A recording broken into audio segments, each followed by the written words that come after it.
Cultivation Online Audiobook by Kevin, Chapter 1081, Confronting the Lin Family. Chapter 181, Confronting the Lin Family. Within minutes of the Silent Rippers showing up in the courtyard, Yuan had already killed half of them. His movements were extremely fluid and decisive, and every single time he brandished his arm, one or more assassins would perish. This guy is a monster. Leader, what should we do at this rate? He will completely obliterate us. The assassins turned to Zhang Shichai for help. He won't be able to keep that up forever. He must be using a tremendous amount of spiritual energy. It will only be a matter of time before his weakness shows. Keep pushing. Zhang Shichai commanded as he tried to attack Yuan, but he couldn't even catch Yuan's shadow, much less reach him. In the end, none of the assassins were able to harm Yuan. Hey, you're the only one left now. Yuan spoke as he looked at Zhang Shichai with a calm gaze. Zhang Shichai, who was kneeling on the floor with a missing arm and multiple wounds on his body, gritted his teeth in frustration, his gaze at Yuan filled with killing intent, yet he could not do anything about it. What are you waiting for? Hurry up and get this over with. Kill me already. Zhang Shichai had already given up all hopes of surviving this ordeal. Yuan pondered for a moment before speaking. No, I won't kill you. Why not? A voice that wasn't Zhang Shichai's voice suddenly resounded. Yuan turned to look at Tian Yanyu, who had come out of hiding and was approaching them.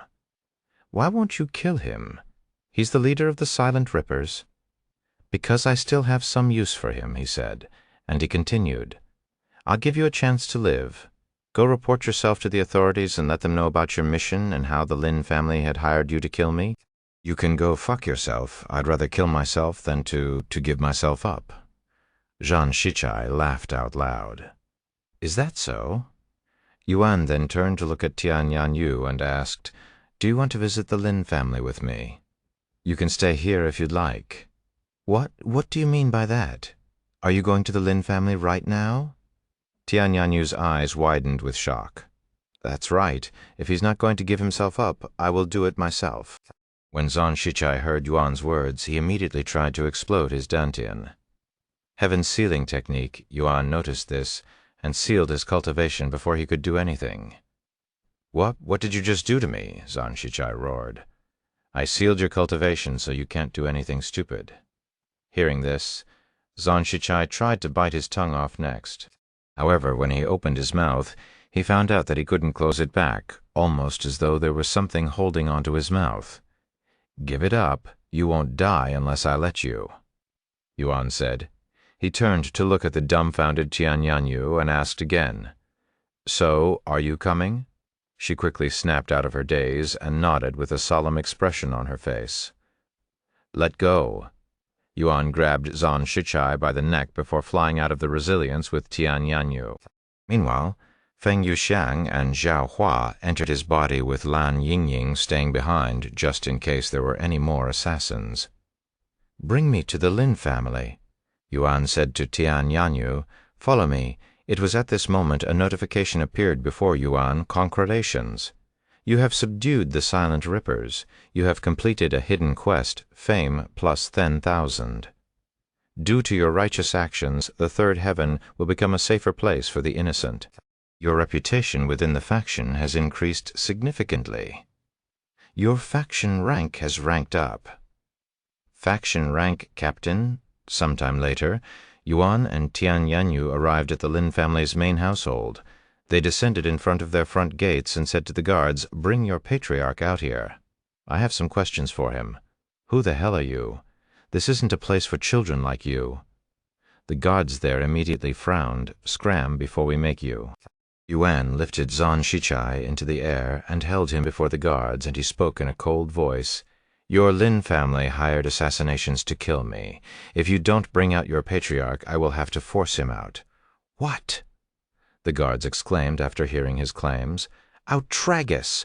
Why would the Lin family assassinate you? That's some serious accusations, boy. If you value your life, keep your mouth shut. Yuan sighed before speaking. I will ask you again. Are you going to get your patriarch or not? This chapter is updated by Free Web Novel, Calm. Piss off. The guard roared. "Is that so?" A cold look appeared on Yuan's face. He turned to look at Tianyanyu and handed Zhan Shichai to her. "Stay back and watch over him for me." "What are you going to do?" She had a bad feeling about this. "Nothing much," he said with a smile after hanging Zhan Shichai to Tianyanyu. Yuan turned to focus on the gates, and the next moment, boom! Yuan kicked down the entire gate, shocking the guards there. "Yee, you crazy bastard! Intruder! Seize him!" When the pedestrians there saw the scene, they stopped whatever they were doing to spectate. "Who is this crazy bastard? He dares to kick down the Lin family's front gates. He have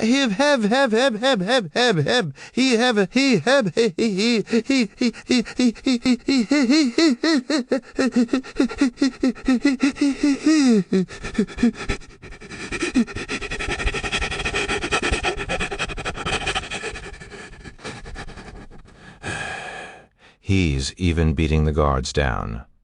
More and more guards showed up to confront Yuan, but they were all beaten within seconds. Eventually, the real experts showed up with their Spirit King aura filling the place. "Halt! What do you think you're doing? Identify yourself." 4 Spirit Kings surrounded Yuan. "My name is Xiao Yang, and I am here to speak with the Lin family's patriarch," Yuan said, and he pointed at Tianyanyu and Zhan Shichai and continued, "That half-dead man is the leader of the Silent Rippers, and he told me that the Lin family had hired them to assassinate me. I am here to demand an answer from the Lin family." Yuan spoke in a loud and clear voice so that everyone from one end of the street to the other could hear him. Chapter 1082, Confronting the Lin Family. 2. Chapter 1082, Confronting the Lin Family 2. What? The Lin family hired those notorious assassins, the Silent Rippers? The pedestrians outside the Lin family were shocked when they heard this claim by Yuan. This must be due to what happened recently. Then that rumor must have been true, that the Lin family hired those bandits to harass the Tian family. They must have hired the Silent Rippers to silence them. How vicious and cruel! I never knew the Lin family were like this. What an eye-opener! The experts from the Lin family frowned when they heard the pedestrians' words. Not good at this rate.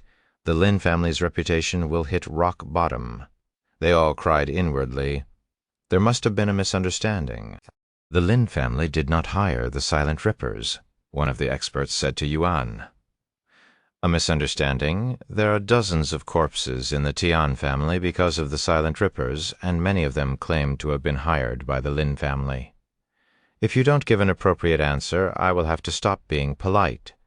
Yuan calmly said, "Stop being polite. You beat up our guards and spew nonsense in front of our building, yet you're still being polite?" "I cannot imagine what not being polite looks like," the experts cursed. "What are you all waiting for? Hurry up and capture him," one of the experts suddenly said.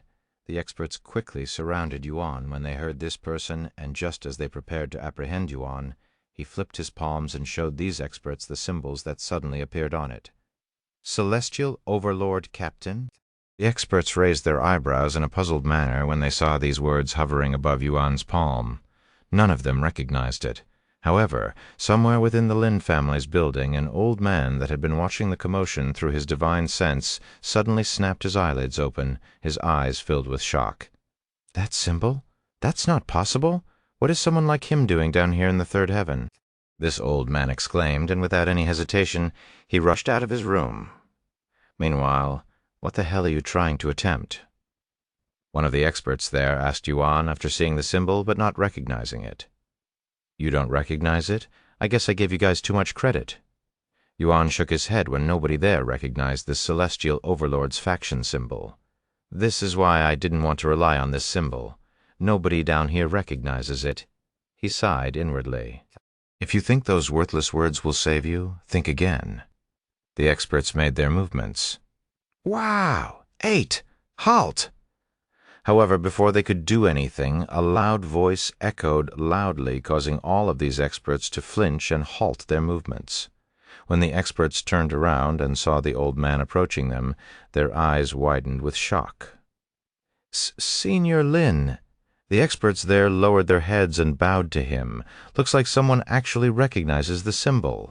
Yuan smiled inwardly after seeing the situation. Indeed, this old man recognized the celestial overlord's symbol. Even though he has never been in the upper heavens or seen their symbol before, he has at least heard about it, in order to keep their descendants up to date about the situation in the upper heavens. These families in the upper heavens, such as the 7 legacy families, would send down the most information about the upper heavens down to their branch families in the lower heavens. And as one of the top factions in the entire 9 heavens, it would only make sense for these families in the upper heavens to include the celestial overlords. Although the chances were slim to none, it was not impossible for someone from the celestial overlords to show up in the lower heavens, and these families were afraid of that minor chance happening, hence the precaution. All of you, get on your knees and apologize to this young master. The old man roared at the experts. What? The experts and all of the spectators there were shocked speechless after hearing the old man's words. Did you not hear me? It's either that or your heads will roll on the floor, the old man shouted again. The experts trembled in fear, and they quickly kowtowed to Yuan the following moment, while feeling completely baffled and puzzled by the situation. We apologize. The old man then turned to look at the guards and shouted, You bastards as well! Kowtow and apologize to the young master. If the experts had the kowtow to Yuan, these guards naturally had to follow, and unless they were unconscious, these guards got on their knees and kowtowed to Yuan. We apologize. The spectators there wondered what Yuan's real identity was for these people from the Lin family to kowtow to him. Young master, please forgive these fools for not recognizing your identity. They have never seen the real Mount Tai before, so they don't know any better. The old man said to him with a humble look on his face. Yuan calmly looked at him and asked, Who are you? This humble one is named Lin Chunhua. I was the previous patriarch of the Lin family. In other words, I am the current patriarch's father. I understand that something unfortunate has happened to the Tian family recently. Why don't we go talk somewhere more appropriate? Sure. Yuan nodded. He turned to look at Tian Yanyu and beckoned for her. Yanyu swallowed nervously before approaching him. The ancestor of the Lin family is acting so respectful to him. Just what is his true identity?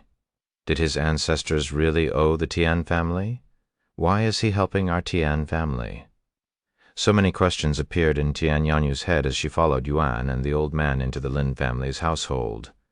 Meanwhile, the pedestrians there scattered to spread the news, sending shockwaves throughout the city.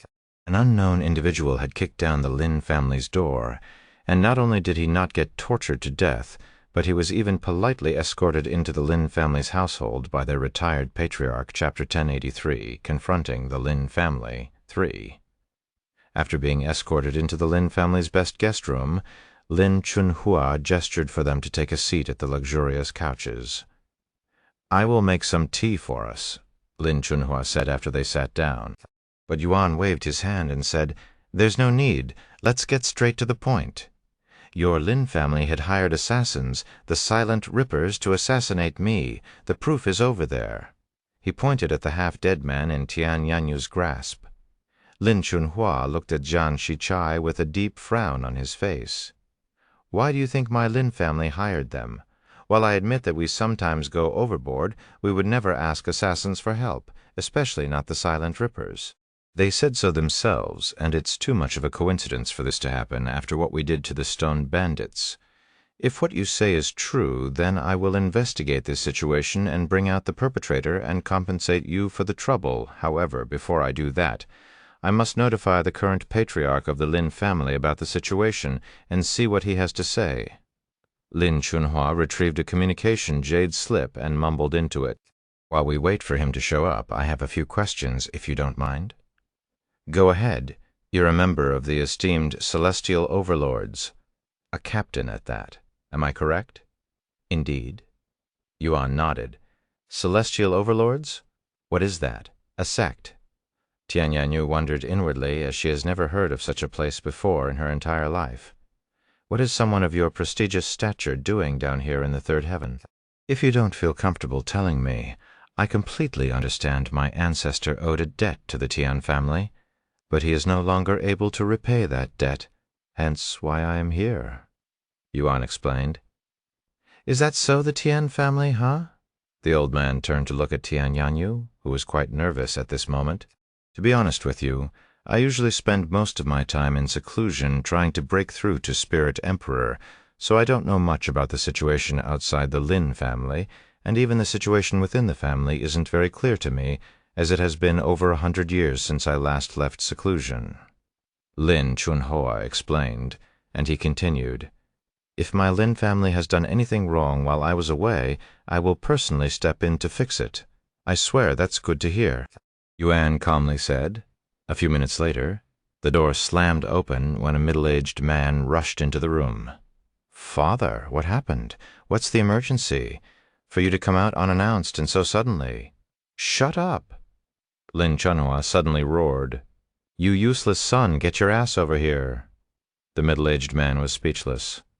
How could his father treat him in such a manner before guests? His father was someone who valued face more than anything, yet he was doing something that would lower the Lin family's face. However, he could tell that his father was enraged, so he didn't dare to question it. After closing the door, the patriarch of the Lin family walked to stand beside Lin Chunhua. "I will ask you a question, and you will answer me truthfully. If you dare lie before my face, I will have you replaced," Lin Chunhua said, causing Patriarch Lin to swallow nervously. As the strongest cultivator in the Lin family, and being the previous patriarch, Lin Chunhua still had immense authority within the Lin family, so he could very well do what he threatened to do. "Did you, the Lin family, hire assassins to assassinate this young master here? The Silent Rippers, no less?" "What? That's outrageous. We would never do such a thing." "Then how do you explain that?" Lin Chunhua pointed at the half-dead Zhan Shichai. Patriarch Lin turned to look at Zhan Shichai, although he didn't recognize Zhan Shichai at first due to his swollen face and overall bad condition. He would eventually recognize him. Isn't that the leader of the Silent Rippers, Zhan Shichai? What is he doing here?" According to the young master, he raided the Tian family at the request of the Lin family. However, he was subdued, and the Silent Rippers were exterminated by the young master instead, Lin Chunhua said. "Young master?" Patriarch Lin was utterly gobsmacked when he realized how respectful his father was to this young man. This is the first time Lin Chunhua has shown such respect for a junior like Yuan. "I apologize for the late introduction. I am Lin Xingmi, the current patriarch of the Lin family," Patriarch Lin said to Yuan, but he clearly wasn't taking Yuan as seriously as his father. "Xiaoyang. This is who I am." Yuan showed the Celestial Overlord's symbol for a second time. Patriarch Lin raised his eyebrows in a puzzled manner when he saw Yuan's action. "What is?" He suddenly halted his words midway through his sentence, and his eyes widened with shock. "Are you from the Celestial Overlords?" Patriarch Lin exclaimed when he remembered reading about it. "I am." He calmly nodded. Patriarch Lin finally understood why his father came out of seclusion so suddenly and why he was being so respectful to Yuan. Although the Lin family is one of 7 legacy families and incredibly influential within their world, their family's influence actually becomes weaker the higher they go in the 9 heavens, and above the 5th heavens they are no different than a middle-class family. Meanwhile, the Celestial Overlords are a peak faction in the Supreme Heaven, which is the peak of the 9 heavens. The difference between the Celestial Overlords and the 7 legacy families was akin to heaven and earth. They were simply incomparable. "Please forgive me for not recognizing your identity sooner. Young Master," Patriarch Lin began addressing him as Young Master as well. "No way," Tian Yanyu muttered inwardly. Not in a million years could she have imagined such a situation would occur. Chapter 1084, Confronting the Lin Family, 4. Rest assured, Young Master. "I will find the culprit who hired the Silent Rippers to bother you no matter how long it will take, and if it truly turns out to be someone from my Lin family, I will immediately have him executed no matter his identity," Patriarch Lin said with a serious expression on his face after learning of Yuan's identity and the immense background behind him. Yuan nodded with a satisfied look on his face. "How long do you think it will take?" 2. No, I will have it done within a week, Patriarch Lin assured him in a confident voice.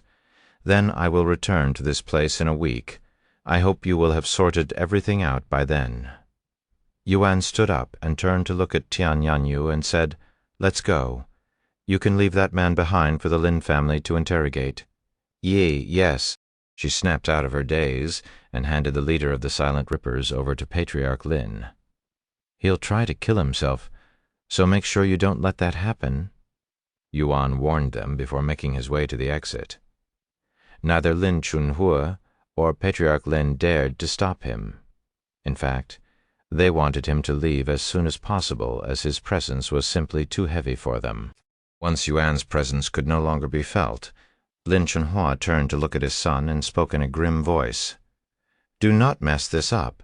The celestial overlords are a top faction within the supreme heaven. A single mistake, and we could be wiped out, and not even our family in the upper heaven would be able to do a thing.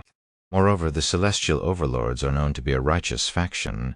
So if it's true that someone from our family hired assassins, such as the notorious Silent Rippers, to kill him, they have every right to destroy us. I am well aware of our situation. Patriarch Lin spoke with a deep frown on his face. Are you sure you know? If you had kept an eye on the family properly, none of this would have happened?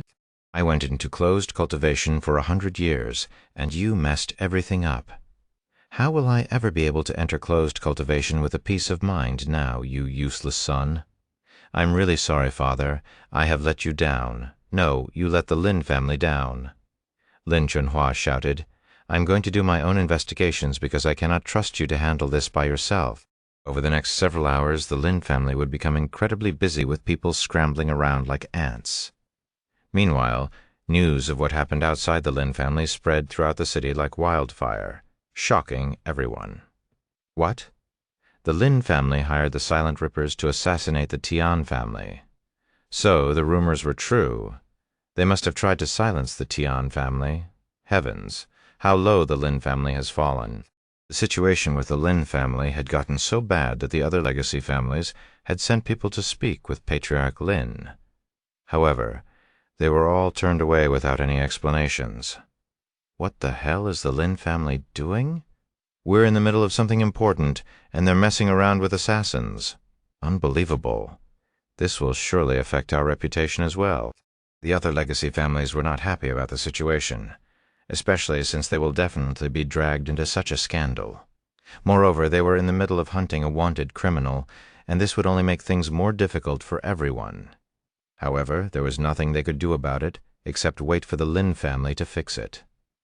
Meanwhile, after leaving the Lin family, Yuan and Tian Yanyu made their way back to the Tian family. But shortly before they arrived, another person would arrive at the Tian family. Mistress, what are you doing here? Old Zhu was shocked to see her. Is it true that my daughter started something with the Lin family? Tian Soyan asked in a nervous manner. Starting something? We're far past that point. Tian Xianzu's voice suddenly resounded. You? What do you mean by those words? What happened? Where's Yanyu right now? Tian Suyan glared at her husband with an enraged look on her face. What happened, you ask? The Lin family had hired the Silent Rippers to silence us. As for Yanyu, she's currently at the Lin family with Tian Xianzu suddenly felt something slap him across his face. What in heaven's name are you doing? I left Yanyu in your care because I trusted that you would protect her. And why the hell are you so calm about this? Tian Xianzu didn't utter a single word and accepted the slap, as he felt that he deserved it for not being able to stop Tian Yanyu from going to war with the Lin family, and right as he prepared to explain the whole situation to his wife, another voice resounded, Mother, what are you doing here? It was Tian Yanyu, and she'd just returned with Yuan. Yanyu? Are you okay? Did the Lin family do anything to you? Tian Suyan rushed over to her daughter. That's her mother, huh? Yuan looked at the beautiful woman standing before Tian Yanyu. Not only did Tian Yanyu resemble her mother, but they looked almost like sisters, with the mother being several years older. I'm fine, Mother. What about you? Did something happen at the sect? Why did you suddenly return? I returned because of you. I have warned you many times to not mess with the Lin family, and what do you do when I leave you alone for a bit? You mess with the Lin family. Now they're sending the most notorious assassins in the third heaven, the Silent Rippers, to our residence. We need to get you out of here before they kill you." Tian Yanyu took a step back and quickly said, "Calm down, Mother.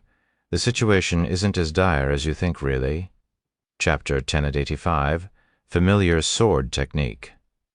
"Isn't that dire? Are you seriously saving that? We are currently being hunted by the Silent Rippers. Not even my sect can protect us from them. And what about the Lin family? They will surely try to do something as well," Tian Suyan exclaimed with a heated expression on her face. "Just take a moment to calm down while I explain." Tian Yanyu sighed, and she continued, "First of all, the Silent Rippers are no longer a threat to us. They've already been dealt with, and their leader was even captured." What? Tian Suyan's eyes widened with shock upon hearing this information. The notorious Silent Rippers have been dealt with? Their leader was captured? By whom? Who could possibly be strong enough to do such a thing? And before Tian Suyan could ask these questions, Tian Yanyu pointed at the handsome young man standing behind her and spoke. "Meet Xiaoyang. He's the one who helped us deal with the Silent Rippers." Tian Suyan turned to look at Yuan. Although she had noticed his presence, she didn't even bother looking at him, as she had more important things to care about. However, when she saw Yuan's handsome face, she became quite startled, mostly because Yuan looked almost like her daughter. Although neither Tian Yanyu nor Tian Xianzu noticed the similarities, Tian Suyan noticed it at glance. "Who are you?" Tian Suyan asked him after snapping out of her daze. "My name is Xianyang, and I came here to repay a debt my ancestors owed to your ancestors," Yuan said with a friendly smile on his face. Tian Suyan immediately frowned, as she didn't buy his excuse, and he simply looked too suspicious, especially his appearance.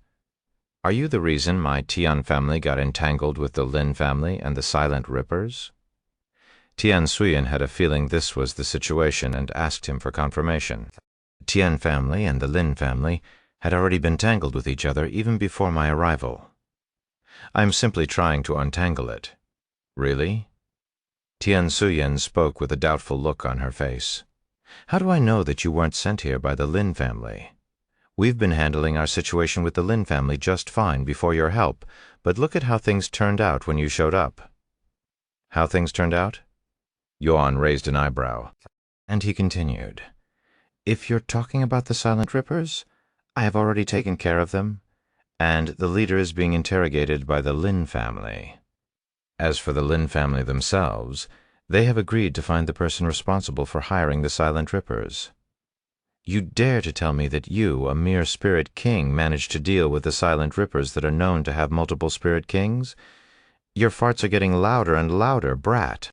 The frown on Tian Suyan's face burrowed even deeper. "He's telling the truth." Tian Xianzu suddenly spoke. "I watched him do it, after all. That's right. Xiaoyang is extremely powerful and talented. He can handle multiple spirit kings by himself." Tian Yanyu jumped in to defend Yuan. Tian Suyan turned silent for a good moment after hearing her husband and daughter's words. "If you're truly as powerful as they claim, I want to see it for myself." "You want to spar with me?" Yuan raised an eyebrow. "Yes. I have to confirm for myself your strength, after all." "I don't suggest doing that, Mother. Xiaoyang. He's really powerful," Tian Yanyu said with a worried look on her face. "Shut up. I don't care if he's the strongest cultivator in the 9 heavens. Unless I see it for myself, I won't believe it. If that's what it will take for you to calm down." Yuan nodded with a confident look on his face. They entered the courtyard shortly after.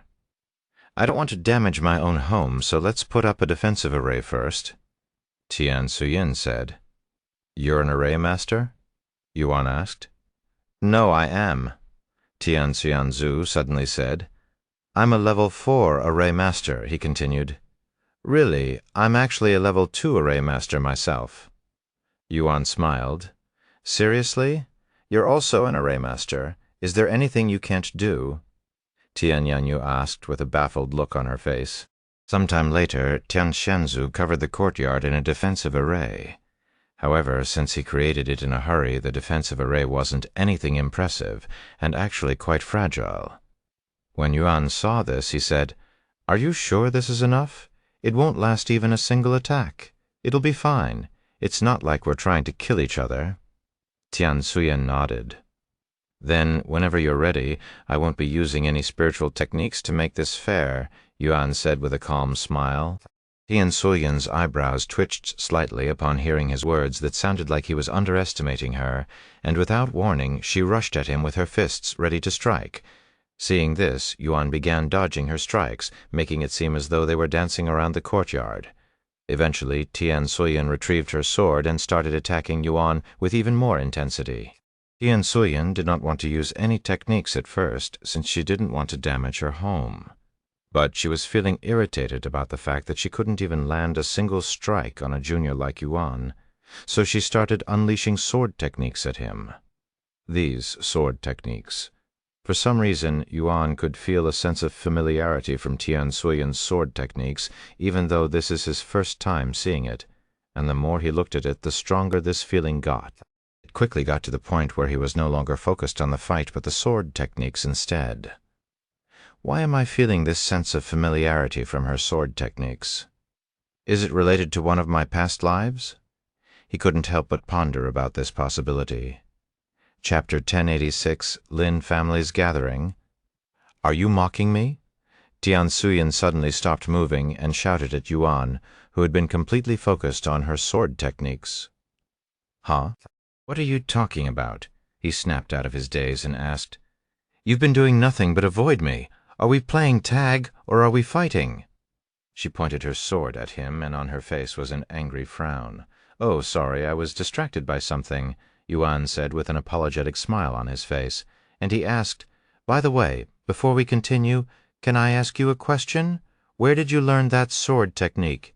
If you beat me, I will tell you," Tian Suyen sneered. "Very well." Yuan gave Tian Suyen a moment to prepare herself. Once it seemed like she was ready, Yuan suddenly disappeared from Tian Suyen's vision, even though she had been staring at him without blinking, almost like he'd disappeared into thin air. She suddenly felt a presence appear behind her, and she instinctively turned around while swinging her sword. Yuan calmly moved his hand behind her elbow, preventing her from turning around any further, and with his other hand he gave her one good punch on the side of her stomach. Tian Suyen released a painful cry before falling to her knees. Even though it seemed like an ordinary punch, the punch actually shook the spiritual energy in Tian Suyen's dantian like a shock wave, forcing her body to feel weak, temporarily losing all of her strength. "I think the disparity between you and I should be quite clear now," Yuan said to her as he lowered his fist, letting them rest beside him. Tian Suyen gritted her teeth in frustration. She was a sect elder of a relatively strong sect, yet she couldn't even touch a single hair on Yuan's body, who was many years younger than her. And to make matters worse, she wielded a weapon and used techniques while Yuan confronted her with his bare hands.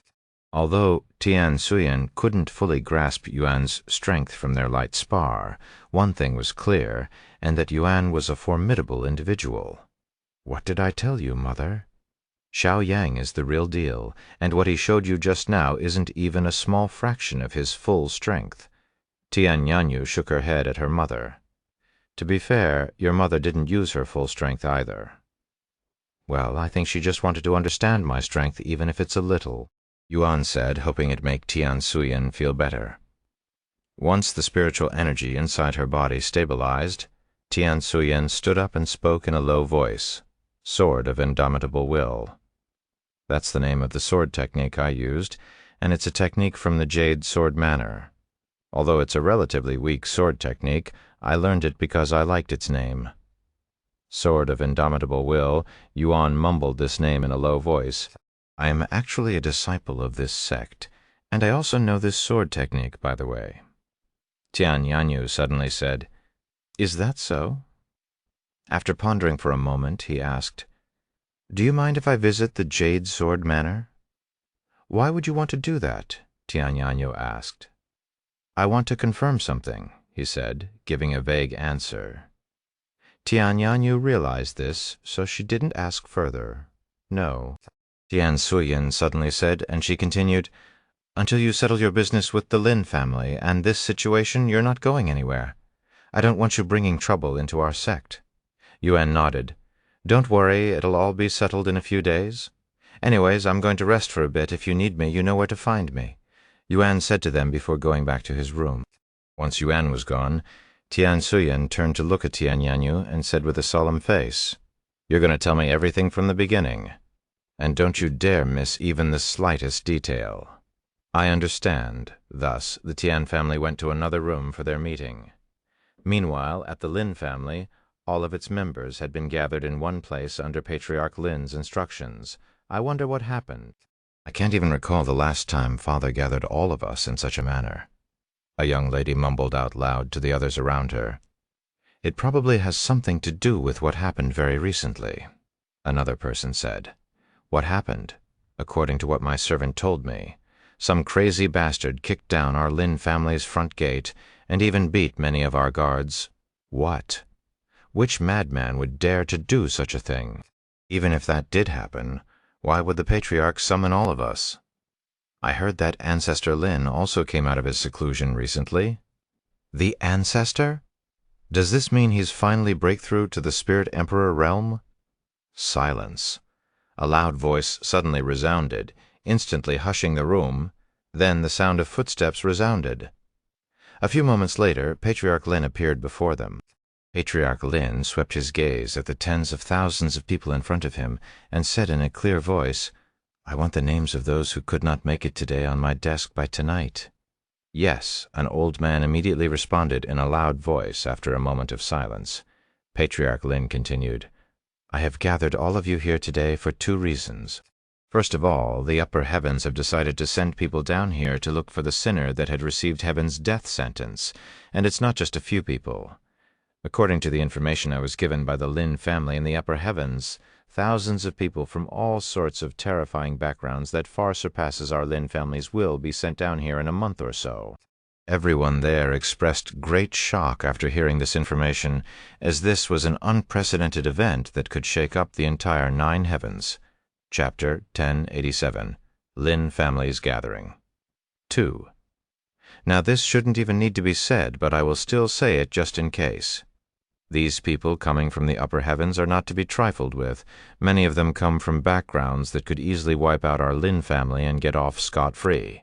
Patriarch Lin said with a serious expression on his face, "If you encounter one of these people, you will give them your utmost respect and treat them as if they are your own ancestors. Most of them will have their cultivation suppressed to peak Spirit King, and they will all be wearing a special badge on their clothes that will distinguish them from the others." Patriarch Lin proceeded to show them a golden badge that was shaped into the word heaven, which could also be read as Tian. While I said that these people will come down in a month, in reality, some of them could have already made it down here for all we know. Unbeknownst to the Lin family, Patriarch Lin had received the news about the people from the upper heaven literally right before he showed up to the gathering, so he was just as surprised as everyone there. And in his mind, the young man from the Celestial Overlords was part of this expedition team. How fucking unlucky for our Lin family to offend someone from the upper heaven right before the news even spread. He sighed inwardly. "Now then, let's move on to our second topic and the main reason why I gathered all of you here today." Patriarch Lin spoke a moment later.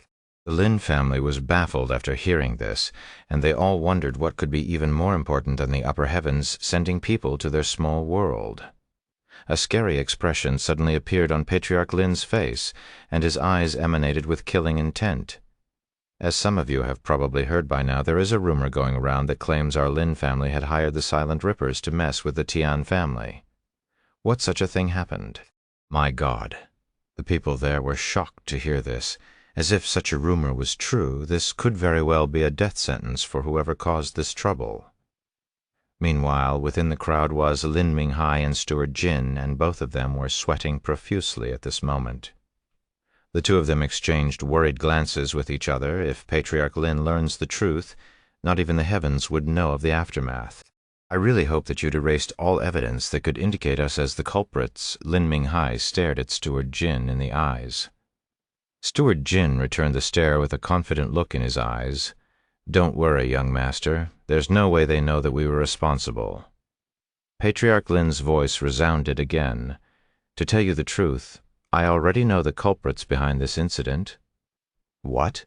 Lin Minghai and Steward Jin snapped their heads to look at Patriarch Lin with looks of disbelief on their faces. "Bring him in." Patriarch Lin suddenly shouted. A few moments later, two Peak Spirit King experts approached Patriarch Lin while pulling on a chain that was restricting a heavily injured individual. This person was so badly beaten that his entire body was covered in bruises. It was clear as day that this individual had been tortured to a great extent, but nobody there said a word about it. "Do you know who this man is?" Patriarch Lin asked them. The Lin family quickly shook their heads. "What if I told you that his name is Zan Shichai? Do you recognize him now?" "Zan Shichai? Isn't that the leader of the Silent Ripper's name?" "I have heard it before," someone there exclaimed. "Indeed, this person is the leader of the Silent Rippers. Or should I say was," Patriarch Lin confirmed, sending another wave of shock throughout the Lin family. Patriarch Lin looked at the pitiful-looking Zan Shichai and smiled. "No matter how strong you think you are, you will never be able to beat someone from the upper heavens, as we're akin to ants before their eyes." Patriarch Lin's words implied several things. One, that Zan Shichai was beaten by someone from the upper heavens. Two, that the Silent Rippers are no longer in operation. And lastly, that people from the upper heavens are already in the third heaven. Not everyone noticed these implications, but those that did were greatly shocked. Although it took some effort, I was able to extract a lot of information from Zan Shichai, the former leader of the Silent Rippers, including the names of the people who hired them. However, I will give the culprits a chance to step forward and admit their mistakes. If you do so, I will lessen the punishment." Patriarch Lin spoke in a loud and clear voice, but he had just spoken two lies just now. First of all, no matter how much they tortured Zan Shichai, they were unable to extract any information from him. Secondly, they did not know the culprits behind this whole fiasco. In other words, Patriarch Lin was bluffing to trick the culprits into revealing themselves. This was a cheap and sly tactic, but it was effective, and Patriarch Lin had no time to spare. After all, the quicker he deals with this situation, the more likely that Yuan wouldn't wipe the Lin family from the face of this world. Lin Minghai and Steward Jin looked at each other again, and on their faces showed absolute despair and desperation. "Steward Jin, you fucking useless bastard," Lin Minghai cried inwardly, silently cursing his most reliable servant, something he has never done before. What the hell is happening? Even if that Xiao Yang had help from the Tian family, they shouldn't have the capability to defeat the Silent Rippers, much less capture their leader, Zan Shichai.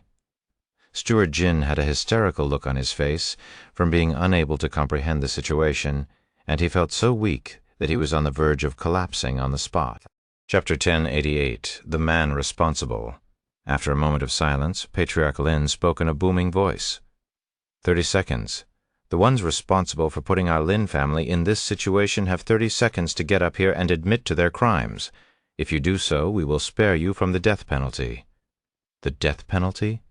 Lin Minghai cried inwardly. He could have never expected things to get out of control so quickly, nor could he have anticipated such a severe punishment. That bastard came from the upper heavens. No wonder why he dares to act so brazenly. Steward Jin gritted his teeth in fear. However, he wasn't completely hopeless, as he had made some preparations just in case this kind of situation would happen. 10 seconds left. Patriarch Lin's voice rippled in the room, causing the walls to tremble slightly. 5, 4, 3. I did it. It was me. I was the one who hired the Silent Rippers. A clear voice suddenly resounded, and everyone in the room turned to look at the person who just spoke. This person began making his way towards the front of the room. Once he was before Patriarch Lin, the middle-aged man kneeled and kissed the floor with his forehead. "This lowly servant is responsible for the mess. Please punish me as you see fit, Patriarch me." Patriarch Lin narrowed his eyes at the middle-aged man before him with a pondering face. A moment of silence later, he spoke. "I don't recognize you. Identify yourself." It wasn't weird for Patriarch Lin to not recognize the face of every servant in the Lin family due to the sheer number of them. "This lowly servant is called Wu Jie. I have been a servant of the Lin family for 15 years now." "Why did you hire the Silent Rippers?" "Because it felt like the right thing to do, especially after their attempt to smear the Lin family's name and reputation by associating us with the bandits," Wu Ji explained in a calm voice. "Your foolish actions have done far more damage than any rumors could." Patriarch Lin shook his head. Patriarch Lin actually could tell by the way Wu Ji acted that he wasn't the true culprit, but he couldn't care less and only wanted someone to take the fall and face Yuan's wrath, and the Lin family wouldn't lose out on anything by losing a single servant. "Follow me." Patriarch Lin turned around and walked out of the room, followed by Wu Ji. Once Patriarch Lin was gone and the atmosphere returned to normal, the others could finally take a breather. Lin Minghai immediately approached Steward Jin and asked him in a low voice, "What the hell just happened?" "I will explain it later. Let's go elsewhere first, young master, all right." They left the room and went somewhere more private. "Who was that, Wu Ji? Why did he admit to something he did not commit?" Lin Minghai asked with a puzzled look on his face. A cold smile appeared on Steward Jin's face as he spoke, a lowly servant. It's not hard to make them do things. Lin Minghai stared at Steward Jin in a dazed manner for a moment before he burst out laughing. "You're evil. But I really appreciate what you've done for us, Steward Jin. I don't even want to imagine what could have happened to us if you didn't do such a thing. I will do anything to keep you safe, young master." Steward Jin continued to smile, and for the next few days, Patriarch Lin would keep Wu Jie locked up in their private prison until the day Yuan returned to their household. A few days later, "All right, it's about time I check up on the Lin family.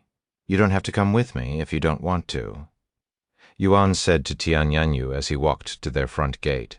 "I am coming with you," Tian Yanyu insisted with a stern-looking expression on her face. "I am also coming with you, and this is not up for debate," Tian Suyan suddenly said. "If my daughter and wife are going, I can't stay behind now, can I?" Tian Xianzu sighed. Yuan smiled. "The more the merrier." Thus, Yuan and the entire Tian family began making their way to the Lin family, attracting much attention from the pedestrians they passed as they got closer to their destination. News of the Tian family confronting the Lin family quickly began spreading throughout the entire city like wildfire. When the other legacy families heard the news, they began paying more attention to the situation. Although the Tian family was too small to attract their interest, they wanted to see how the Lin family was going to handle the situation, as the recent rumors have really tanked their reputation within the city. When Yuan and the Tian family arrived at the Lin family's front gate, the Lin family was already waiting for them outside. "Welcome back to our humble estate, young master."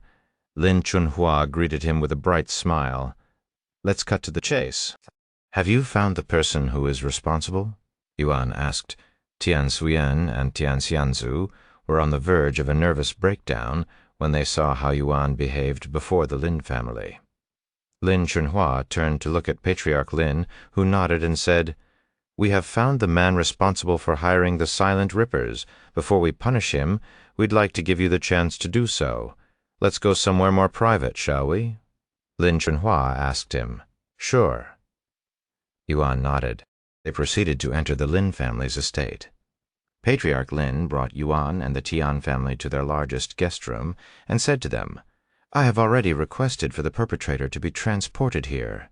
Please give us a few minutes, I understand." Yuan nodded. Tian Xiongzu and Tian Suyen almost couldn't believe what they were witnessing right now. "Am I dreaming or something? There's no way the Lin family is acting this respectful to us." "No, to him." Tian Suyen glanced at Yuan with a pondering gaze. Chapter 1089, The Man Responsible Too. "I knew he was someone special, but to think he was this special," Tian Xianzu swallowed nervously as he sat in the Lin family's guest room. Both Tian Xianzu and Tian Suyen held their breaths as they waited for the Lin family to bring in the culprit. A few minutes later, a middle-aged man with a somewhat blank look on his face was escorted into the room while his hands and legs were chained, and he appeared to have been beaten quite badly. This servant is Wu Ji, and he claimed responsibility for hiring the Silent Rippers, his reason being the recent rumors that have been spreading about our Lin family. In other words, he wanted revenge. Patriarch Lin said. Yuan narrowed his eyes at Wu Ji, causing him to tremble. Xiao Yang, I don't think he's the culprit. Tian Yanyu whispered in his ears. Even she could tell at glance that this servant wasn't responsible for it. Take a seat. Yuan gestured for Wu Jie to sit before them. Wu Jie didn't dare to get comfortable, but Lin Chunhua insisted. If the young master tells you to take a seat, you will take a seat. Wu Jie quickly nodded his head and walked to the chair in small steps.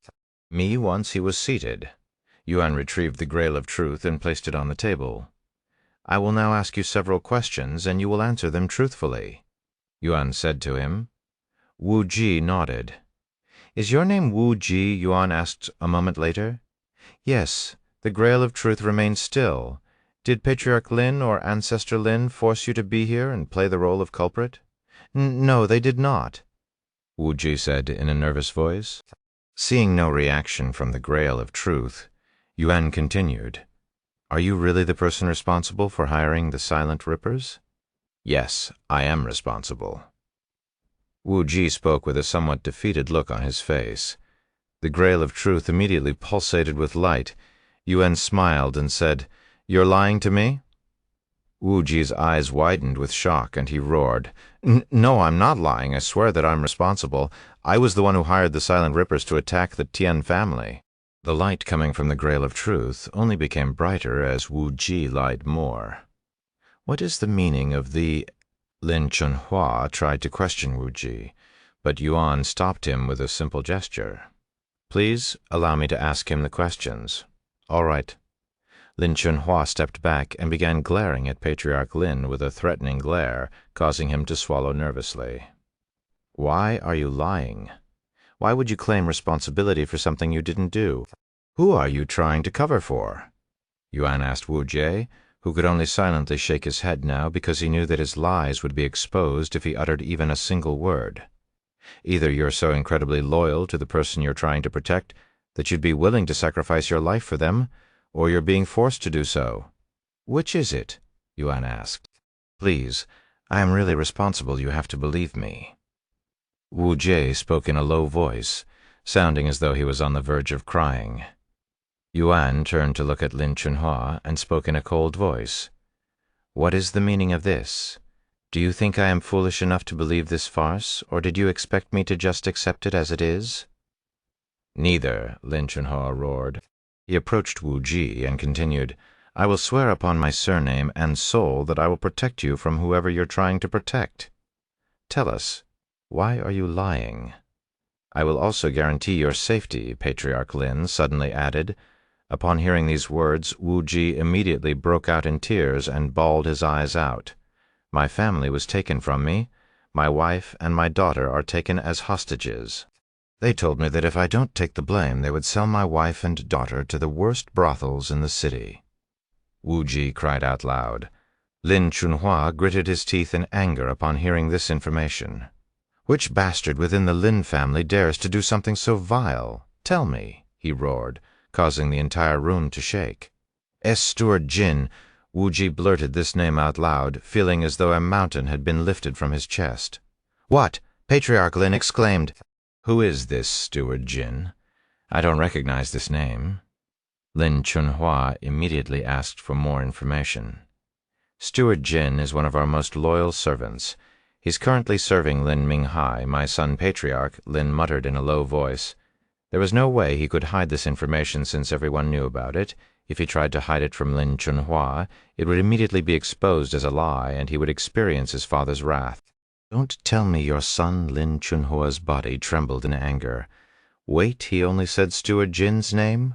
While it's true that he works directly for my son, there's no evidence that suggests my son is part of this farce. For all we know, Wu Jie could be lying about this whole thing, Patriarch Lin exclaimed. Then why don't we speak with this Steward Jin and see for ourselves what he has to say about this situation? Yuan suddenly said. And he continued, also, he isn't lying. Yuan suddenly pointed at the chains restricting Wu Jie. He released some of his sword qi the following moment, cutting the chains apart. It would be in the Lin family's best interest to compensate this man for his troubles. Lin Chunhua nodded. I will personally compensate him once all of this is over. You have my word. Then let's call for this steward Jin, shall we? Yuan smiled. Patriarch Lin immediately summoned Steward Jin to their room. Sometime later, a man with a naturally cunning face entered the room, his entire body already drenched in sweat. Chapter 10,090. The Man Responsible 3. Greetings, Patriarch Lin. Save your breath, you'll need it. Patriarch Lin interrupted with a cold expression on his face. Steward Jin swallowed nervously before turning to look inside the room, and that was when he noticed an exhausted-looking man sitting in the middle of the room. Steward Jin immediately recognized this man to be the one he forced to take the blame for the incident, and his body began squeezing out every ounce of sweat it contained once he realized the situation. What's wrong, Steward Jin? Do you recognize this servant? Lin Chunhua pretended to be ignorant and asked, Yes, he's one of many servants in the Lin family. Steward Jin responded in a shaky voice, Is that all? What else can you tell me about him? Patriarch Lin continued to ask. However, Steward Jin couldn't utter another word out of his mouth. Let's stop this pointless chatter and get straight to the point. Wu Jie, is this man Steward Jin, the individual who forced you to take the blame? Lin Chunhua suddenly said, Me. Wu Ji glanced at Steward Jin, seemingly hesitant to respond. Don't forget, both you and your family have our full support. Patriarch Lin reminded him. Wu Ji nodded, and after taking a deep breath, he spoke, Yes, he is the man who threatened my family. That's a load of bullshit, Steward Jin subconsciously roared out loud when he realized what he'd just done. He quickly followed it up. Patriarch, ancestor, that man is speaking nonsense. I never threatened him. I am being framed. And before they could respond, Steward Jin pointed at Wu Jie and continued, You claim that I'd threatened your family? But what proof do you have to back that claim? How dare you try and frame me, a mere servant? The room became dead silent.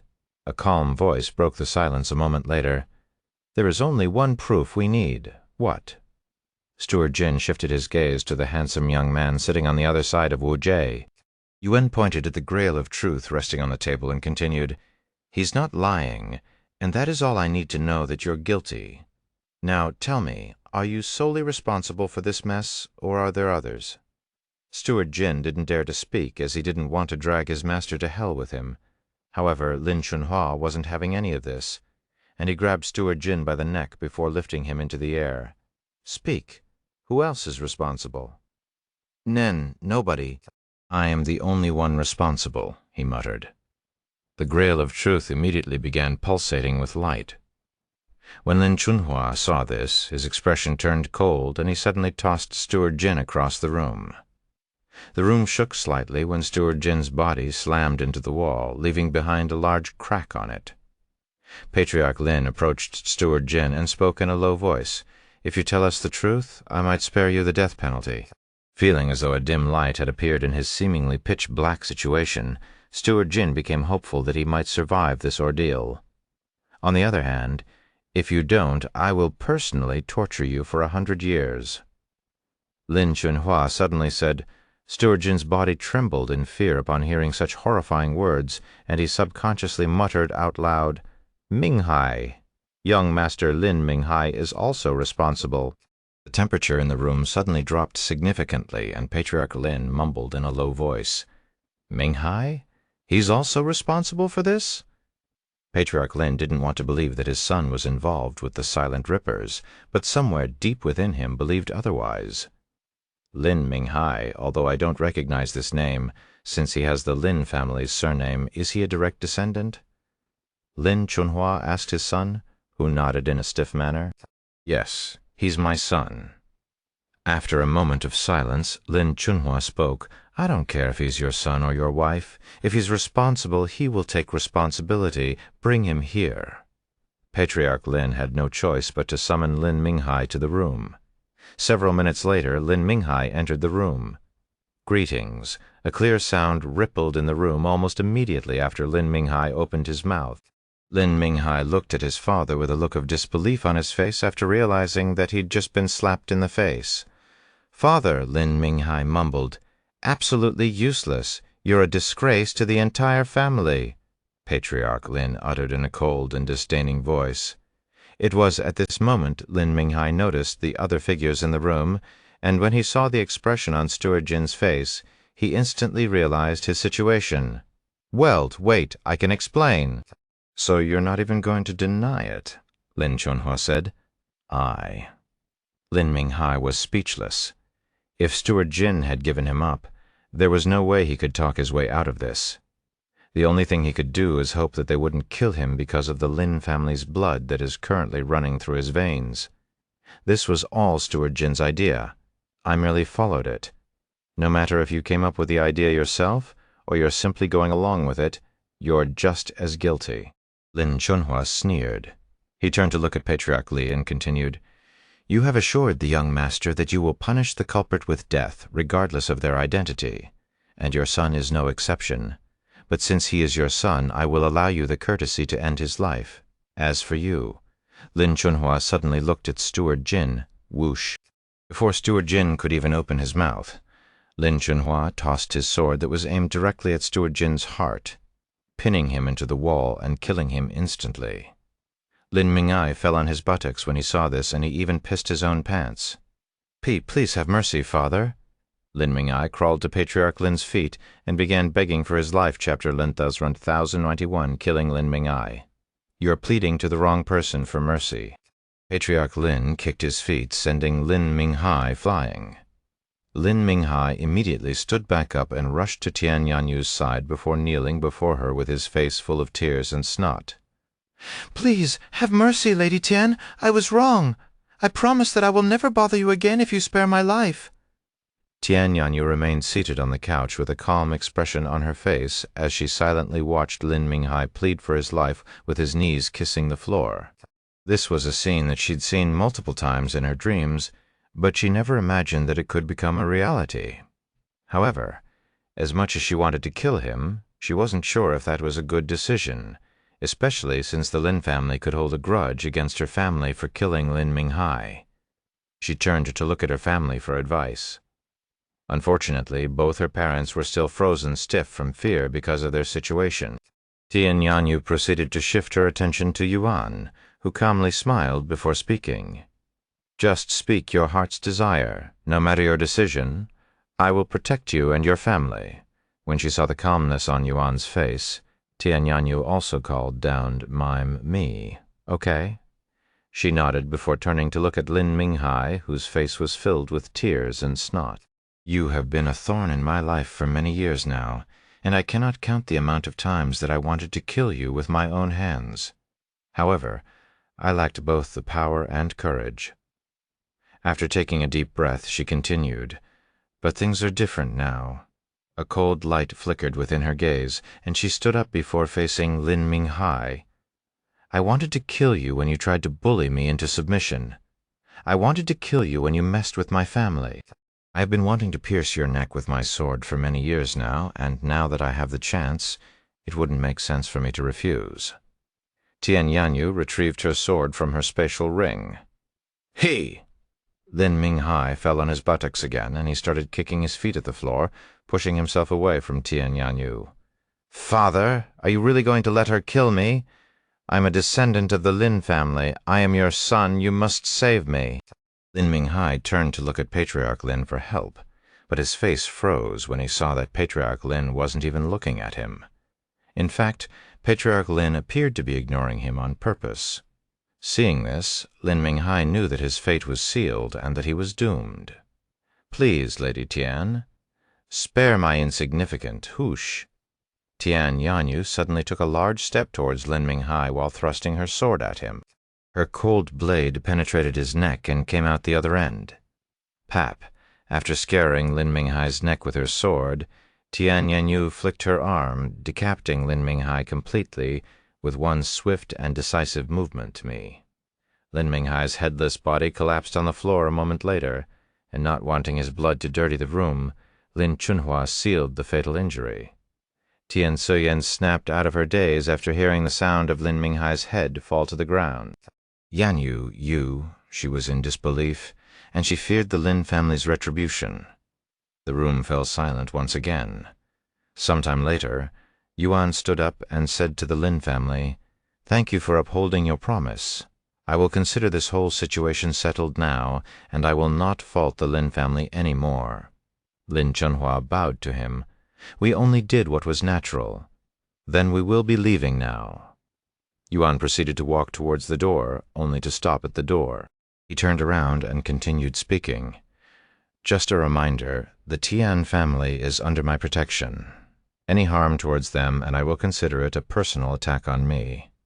Please be at ease, young master. The Lin family will not touch the Tian family. In fact, we will even compensate them for whatever damage we've caused them."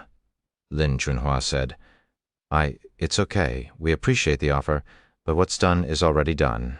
Let's not dwell on the past and keep moving forward." Tian Xianzu said with a stiff smile on his face.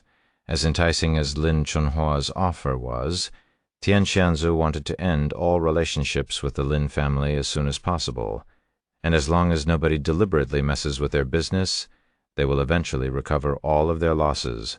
Yuan and the Tian family left the Lin family shortly after, and returned to their own territory.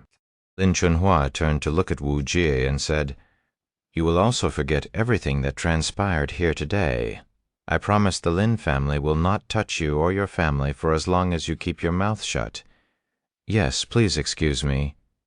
Wu Jie bowed to them before running out of the room. "Tell the family and others that your son had died in an accident." Lin Chunhua said to Patriarch Lin once they were alone. "I know," Patriarch Lin sighed. "Let today be a lesson. This is what happens when one offends someone from the upper heavens. We're lucky to get away with just 2 dead bodies. If he wanted to, he could have eradicated our entire family." "I know," Patriarch Lin repeated in a spiritless voice. "I will give you some time to rest. We'll talk again in a few days." Lin Chunhua disappeared from the room shortly after. Later that night, while Lin Chunhua was in his room cultivating and trying to forget about the whole incident, he suddenly sensed a presence appeared in his room like a ghost, forcing him to stop his cultivation. "Who's there?" he shouted as he snapped his eyes open. However, there was nobody else in the room. Am I being paranoid? He wondered inwardly. Lin Chunhua closed his eyes and resumed his cultivation shortly after, completely unaware of the figure.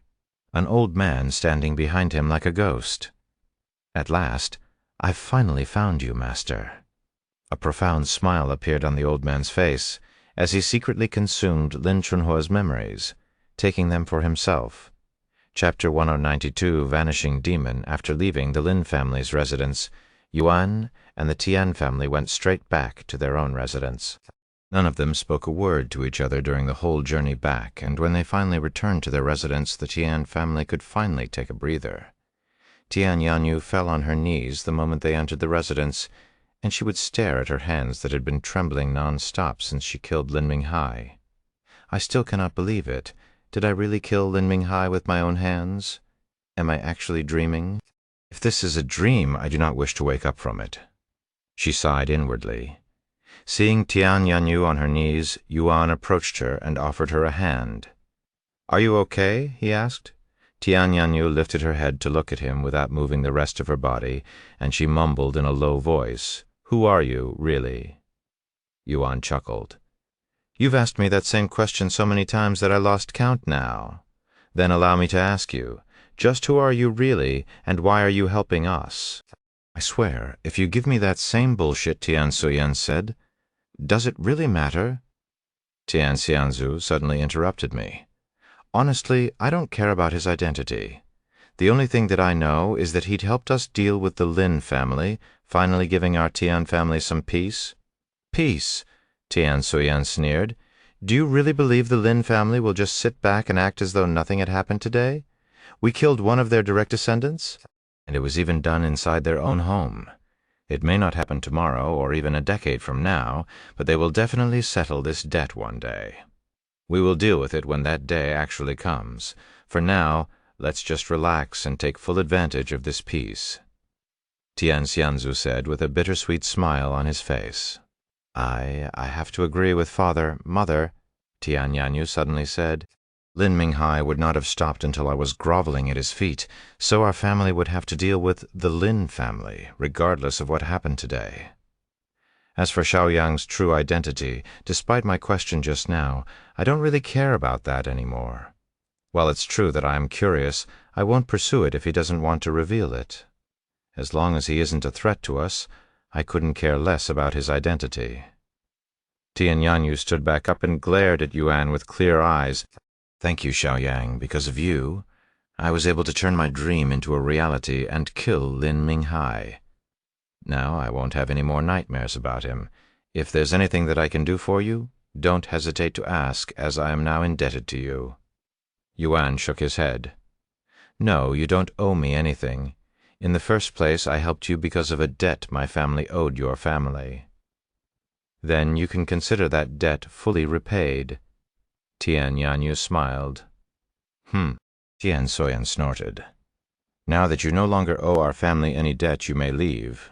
I ignore her. You can stay here for as long as you'd like, Xiaoyang. Tian Yanyu quickly said, Thank you. Then if you don't mind, I would like to stay here for a little longer until I figure out my next steps. Didn't you say that you'd like to visit my sect, the Jade Sword Manor?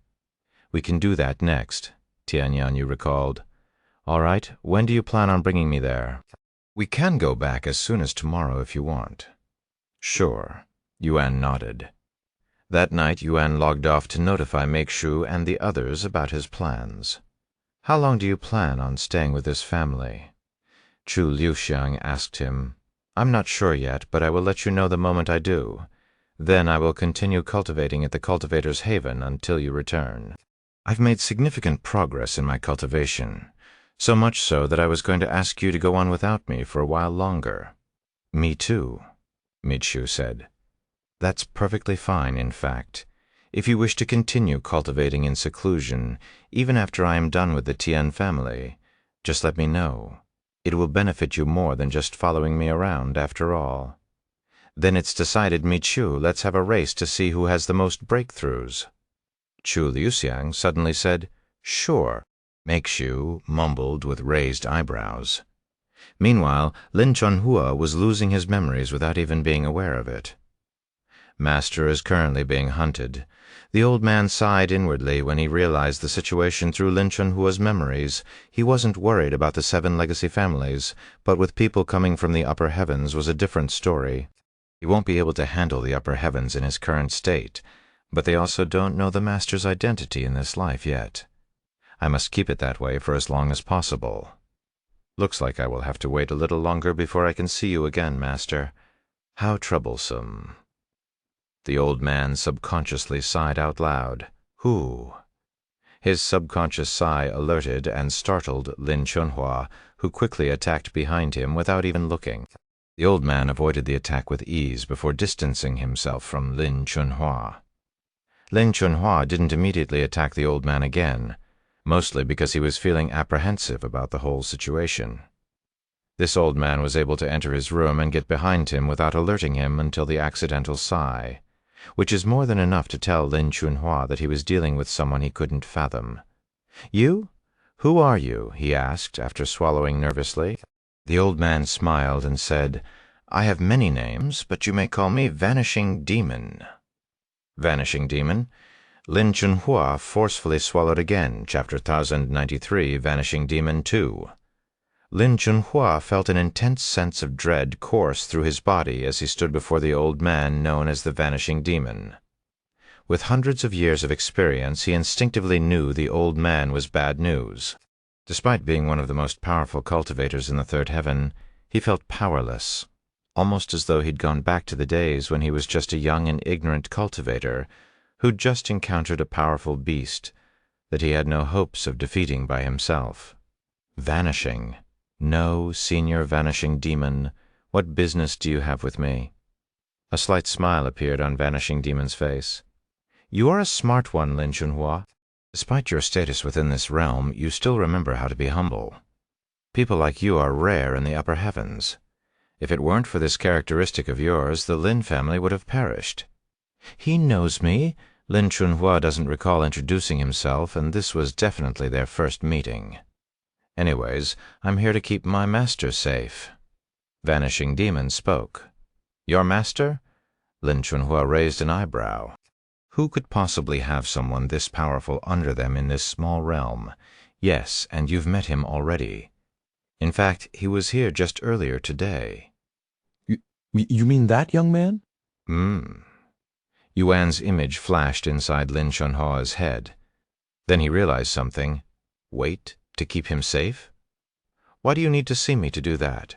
Are you worried that I might retaliate against him because of what happened today? I swear on my surname that I will not do such a thing. Vanishing Demon chuckled. Retaliate? Even the Celestial Emperor couldn't defeat him, much less the Lin family. The Celestial Emperor? Just who are you guys? Lin Chunhua was speechless. Just a few ambitious individuals trying to do what they think is best for this world. Vanishing Demon smiled. Anyways, my business here is finished. You will be questioned about me in the near future. But don't worry, you won't remember a thing about our conversation just now, and it will be like our meeting had never even happened. What do you mean by? Before Lin Chunhua could even finish his sentence, Vanishing Demon disappeared from his room like a ghost. He stood there with a dazed look on his face. Several moments later, Lin Chunhua snapped out of his daze, and he proceeded to look around the room with a confused expression on his face. Why am I standing here? I was cultivating just a second ago, he wondered inwardly. He decided to not think too much about it, and returned to his cultivation with all of his memories regarding Yuan erased from his memories. However, he still remembered the Tian family as well as the incident with them, just not the person who was behind it. After leaving Lin Chunhua's room, Vanishing Demon visited other people within the Lin family, starting with Patriarch Lin. Once he acquired Patriarch Lin's memories, he went on to steal the memories of everyone that knew about Yuan's existence, leaving no stones untouched. Once he cleaned up the entire Lin family, Vanishing Demon did not take a moment to rest, and immediately went to his next target, the other legacy families. After spending a few days combing through everyone in the 7 legacy families, Vanishing Demon went to his final destination, the Ji family. Who are you? How did you get in here? The Lord Ji of this realm was greatly startled when Vanishing Demon suddenly appeared before him like a ghost. Don't mind me, I think I wandered in here by accident. Vanishing Demon said with a smile. Do you really expect me to believe such an excuse? Identify yourself. Lord Ji shouted as he withdrew his weapon and pointed it at Vanishing Demon. Vanishing Demon narrowed his eyes slightly and spoke in a calm yet cold voice. A child such as yourself shouldn't play around with sharp objects. I advise you to put away that toy of yours before you get hurt. I will give you 3 seconds to identify yourself. Lord Ji ignored Vanishing Demon's words and continued pointing his sword at him. Vanishing Demon shook his head and sighed. You people from the Ji family are always the same. A vicious light suddenly flickered within Vanishing Demon's eyes. Eh? Lord Ji turned to look at his right arm after he felt an odd sensation from it, and to his absolute horror his entire arm had disappeared into thin air along with his weapon. However, he didn't utter a single cry and managed to endure the pain. I've never liked the Ji family. A bunch of lapdogs for the Celestial Emperor, yet you act as though you rule the 9 heavens, Vanishing Demon sneered in a mocking tone. Fortunately for you, I am in a good mood since I have finally found my master, so I am going to spare your life. You? Who are you? Lord Ji asked with gritted teeth. Vanishing Demon smiled and responded with a prideful aura around him. Vanishing Demon. Lord Ji frowned. Vanishing Demon? Never heard of you. Why are you doing this? When did my Ji family offend someone like you? How about Evil God's Shadow Army? Have you heard of them? What? A look of tremendous terror appeared on Lord Ji's face after hearing this name. Impossible. The Evil God's Shadow Army is just a legend, one that doesn't even exist in this world. It doesn't matter if you believe it or not. After all, you won't remember anything after I'm done with you. I won't remember anything. Lord G recalled a certain individual that was frequently mentioned when one spoke about the evil god's shadow army. According to the legend, the evil god's shadow army, which was the evil god's most powerful and secretive force, was managed by a nameless entity that had the ability to steal one's memories. I see, so you're that nameless monster who can steal one's memories. However, that doesn't explain why you're here. Vanishing Demon smiled. There is only one purpose for the evil god's shadow army: to protect the evil god, our master. Now that you have this knowledge, my reason for being here should be obvious to you now. No way the evil god is back. Lord G had a look of disbelief on his face. He has returned, yet not at the same time. However, it will only be a matter of time before he officially returns, and when that happens, the 9 heavens will be his to control. Lord G was speechless. Anyways, I have said enough. Once I am finished here, I will finally reunite with the evil god. Why? Lord G opened his mouth, but he stopped speaking and moving, and became dazed before he could even finish uttering his first word. When he snapped out of it, all of his memories of Yuan and his conversation with Vanishing Demon no longer existed. Naturally, this meant that he'd forgotten about Heaven's judgment, and that he was supposed to find and hunt Yuan. In just a few days, Vanishing Demon had managed to erase Yuan's existence from the 3rd heaven. Now that I've brought you some more time, it's about time we met, Master Tian. Vanishing Demon disappeared into the night after he was finished with the G family, Chapter 94, Jade Sword Manor. The day after the incident at the Lin family, Yuan left the Tian family with Tian Suyen and Tian Yanyu. Are you sure you want to stay behind? What if the Lin family attacks while we are away? Tian Suyen looked at her husband with a worried expression. Stop being so paranoid. I have a good feeling the Lin family won't bother us. He nodded with a calm smile. Sometime later they left the residence and went to the nearest city teleporter. Before we arrive at the sect, I want you to remember some rules. Tian Suyen said to Yuan after they exited the teleporter and made their way to the Jade Sword Sectum. 1. You will not wander the sect alone. 2. You will have someone with you at all times. She turned to look at Tian Yanyu and continued, Since you agreed to let him in the sect, he'll be your responsibility. Don't let him out of your sight. I know. Yuan couldn't help but smile. Why do you have to make it sound like I have some ulterior motive for visiting your sect? You don't? Me? I don't. Me? I don't believe you. Tian Suyen snorted. Yuan casually shrugged. Once they arrived at the sect, Tian Suyen said to Tian Yanyu, Don't forget about the upcoming event. There will be a briefing about it tomorrow. I know. Tian Suyen went ahead into the sect and quickly disappeared from their sights. Let's get you checked into the sect as a guest first. Tian Yanyu said to Yuan. Okay. Yuan proceeded to follow her into the sect. Sometime later, they stopped above a large building. This is our administration building. Once we check you in, you'll be given a guest uniform. You'll have to wear this uniform for as long as you're within the sect. Tian Yanyu explained to him as they descended in front of the building. The moment they entered the building, Yuan could feel multiple pairs of eyes staring in their direction. Disciple Yanyu, you're back in the sect and you're okay. An old man with short white hair rushed over when he noticed them. Hello, Elder Meng, of course I am fine. Why wouldn't I be? Tian Yanyu showed him a friendly smile. Why wouldn't you be? Elder Meng looked at her with wide eyes. There's a rumor going around that the Lin family has captured you and is holding you prisoner. Did that not happen? I wouldn't be here if I was captured, now would I? I don't know where that rumor came from, but it's not true. That's relieving to hear. Then the rumor about your family starting a fight with the Lin family is also false, right? That's true. However, it's already been settled. That doesn't sound assuring. However, now that you're back in the sect, even the Lin family cannot touch you. We've warned you multiple times to not leave the sect. But alas, Elder Meng shook his head. He then shifted his gaze to the handsome young man standing behind her. Who's this young man? Your boyfriend? Tian Yanyu chuckled. This is Xiaoyang, a guest in my family, and he's also our savior. I brought him here because he wanted to look at our sect. Xiaoyang, this is Elder Meng. He's a close friend of my mother, and he used to be my tutor even before I came to the sect.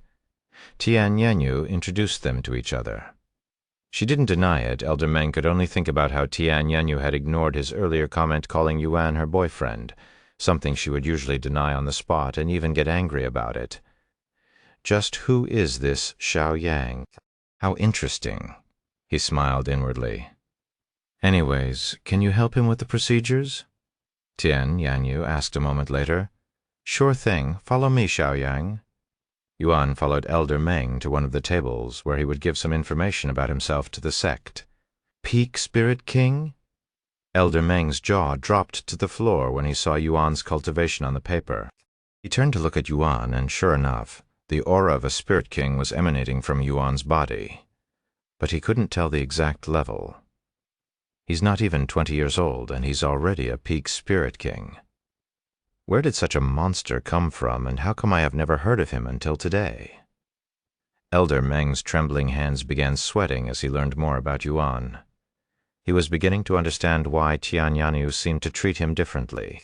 Sometime later, Elder Meng returned to Yuan with his new uniform. The majority of the uniform was black with a golden sword around his chest area. Here is your guest uniform. Please wear this for as long as you're within the sect. This way we know that you're a guest. We have a changing room right over there. Elder Meng pointed to the door at the end of the room. I understand. Yuan immediately went to change his clothes. You gave him the honorable guest uniform? Even though you know nothing about him, Tian Yanyu asked Elder Meng when she saw the black uniform in Yuan's hands. Regardless of their identity, if they're a Peak Spirit King, they deserve no less. Elder Meng said in a serious voice.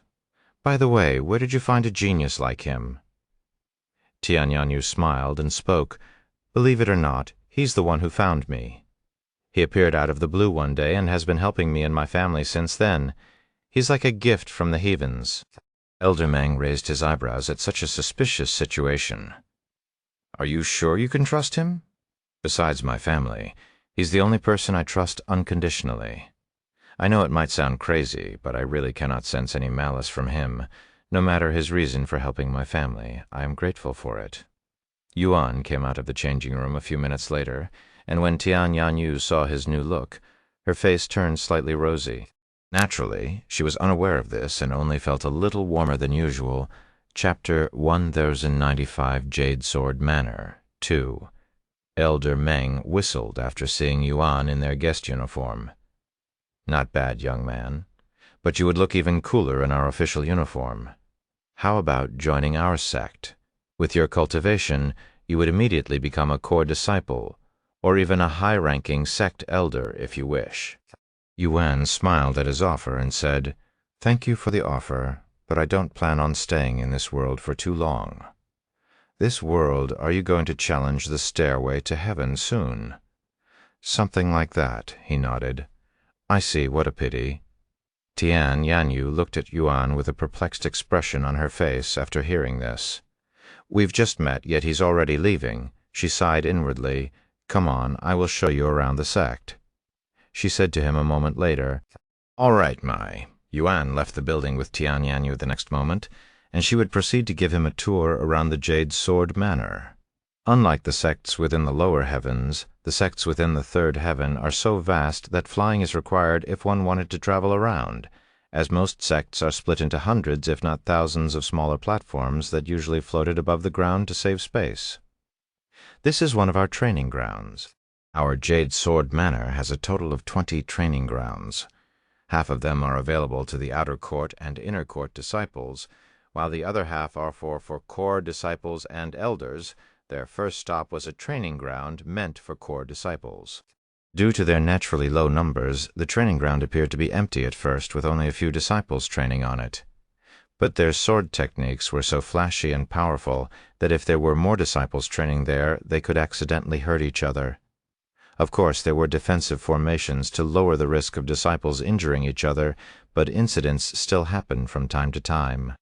After watching the disciples for a few moments, Tian Yanyu suddenly spoke Xiao Yang. Want to spar with me for a bit? Yuan looked at her with raised eyebrows, questioning her intentions.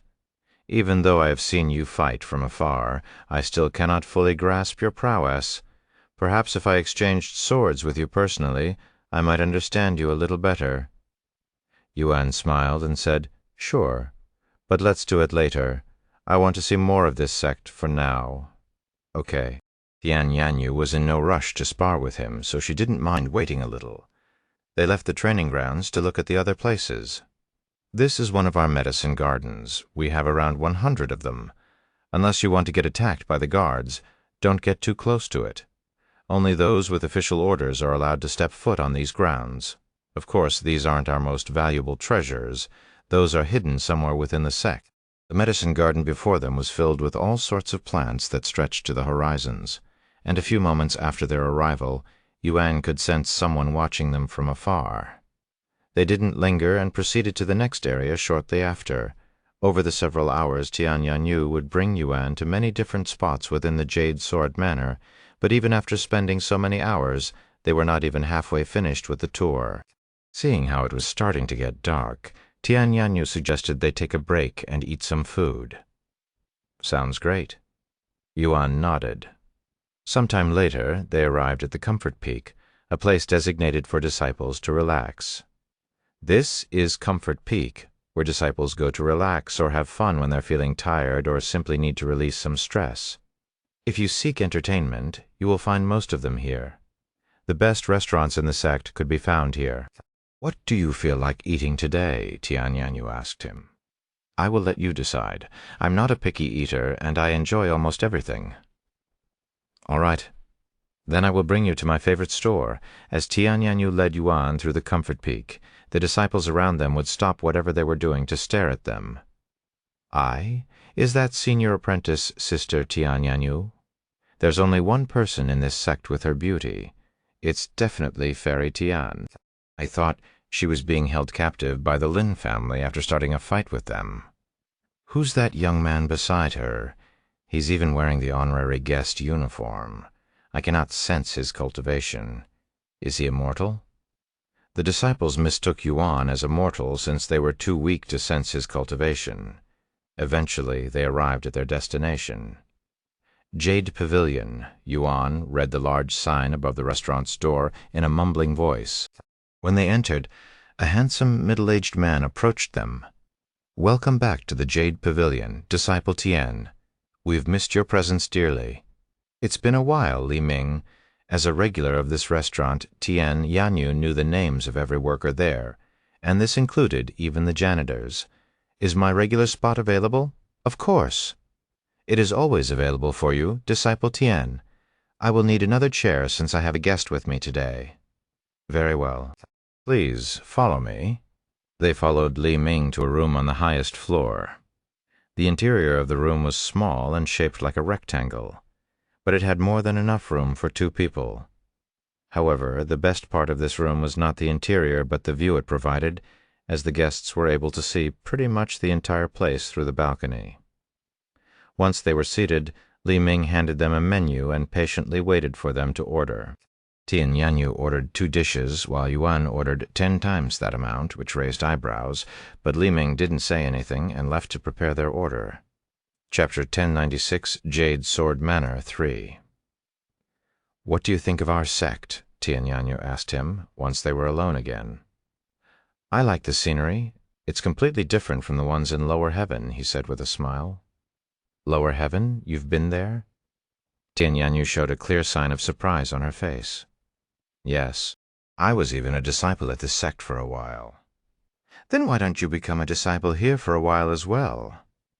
Tian Yanyu suddenly asked. "I'm not sure what I would do as a disciple here." He shook his head. "Well, what did you do in your previous sect?" "I become a disciple mostly for the experience, though I must admit that the experience I had was limited. I can't say for sure since I've never been to Lower Heaven, but I would imagine that things are vastly different up here. But what I know for sure is that you'll have more opportunities up here since we have more resources in the upper heavens." "Me." After pondering for a moment, Yuan spoke. "Give me some time to think about it." He immediately didn't refuse her offer. It was true that he didn't truly experience much in the Dragon Essence Temple, and he was interested in what it was like to be a disciple in the third heaven. Tian Yenyu's hands turned into fists underneath the table from trying to hold her excitement. He didn't refuse. There's still a chance. She smiled inwardly. Tian Yenyu continued to ask Yuan about his experience in the lower heaven until their food had arrived. They would stop talking to focus on their food and enjoy the scenery at the same time, even though it was nighttime.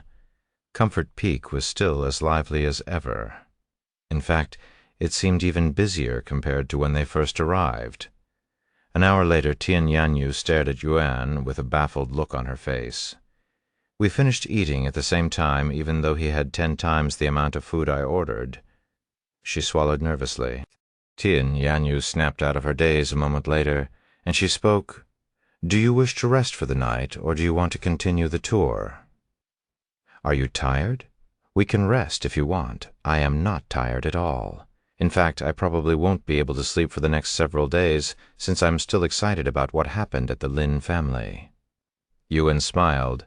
"Then let's continue our tour." "Okay." Core disciples like Tian Yanyu received special treatment, and one of her many privileges was free food, so they left the restaurant without needing to pay.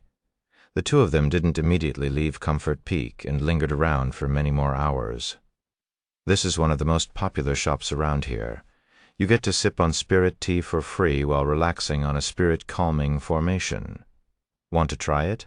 Tian Yanyu stopped in front of this large building that was crowded with people outside. "Don't mind the queue. Core disciples have their own rooms, so we can go straight inside if you wish." "Sure." He nodded. They entered the building a moment later and walked straight to the only empty reception desk there, while every other desk was occupied with disciples.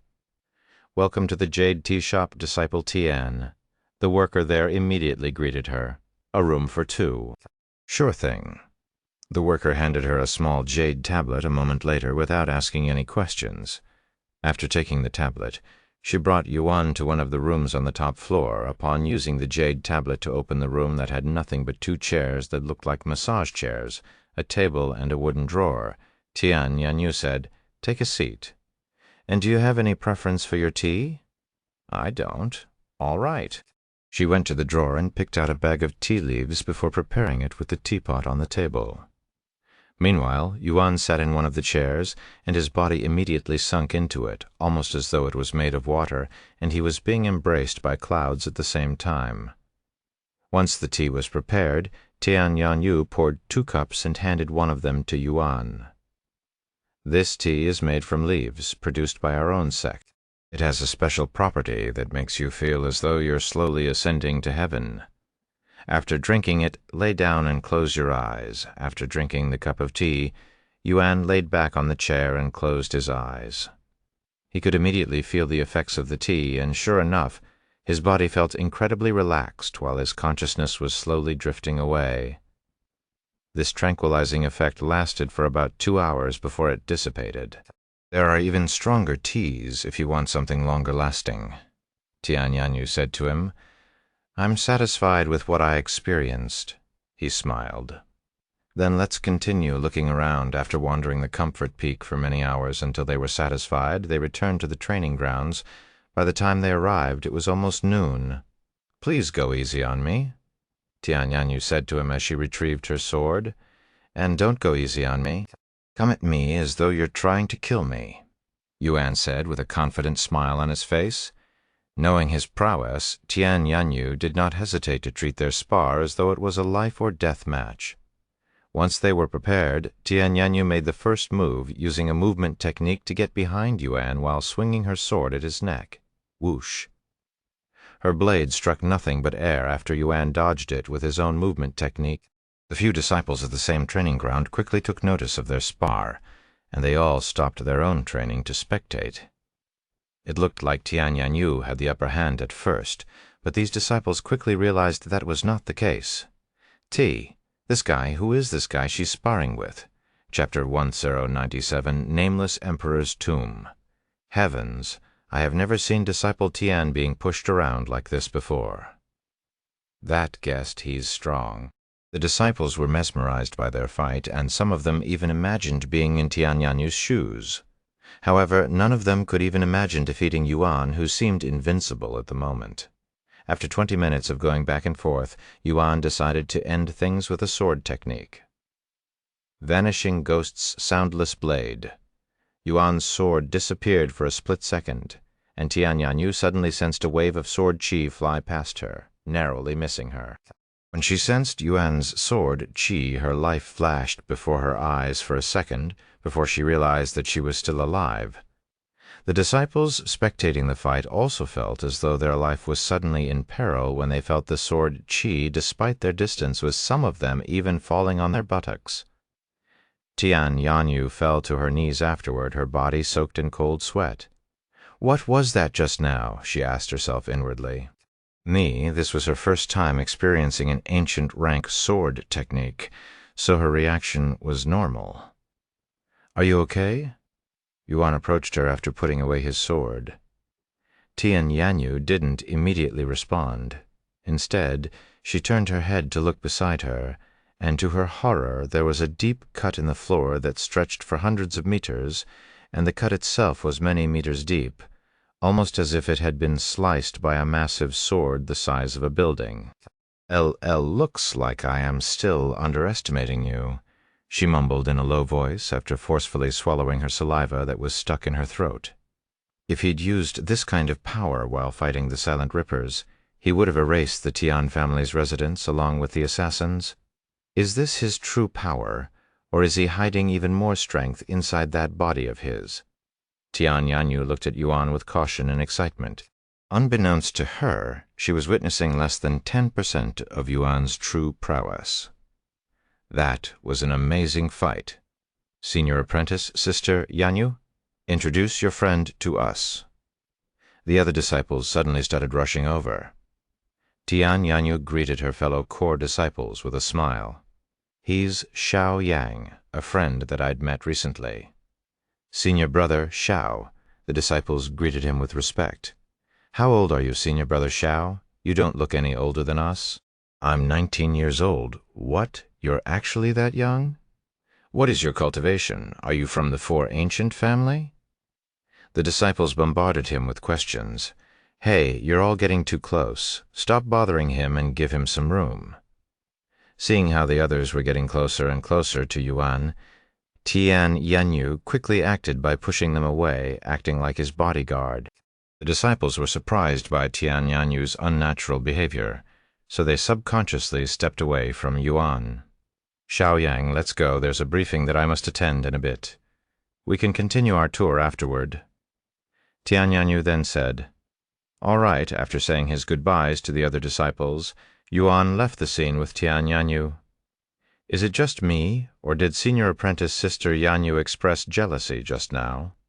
One of the disciples there asked a moment later. You think so too? I'm not surprised, considering his talent and young age. In fact, I'm even more surprised that I have never heard of him until today. The disciples didn't stay around for too long, since they also needed to participate in the upcoming briefing. What kind of briefing are you going to attend? It seems important, Yuan asked Tianyanyu as he followed her to another peak. It's definitely very important, as it affects not only our sect, but all of the sects in the third heaven. Oh, now I am really intrigued. Every 7 years, all of the sects gather to explore the Nameless Emperor's tomb. I'm sure you've heard of them before. They're basically grave sites created by powerful experts before their death, so that they can pass down their legacy to those that pass the trials. Nameless Emperor's tomb. Yuan mumbled in a low voice. This has been a tradition since ancient times, and even though we've been exploring it for countless years, there are still plenty of powerful treasures to be found inside. There have even been occasions where people from the upper heavens come down specifically to explore the tomb. Can anyone enter the Nameless Emperor's tomb? Or do they have to belong to a sect? Yuan asked. Anybody can enter the Nameless Emperor's tomb? However, that isn't recommended, since you won't have any protection, meaning you'll have to fend for yourself if you're attacked, and this is true even if you have a big group with you. Of course, this also applies to those in a sect. If you think the cultivation world is cruel out here, Just wait until you go inside. Everything inside could be an enemy. Are you thinking about going inside the nameless emperor's tomb? Tianyanyu asked him at the end. I'm still thinking about it, but it does sound fun. If you decide to join, let me know. I can speak with my mother, who can probably get permission to let you wear our uniform while you're inside. Thank you. Yuan nodded. Sometime later, they arrived in front of a building that looked like someone's residence. This is my living quarters. I'm going to wash myself before I go to the briefing. You can either stay here and wait for my return or come with me to the briefing. It's all up to you. I will come with you. I want to learn more about this nameless emperor's tomb, after all. All right, then. I will see you in a bit. Tianyanyu disappeared into the bathroom after they entered the building. While Yuan waited for her to come back out, Feng Yusheng's voice suddenly resounded. Young master, I didn't realize this at first since it's been hundreds of years, but do you remember when I said that I'd found the Empyrean Overlord inside a legacy tomb 500 years ago? That was the nameless emperor's tomb. What? Yuan exclaimed after hearing this shocking information. Chapter 1098, Nameless Emperor's Tomb, 2. Are you sure about this, Feng Feng? Did you really find the Empyrean Overlord inside this nameless emperor's tomb? Yuan asked for confirmation. I am certain, young master. My memories are getting clearer and clearer. I remember entering the nameless emperor's tomb 500 years ago, shortly after I escaped to the third heaven. I lacked treasures that were not too powerful to sell in this realm at that time, so I decided to enter the tomb, and after a gruesome experience that totally took me by surprise, I'd acquired the Empyrean Overlord and other treasures. Feng Yuxiang recalled her experience, feeling a tingly sensation known as fear when she did. The Nameless Emperor's tomb is an incredibly dangerous and unfathomable place that even a divine beast who came from the upper heavens, such as myself, struggled greatly inside. In fact, I even died a few times. If it were not for my immortal body, I would have perished inside that legacy tomb 500 years ago. Feng Yuxiang's soul shivered just thinking about the nightmare she'd experienced while inside the Nameless Emperor's tomb. However, a bright smile appeared on Yuan's face when he heard this. I wasn't sure if I wanted to go, but I cannot ignore such an opportunity after hearing this. The Nameless Emperor's tomb must have something to do with my previous lives. If I want to learn more about myself, I must go there. If that's the case, you should prepare yourself, young master. Even with your talents, I dare say that you'll still have some trouble inside. Hell, even the strongest cultivators can die in the most unlikely places. I know, I'll be careful, Yuan said. The Nameless Emperor's tomb, huh? Yuan wondered how he was related to this legacy tomb and what he'll find inside. If the Empyrean Overlord belonged to one of his past lives, there has to be a reason that it was inside the Nameless Emperor's tomb. Hell, the creator of this legacy tomb could very well be one of his past lives. Tianyanyu came out of the bathroom about 20 minutes later with a fresh look and stronger fragrance, smelling like a flower that had recently bloomed, not. I'm ready to leave. How about you? She asked him. Yes, also I have decided to explore the Nameless Emperor's tomb, Yuan said. Great, I will speak with my mother after the briefing. It's fine, I can protect myself and I won't be alone. Poof. Oh, right, I forgot about them, Tianyanyu mumbled. Anyways, we can talk about this later. Okay. Sometime later, they stopped at the Grand Jade Peak, one of the largest peaks within the Jade Sword Manor, though the only time this place becomes active are during summonings that required a large portion of the sect to gather in one spot, and currently there are over 200,000 disciples gathered. Impressive. Yuan was impressed by the sight when he arrived. This is just 2/3 of all the disciples in the Jade Sword Manor, too. Tianyanyu said, While we wait, do you have any questions about the Nameless Emperor's tomb? Yes, Yuan suddenly halted his sentence when something in the Grand Jade Peak caught his attention. He pointed at the massive stone statue in the distance and asked in a dazed voice, Who is that? Tianyanyu immediately knew what he was talking about, even without looking at the statue. He doesn't have a name because we don't know it, but we believe he's the Nameless Emperor. Tianyanyu explained as she stared at the statue of a tall, masked figure. "How did you figure that out?" Yuan continued to ask. "Because you can find similar-looking statues inside the Nameless Emperor's tomb. I see, but why put his statue in the sect? Is he related to this sect in some way?" "No, not that I know of. According to our sect's history, the founder of the Jade Sword Manor was a mere rogue cultivator before creating this place. He explored the Nameless Emperor's tomb with some success, and found some sword techniques as well as treasures that allowed him to become a peak cultivator in the third heaven and create the Jade Sword Manor. And he put that statue there as a way to pay respects to the Nameless Emperor, huh?" Yuan mumbled. "Pretty much," Tianyanyu nodded. "Yuan, that's the Lord," Lan Yingying's voice resounded shortly after. She immediately recognized the statue to be the same as the faceless statue that she'd taken care of since she was a child inside the mystic realm. But she was too surprised to say anything at first. "Yes, looks like he's related to the Nameless Emperor's tomb as well." Sometime later, a large group of figures could be seen approaching the Grand Jade Peak.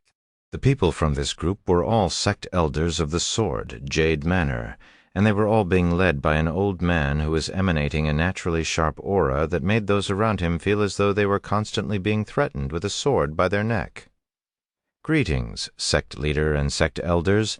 The world seemed to have trembled for a moment when all of the disciples greeted at the same time. That old man with the large silver sword behind his back is Yu Jian, our sect leader. Tianyanyu mumbled to Yuan. Once they arrived before the disciples, Yu Jian descended until he was floating in front of the statue while the sect elders gathered around the disciples. "It is that time again, my disciples. The Nameless Emperor's tomb will open for the world in 7 days, and it will remain open for 6 months. Yu Jian's voice boomed in their ears despite how soft it sounded. "If you wish to explore the Nameless Emperor's tomb, you must enter in groups of 10, and your cultivation has to exceed 3rd-level Spirit Lord. If you've never experienced the tomb before, know that even if you prepare for the worst, it won't be nearly enough to prepare you for the nightmares in that place." Yu Jian spoke in a solemn voice, sounding as though he was speaking from experience. Chapter 1099, Nameless Emperor's Tomb 3. You will be tested beyond your limits inside the Nameless Emperor's tomb. You will experience things that you wouldn't have even in your worst nightmares. There is an extremely high fatality rate inside where over half of those that enter never come back out. Even as a peak spirit king, I still have to tread the place with extreme care. If you are willing to go into purgatory and experience the worst of this world, then explore the Nameless Emperor's tomb. If you cherish your life, avoid it at all cost. Yu Jian continued to speak in a solemn voice, his words sending chills down all of the disciples' spine. Of course, he was not trying to scare the disciples on purpose. Every word that came out of his mouth was the truth and what he'd personally experienced, and he wanted them to know that the Nameless Emperor's tomb wasn't a playground for the weak. Hell, even the strong are considered weak inside, so one could say the strong doesn't exist when they are within the tomb. After taking a breather, Yu Jian continued. "With that being said, if you decide to challenge the Nameless Emperor's tomb, despite the danger, you could be rewarded with unfathomably powerful treasures or techniques that far surpass what should be allowed in our realm, just like our founder, who became one of the strongest cultivators during his era because he took the risks and was rewarded for it." The disciples swallowed nervously as they imagined the possibilities.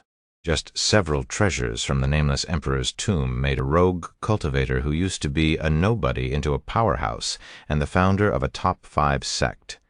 And since nobody knows how deep the tomb goes, since not a single soul has ever reached the end, the possibilities were literally endless. What if there exists a treasure at the end of the tomb that allows one to literally rule the 9 heavens? Such a thought would normally be considered as a delusion. But when it comes to the Nameless Emperor's tomb, this delusion seemed more realistic. Now let's talk about the Nameless Emperor's tomb itself. While nobody knows when it first appeared or when it was first discovered, we've been exploring it for at least 100,000 years now. But despite our efforts, we still don't know how much we've explored or how long it'll take before we learn its secrets.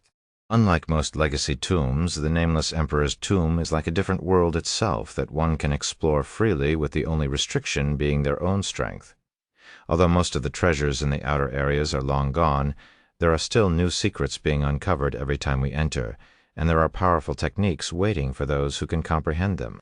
Yu Jian would continue to talk about the nameless emperor's tomb for several more minutes before he dismissed the disciples, me. Those of you determined enough to risk your life for a better life, come here in 7 days, and I will bring you to hell. You are dismissed. Many disciples stuck around to talk to their friends and fellow disciples even after being dismissed. What do you think? Are you having second thoughts about the tomb now? Tianyanyu asked Yuan in a teasing voice. Even if it's a 90% chance of dying, I will still be willing to go. Yuan smiled. Tian Suyen showed up a moment later. Is he causing you any trouble? She asked Tianyanyu the moment she appeared. Of course not. Tianyanyu shook her head with a bittersweet smile. Is that so anyways? Do you plan on entering the tomb this year? If you are, I want you to come with me and your father. I do, but... Tianyanyu glanced at Yuan before continuing. I was thinking about going with Xiao Yang. What? Tian Suyen frowned, and she shifted her focus to Yuan. You're also going to enter the tomb? Are you going by yourself? Stop dragging my daughter into trouble with you. Mother, what are you saying? Have you forgotten about his strength? He's strong enough to defeat the Silent Rippers by himself. If there's only one person in this place that is qualified to protect me, it's him. Actually, your mother is right, Miss Yanyu. I plan on going as deep as I can, and I'm not confident in protecting myself, much less someone else. Tianyanyu showed clear disappointment on her face after hearing his words, but it was not like she didn't understand where he was coming from. You're right. I'm sorry. It was incredibly selfish of me to force you to protect me when the nameless emperor's tomb could threaten even a peak spirit king's life. I guess I've been spoiled by you a little. Yuan smiled and said, I don't mind traveling with you at first, but we will have to separate once it becomes too dangerous. What do you think, Mother? Can he come with us? Tianyanyu turned to look at her with pleading eyes. I'm not senseless enough to deny more helping hands, especially one as capable as his, she said. It was at this moment another voice resounded. May I interrupt your conversation for a second? They turned to see Yu Jian standing right next to them. Sect leader? Tian Suyen was startled by his sudden appearance. Don't mind me. I only want to speak with this young man for a bit. Yu Jian spoke while his gaze stared at Yuan's handsome face. I'm Yu Jian, sect leader of the Jade Sword Manor. The sect leader is introducing himself first. Tian Suyen swallowed nervously when she saw this, as this meant that he respected Yuan enough to become humble. Nice to meet you, Senior Yu. I'm Xiao Yang, a wandering cultivator. Senior, there's no need to be humble when we're both peak spirit kings. In fact, I might even be inferior to you when it comes to raw talent. Yu Jian shook his head. He noticed Yuan's profound aura even before he arrived at the Grand Jade Peak, but he has been resisting his urges to speak with Yuan until now. Thank you for listening to the story on kevinaudio.com. Chapter 1100, Nameless Emperor's Tomb 4, The Sect Master Admitted Being Inferior to a Junior Before His Own Disciples? Tian Suyen cried inwardly when she saw this. She almost couldn't believe her ears. Even if we have similar cultivation levels, it won't change the fact that you're older than me. Anyways, what business do you have with me?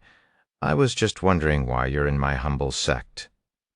A genius such as yourself usually doesn't show up unannounced. I just wanted to see what kind of sect my friend belonged to, that's all. I see. Yu Jian's gaze landed on Tianyanyu for a second. I hope this humble place is to your liking. If you have any troubles or concerns, don't hesitate to speak with me. I cannot bother the sect leader over such minor issues.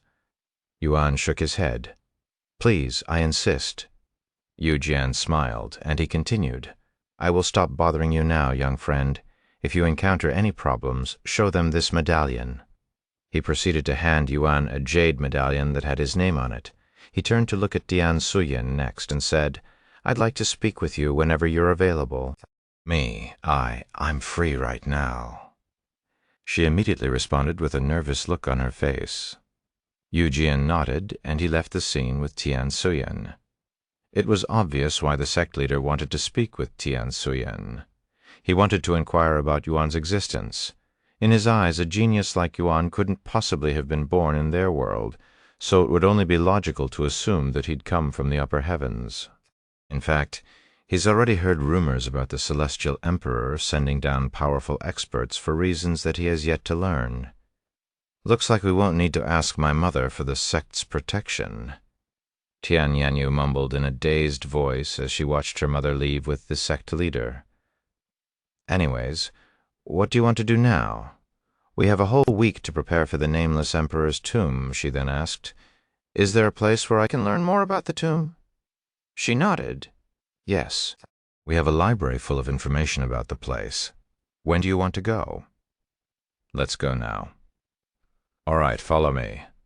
Tian Yanyu brought Yuan to the Jade Enlightenment Peak, where all sorts of information and techniques are stored. Naturally, this meant that guests weren't normally allowed inside even if they had a disciple with them. However, Yuan had the sect leader's medallion, so Tian Yanyu took the chance and brought him there anyway. After arriving at the Jade Enlightenment Peak, Tian Yanyu led Yuan to a tall pagoda that had 21 floors. This building is usually empty, but with the Nameless Emperor's tomb near, it was currently crowded with disciples. Everything inside this building is related to the Nameless Emperor's tomb. You can find others' experience inside the tomb and already discovered treasures all within this place. I'm going to leave you alone to prepare myself. If you need anything, contact me through this. Tian Yanyu handed Yuan her communication jade slip. If you encounter any trouble, just flash the sect leader's medallion. It should settle most issues right there and then. Please don't cause any trouble because I will be responsible for it as your guide. Thank you. Yuan smiled as he accepted the jade slip. Tian Yanyu didn't linger for much longer and left shortly after. Yuan approached the pagoda, but he was quickly stopped before he could even reach the staircase. Hey, you stop right there. A middle-aged woman flew towards him from a distance. Once she landed, she continued, Even if you are an honorary guest, you are not allowed to be here. Yuan didn't say anything and flashed the jade medallion he'd received from their sect leader. The woman's eyes widened with shock for a moment, and her mouth stuttered as she tried to find the proper words to utter. After a moment of silence, she cleared her throat and handed him an accessory. Hang this around your belt. If you lose it, more people will come to stop you. Now, if you'll excuse me, not wanting to stay around any longer, the woman quickly fled the scene after giving Yuan the accessory. Yuan continued to approach the steps leading to the pagoda afterward, and sure enough, people would continue to stare at him, with some of them even starting to approach him. But when they saw the little accessory hanging on his belt, they stopped and turned around. Once he was inside, Yuan immediately began sweeping through the scrolls and jade slips on the shelves, and over the next 4 days he would not take a step outside of the pagoda, spending all of his time staring at words. However, even if he was given a month, he wouldn't be able to read all of the information inside the pagoda, as it had been accumulated throughout tens of thousands of years. I have a good grasp of what to expect in the tomb, but I doubt it is enough to prepare me for what I plan on doing. I guess I can only hope for the best. Yuan eventually left the pagoda after spending 5 days inside. He returned to Tian Yanyu's living quarters afterward. How was it? Did you find the information useful? Tian Yanyu asked him as she invited him inside. Somewhat. I know what to expect in the beginning, but there is too little information about the deeper areas. He sighed. I'm not surprised. Most people that went too deep never returned after all. How about your preparation? Do you feel prepared for the tomb? Yuan then asked her. No matter how much one prepares, they won't be prepared enough for the tomb. She shook her head. Anyways, I'm going to spend what little time we have left to meditate and mentally prepare myself. What about you? Tian Yanyu said. I will do the same. You can use the room next to mine. Okay. Tian Yanyu returned to her room shortly after Chapter 1101, Commander of the Evil Godshadow Army. Feng, can you tell me about your experience with the Nameless Emperor's tomb? I'll assume that you'd advanced deeper than most people since you were able to acquire the Empyrean Overlord, unless this treasure isn't as valuable as I thought, Yuan asked her after entering his room. While I can't say that I have traveled further than anyone out there, I did go pretty deep before I found the Empyrean Overlord. Feng Yuxiang's voice resounded the following moment. As you know, the Nameless Emperor's tomb opens for half a year after it opens. It took me almost that much time to acquire it. Half a year, what happens when the tomb closes? Yuan asked. Everyone that is still inside will automatically get teleported outside, and then it will remain closed for 7 years before the cycle repeats itself. Honestly, the hardest part about the tomb aren't the challenges. It's the pressure that threatens to shatter your soul, and the deeper you go, the stronger the pressure. A pressure, huh? Sounds troublesome. Feng Yuxiang would continue to talk about her experience in the tomb as well as the trials that she had to challenge. The Nameless Emperor's tomb is very unique when it comes to trials because most legacy tombs will automatically challenge every individual that enters it. But the Nameless Emperor's tomb allows one to choose their trials, so one can spend the entire 6 months inside without doing any trials. However, this naturally means you won't receive any rewards. Furthermore, powerful beasts and even demons roam the lands there. Demons? Yuan raised an eyebrow. Don't worry, they're not real demons. Everything but the treasures within the tomb was created using spiritual energy. With that being said, the demons are as powerful as real demons, and they even have its regenerative ability. Feng Yuxiang would spend almost the entire day recalling her experience within the tomb, and that's how I acquired the Empyrean Overlord. Once Feng Yuxiang finished, Lan Yingying spoke. The Nameless Emperor's tomb sounds a little similar to the mystic realm. Considering that they're both related to the Lord, I'm not surprised, Yuan said. Lord, now that's a persona I haven't heard in a while. A new voice that Yuan didn't recognize suddenly resounded in the room. Who's there? Yuan snapped his head like a turtle and turned to look at the window, where an old man that he didn't recognize was standing with a smile on his face. How long has he been standing there? I didn't sense his presence until he spoke. This person is an expert. Yuan swallowed nervously. He could instinctively tell at glance that this old man was at a level that he couldn't even comprehend. Be careful, Brother Yuan. He's dangerous. Xiaohua jumped between him and the old man, even retrieving her weapon without hesitation. Feng Yuxiang and Lan Yingying did the same, even though their instincts told them to run. The atmosphere in the room immediately turned cold, and it suddenly felt like they were in a life-or-death situation. However, the old man appeared completely relaxed, almost as if he wasn't even part of it. Yuan stood there in silence. Despite the tense atmosphere, he had this inexplicable feeling that the old man wasn't a real threat. Let me ask you again, who are you? Yuan asked him, breaking the silence. The old man took a deep breath before speaking. My apologies. I was so overwhelmed with emotions that I'd forgotten how to act and made things awkward. He proceeded to move his body and bent his knees. Don't move, Yao Hua shouted at him. However, the old man ignored her warning and continued to lower his body until his knee was kissing the floor. Dong Ye, commander of the evil god's shadow army? This unworthy subordinate greets the master. Evil god's shadow army? Master? Yuan muttered in a dazed voice, his eyes as wide as saucers. You may not remember now due to your recent reincarnation, but I am your faithful servant. I've been following you since you were the evil god, and I have been there for all of your reincarnations since then. If you don't mind me asking, how much of your past lives do you remember? Yuan was speechless. Dong Yi didn't rush things and patiently waited for Yuan to digest the situation. Xiao Hua, Feng Feng, Ying Ying, lower your weapons, Yuan spoke a long moment later. The ladies reluctantly lowered their weapons, but they were still on high alert and full of suspicion towards Dong Yi. So you used to serve the evil god, huh? If that's true. What was his name? And who was he before the evil god? Do you have any proof that you served him? Yuan suddenly asked Dong Yi multiple questions. Without hesitation, Dong Yi responded in a clear voice. Master used to be known as the God of War before receiving the title of Evil God, and his true name was Tian Xian. If you still doubt me, allow me to show you some of my memories with you. You can share memories? Yuan raised an eyebrow. Indeed. Will you accept my memories? Yuan didn't immediately respond and began pondering.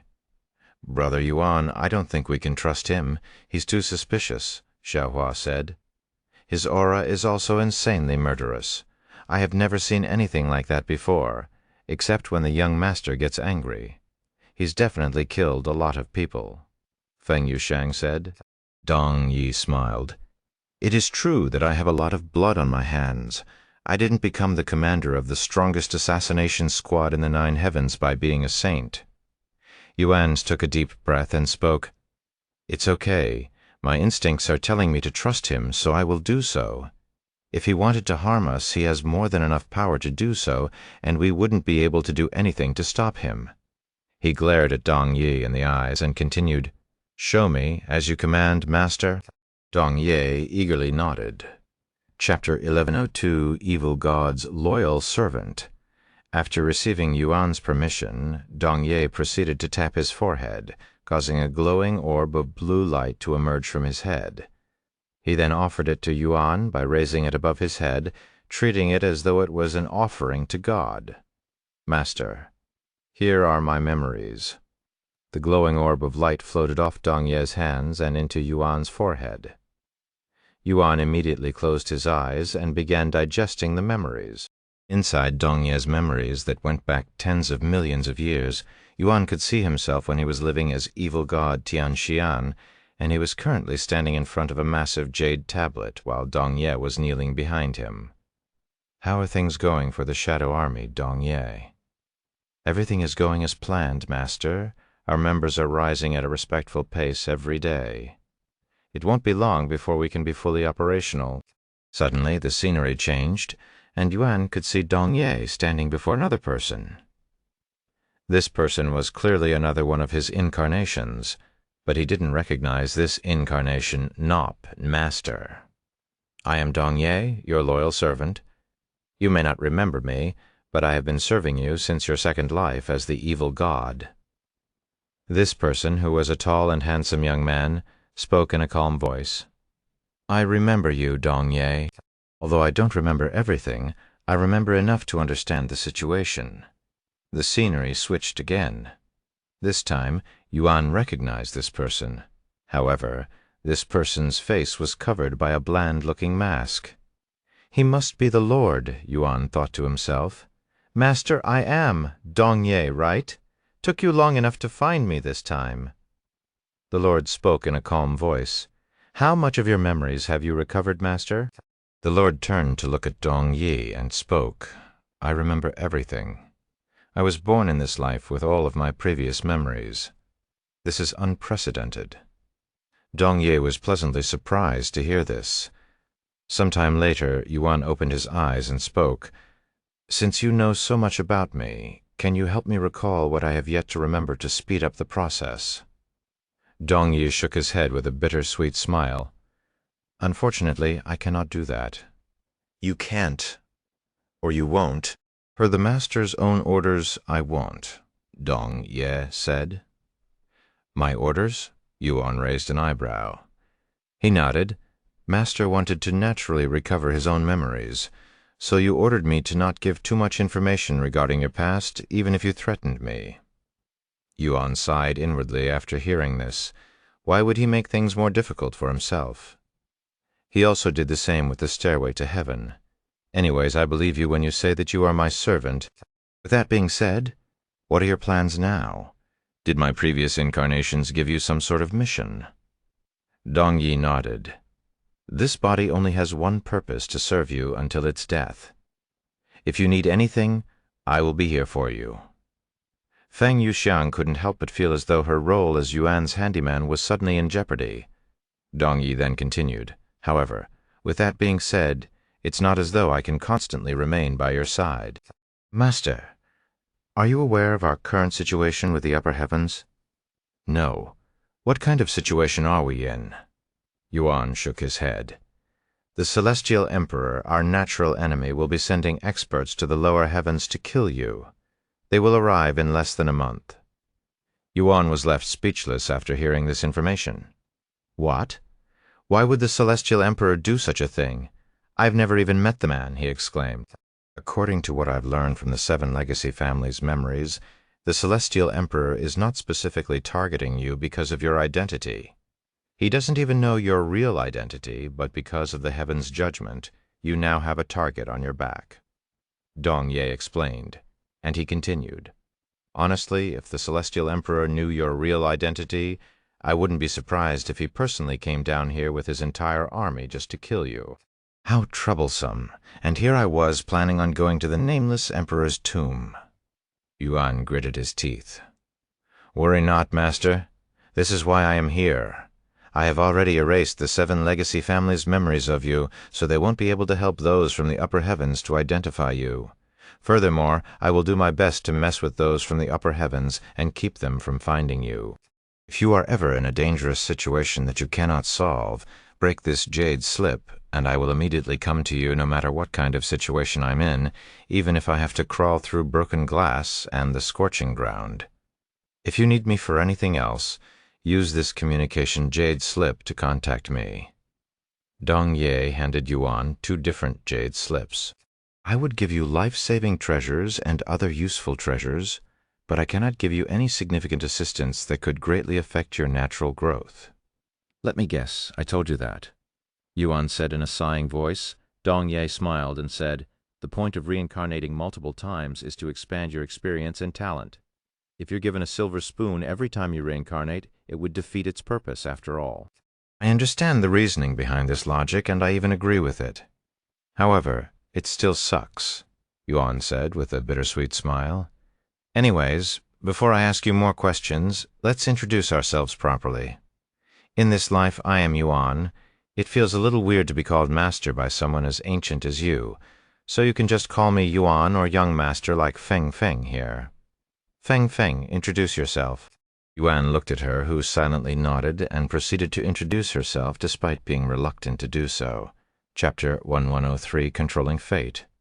Feng Yuxiang. I am a divine beast that carries the bloodline of a phoenix. Feng Yuxiang gave a brief introduction about herself. The rest of you should introduce yourself as well. Yuan looked at the others. Lan Yingying. I am a divine beast as well, a divine serpent. Dong Yi, who already knew that Feng Yuxiang and Lan Yingying were divine beasts, nodded his head. While they can hide their identity from cultivators around their level, Dong Yi was an immortal who has existed for millions of years. It was simply impossible to fool someone like him.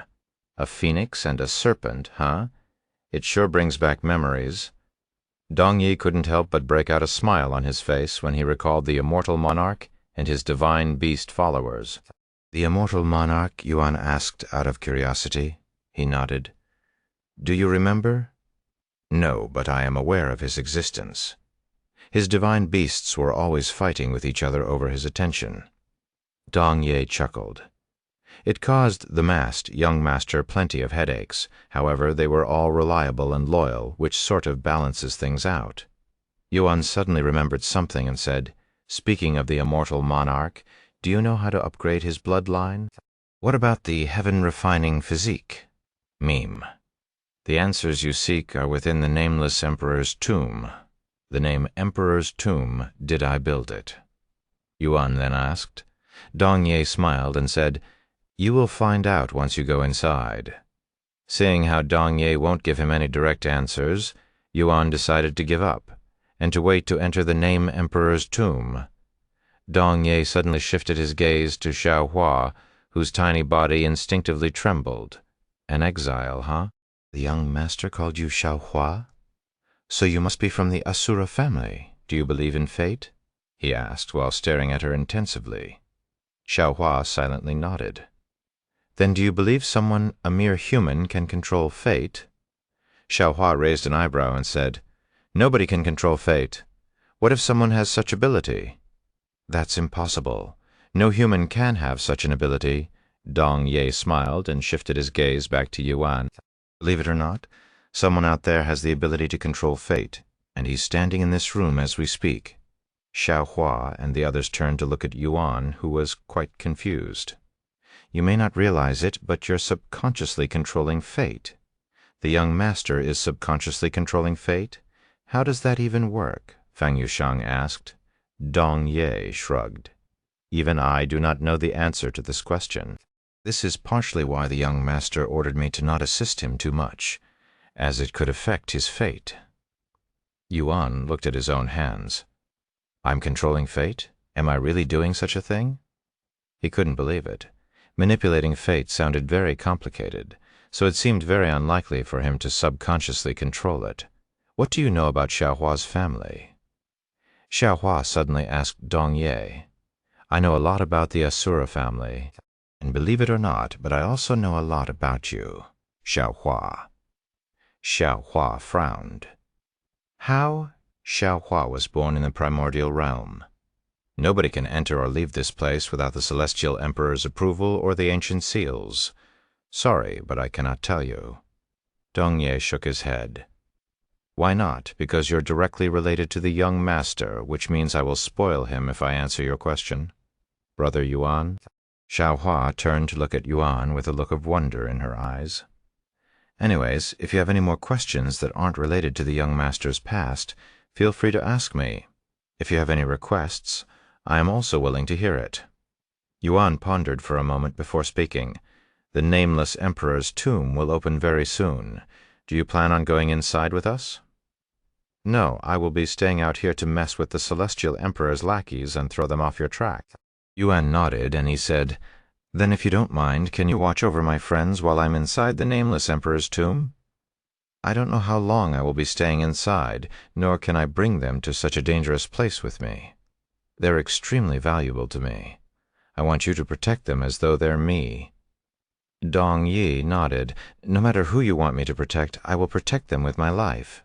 Yuan proceeded to tell Dong Yi about Mixu and the others who were training at the Cultivator's Haven.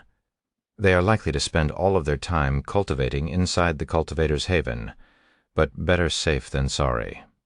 Rest assured, young master, as long as I am breathing, no harm will come to your friends. Even if I am not constantly by their side, I can cover this entire world with my divine sense, so I will know immediately the moment they're in any danger, no matter where I am." "Covering this entire world with your divine sense? I have been wondering about this for a while now, but what is your cultivation?" Yuan asked out of curiosity. "This humble one is only at the 7th level of God Ascension realm." "God Ascension?" Yuan mumbled in a dazed voice. "If one's ascension towards godhood succeeds, they will become a cultivation god, which has been the peak of the cultivation world since ancient times." "You're not that far away from the peak of cultivation, yet you sound disappointed." Yuan couldn't understand this part. "Because I know my limits, young master. As much as I hate to admit it, I don't have enough talent to become a cultivation god. That is a truth that I must accept. You, on the other hand, have not only succeeded in becoming a cultivation god multiple times in your past lives, I have a good feeling that you'll break through that limit and achieve something unprecedented in our world." Dong Ye spoke as he gazed upon Yuan with a confident glint in his eyes. Chapter 1104, Arrival from the Upper Heaven. "Wait a second. I thought all cultivators in the 9 heaven must abide by the rules of each heaven." Feng Yuxiang suddenly spoke. "For example, the limit of cultivation in this world is the peak spirit king. If someone who doesn't belong in this world appears, they would invoke heavenly tribulation. Will you be fine down here with your cultivation?" Dong Ye nodded. "Only mortals abide by that rule. Immortals like me can ignore such a rule and come down here whenever we want. Even if we invoke a heavenly tribulation, it won't be strong enough to harm us. Though it's a pain in the ass to come down here because we have to enter through the long route. So most of us won't bother unless absolutely necessary. Also, I'm currently masking my presence, so the heavens don't even know I am here, and as long as I don't do anything crazy, it will remain that way. I'm more worried about the Celestial Emperor than in any heavenly tribulation, because the young master won't be able to fight them at his current state. What's the situation with me and the Celestial Yuan?" halted his sentence midway. "Never mind. I hope the Nameless Emperor's tomb will have all of the answers." Some time later, Dong Yi's eyebrows suddenly twitched, and he spoke with a dejected face.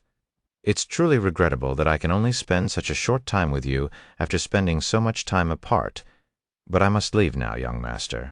Some people from the upper heavens have just arrived in this world, and to minimize the chances of your true identity being known, I must disappear. However, even though I won't be by your side, I will always be watching over you. If you are ever in deep trouble, you know how to contact me. But before I go, I must apologize to you, young master. There is so much that I want to say to you to tell you, but I truly don't dare to mess with your fate." Yuan shook his head. "Don't worry about it. I understand your feelings, and, to be honest, I like it this way, even if it's a little more inconvenient for me. My past, my purpose, and my goals, I will unveil them as I follow my own path, me." After giving Yuan a slight nod, Dong Ye dissipated into thin air like smoke. An immortal who has reached near the peak of cultivation, who could have imagined that such a powerful individual would be willing to serve someone? Yuan mumbled out loud after Dong Ye disappeared. "That's just how amazing your existence is, young master." Feng Yuxiang chuckled. "Don't flatter me," he shook his head. Meanwhile, somewhere within the third heaven, a large hole appeared in the sky moments before a group of individuals came out of it. There were 21 people in this group, and all of them had the cultivation of a peak spirit king, but the aura they emitted far surpassed what someone at their cultivation base could ever achieve. "Fuck, the spiritual energy in this place is so trash. It feels like I am breathing in dust with every single breath," one of them immediately complained after taking his first breath. "How do people live in such an environment? Let's hurry and kill that criminal and get the hell out of here as soon as possible." Most of these people agreed with the sentiment, however. One couldn't completely blame them for their behavior. The spiritual energy in the upper heavens was countless times purer than the ones down here, and as cultivators they have reached the level where they don't need to breathe in air to live, just spiritual energy. These people have lived their entire life thinking that their spiritual energy was the standard, so it wouldn't be weird for them to have such a strong reaction after suddenly being exposed to something much worse. Anyways, where are the G family and the 7 legacy families? I was told that they'd be greeting us the moment we arrived. Perhaps they got the location wrong? I wouldn't be surprised if a world of this low standard housed such dumb people. Unbeknownst to these people, the 7 legacy families and the G family all had their memories stolen by Dong Ye, hence why nobody showed up to greet them. After waiting around for a few moments, these people split up to look for the 7 legacies families themselves. When they found the 7 legacy families, these people from the upper heavens immediately demanded for answers. However, they quickly realized that nobody from the 7 legacy families knew about their arrival. This made them wonder if the people from the upper heavens had forgotten to notify the 7 legacy families. But they soon realized the truth, that the 7 legacy families and the G family had their memories erased for some reason. What's going on? Who would erase their memories? I think a better question would be, who could have the capability to do such a thing in this world? I only know of one person in the 9 heavens who could erase memories, but that person's been missing for hundreds of thousands of years. I also don't think it's him. Why would he be down here stealing memories from mortals, right? The people from the upper heavens quickly dismissed the phenomenon, mostly because they couldn't be bothered to investigate any further. But then they realized another problem. Without the 7 legacy families' help, how will they ever find the person they were looking for? Even finding a needle in a haystack would be easier than this task, since they at least knew what a needle looked like. However, it was not as though they could leave without even trying. In the end, these people decided to stay around for a little longer to wait for the others that have yet to arrive. These 21 people were just the first batch of people amongst a dozen, after all. In the meantime, I'm going to take a look around. As shitty as this place is, it's a rare chance to experience the lower heavens. Try not to get yourself killed. You'd immediately become a laughingstock if you died in a place like this. Even if my cultivation is suppressed to being a mere spirit king, What could possibly hurt me down here? This individual sneered in a mocking manner before disappearing into the world. Many people from the group followed suit, as they were also curious about the third heaven, chapter 1105, Nameless Emperor's Tomb's opening. The day before the Nameless Emperor's Tomb's opening, Yuan received a message through one of his communication jade slips. Yuan, Lady Shu, will return in 5 days to give you what she promised. Senior Bai's voice resounded inside his head. Oh, I was so occupied with the Nameless Emperor's tomb that I nearly forgot about our agreement. Yuan felt a drop of cold sweat appearing on his forehead. He couldn't imagine what he'd do if he didn't show up for the soul technique, and Shujiaki decided to not give it to him anymore. However, the Nameless Emperor's tomb will be opening tomorrow, and I promised Tianyanyu that I'd enter with her. As much as he wanted to enter the tomb with Tianyanyu, he had to prioritize the soul technique, as it could potentially be the difference of whether he'll clear the Nameless Emperor's tomb or not. After preparing himself for Tianyanyu's complaints, Yuan went to knock on her room. Tianyanyu opened the door a moment later. Hey, something wrong? Tianyanyu raised an eyebrow, Maib. You see, I just remembered that I had an appointment with someone, and this is an important meeting that I cannot miss. But it will happen 5 days after the Nameless Emperor's tomb's opening, so I won't be able to enter with you on day 1. What? You're telling me this the day before it opens? Tianyanyu was clearly unhappy about the situation. However, even though her voice was loud, she didn't look angry. I'm truly sorry. Yuan lowered his head in an apologetic manner. Tian, Yanyu rubbed her eyes and sighed. Don't worry about it. It's only 5 days, right? I can ask my mother to delay our entrance for you. Yuan quickly lifted his head and said, Please don't. Your mother won't like it and will probably refuse. Furthermore, you're not going with just your mother, right? We cannot delay the others just for me. Where will you guys be headed first? I will meet up with you in 5 days. Yuan suddenly suggested. We'll be spending our first month at the Nameless Stone Warrior. You know where it is, right? He nodded. I memorized the map. Good. The following day, Yuan and Tianyanyu went to meet up with Tian Suyen, who brought them to the gathering area where tens of thousands of disciples were waiting in anticipation with more to show up. Senior, due to another appointment I had arranged before coming here, I will be entering the Nameless Emperor's tomb a few days after it opens. Yuan said to her, who merely shrugged. Why are you telling me? I don't really care if you come with us or not, Tian Suyen said. However, while she claimed to not care, she wasn't telling the truth entirely. Since she knew how powerful Yuan was, she would feel less nervous inside the tomb. But that's no longer the case. Tianyanyu then spoke. By the way, you can enter and leave the Nameless Emperor's tomb as many times as you please, so you don't need to worry about that. Sometime later, sect leader Yu Jian showed up at the gathering place and swept the crowd with a sharp and profound gaze.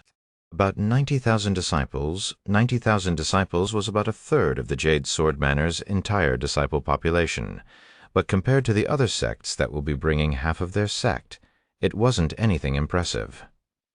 Once Yu Jian gave the disciples a short speech, he retrieved a spiritual treasure and mass teleported everyone there to another gathering area, one that was much closer to the Nameless Emperor's tomb. The Nameless Emperor's tomb is 100 kilometers to the north. All of the major sects will have a spot reserved for them.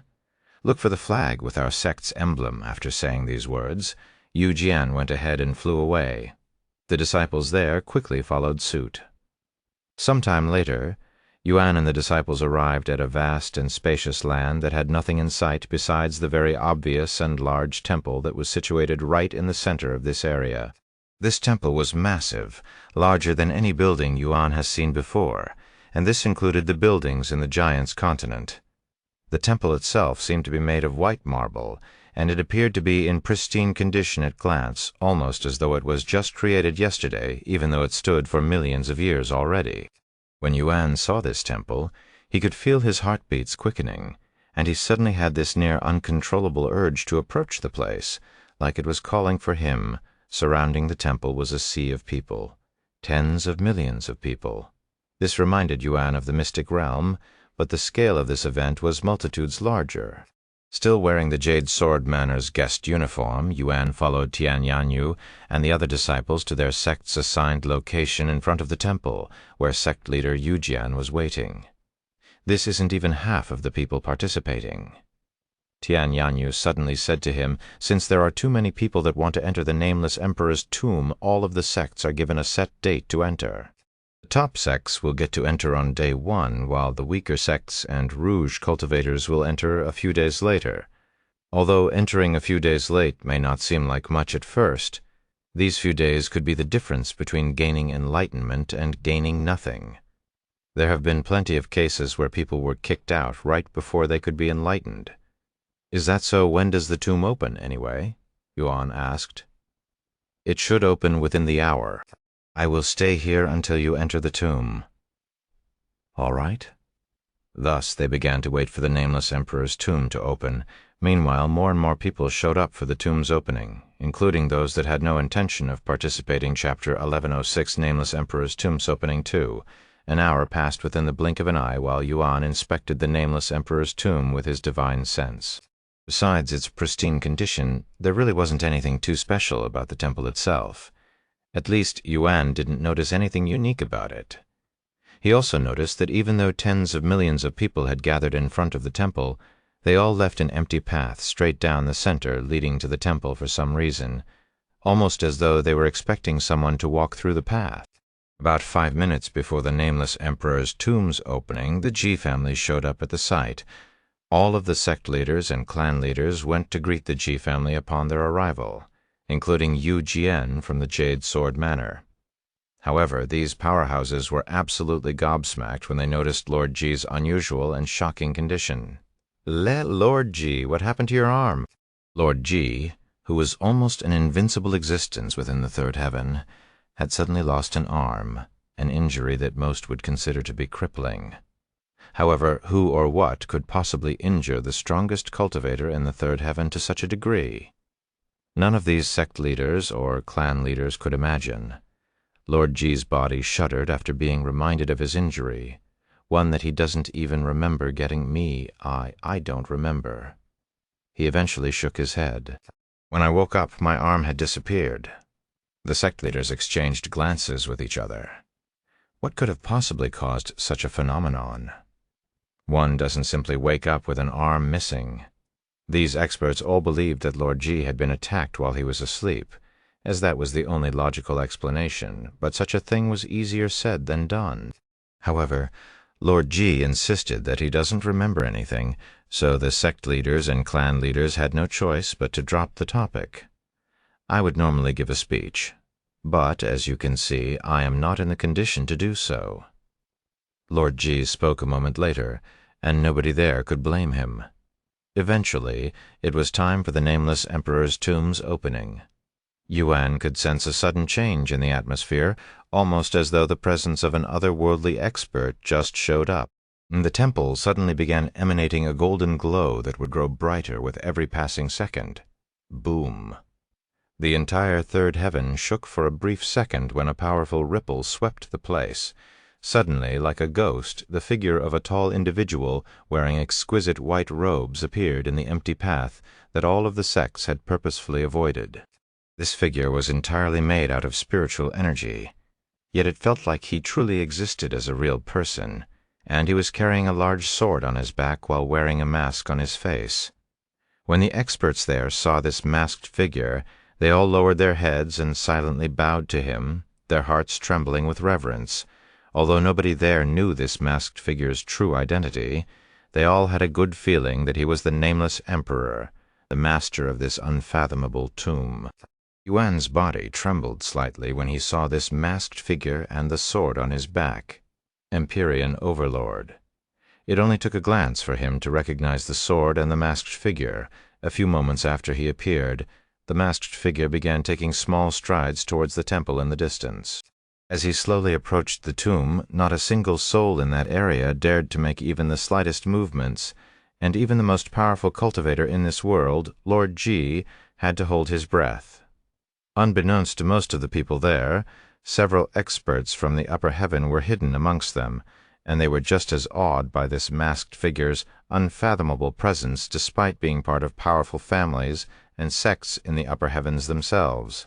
I have heard countless rumors about the nameless emperor's tomb and its unknown master, but I never really understood why even the experts in the ninth heaven are wary of this place until today. This masked figure, if he is still alive today, he would without doubt be one of the strongest cultivators in the nine heavens. How is he exuding such a powerful aura, even though he's just a phantom created entirely out of spiritual energy? Even the top experts in my family cannot emit such an aura while they are alive. This doesn't make any sense. After taking exactly 99 steps, the masked figure stopped his movements and proceeded to reach behind him to grab the Empyrean Overlord. The moment his grasp tightened on the Empyrean Overlord, all of the experts there suddenly felt a cold sensation around their neck, almost as though there was a real blade pressing against their skin at this moment. The experts tried their damned hardest to not swallow by accident, and their back was quickly soaked in cold sweat. The experts from the upper heavens even subconsciously grabbed their weapons when they sensed this chilling sensation, but they quickly released their hands when they realized the situation. His sword chi is so profound that our body, our very soul, had instinctively reacted defensively, even though it wasn't directed at us. Even the current sword emperor would look like a sword apprentice compared to him. Why does such an existence exist in this world? What is the heavens thinking, allowing such a thing to happen? While the experts from the upper heaven were in deep thoughts, the masked man suddenly made his movement and swung his sword vertically at the temple. A beautiful arc of sword light was created by the swing, and it flew straight at the temple. Shah, almost as though the sword light ripped through space itself, a massive portal suddenly appeared in front of the temple. The nameless emperor's tomb was finally open, but nobody there dared to move as the masked figure had yet to disappear. Thus, the tens of millions of people there patiently waited for the masked man to disappear after opening the tomb like he usually does. However, what happened next shocked everyone there. Chapter 1107, Nameless Emperor's Tombsopening 3. What's going on? Why isn't he disappearing like he normally does after opening the tomb? Lord G and all of the experts there wondered inwardly when the masked figure continued to stand in front of the temple even many moments after opening the tomb. Everyone there was puzzled by the situation, but none of them dared to approach the tomb until the masked figure completely disappeared, even if they had to wait hours. Moments quickly turned into minutes. The atmosphere there had become almost suffocating, with everyone nervous about this phenomenon. The nameless emperor's tomb has existed for millions of years, with many experts there experiencing the tomb's opening over a dozen times. Yet nobody there had seen or heard about this kind of situation. Did the nameless emperor's tomb have a sudden malfunction? Was there something different about this year's event? Nobody there could say for sure, nor were they willing to find out, as even the slightest mistake could cost them their life as long as the masked figure remained. Fuck, I don't feel this kind of pressure even inside the tomb. Sect leader Yujian cursed inwardly, feeling like he's already aged 100 years in these few short minutes. Suddenly a voice resounded in the area. This voice was calm, soothing to the ears, and as gentle as feathers, yet there was a strikingly domineering feeling to the tone that demanded complete obedience. It took you long enough to get here. How long are you going to keep us waiting? Hurry up and get this over with so that you can continue your journey, which is just starting if you just made it here, not me. To everyone's absolute shock, this voice came from the masked figure. Although everyone doubted their ears at first, they quickly realized that nobody but the masked figure could possibly have the audacity to speak in such a tense situation. The nameless emperor spoke. What's he talking about? Has he been waiting for someone this entire time? Who? Lord G was baffled. He has seen the nameless emperor over 100 times in his lifetime, but this is the first time he's heard the nameless emperor's voice. Meanwhile, Tian Yanyu was baffled for another reason: his voice. It sounds oddly familiar, like I have heard it before. She moved her eyes to glance at Yuan without turning her head. Right, it sounds exactly like Xiaoyang's voice, albeit a little more mature, or am I just imagining things? She didn't want to jump to conclusions, so she disregarded such thoughts for now. Shortly after the nameless emperor spoke, his body made of spiritual energy began to disperse until there was nothing left. Normally, the people there would instantly rush into the nameless emperor's tomb after the nameless emperor's disappearance, but nobody there made any movements even after he was gone this time. Even though you're telling me to hurry, I won't be able to enter the tomb for another 5 days. Sorry. Yuan shook his head inwardly. Eventually, the experts started snapping out of their daze, and they finally started sending people into the nameless emperor's tomb. I will see you later, Xiaoyang, Tian Yanyu said when it was their sex's turn to enter. Stay safe. We will meet in 5 days if nothing goes wrong. Yuan continued to wait outside the tomb until he saw Tian Yanyu enter the nameless emperor's tomb with his own eyes. Once he confirmed this, he turned around and disappeared from the scene. Disciple Tian, what happened to your friend? I thought he was going to enter the tomb with us, Yu Jian, who had been keeping his eyes on Yuan, asked Tian Yanyu and Tian Suyin when he noticed that he didn't enter with them.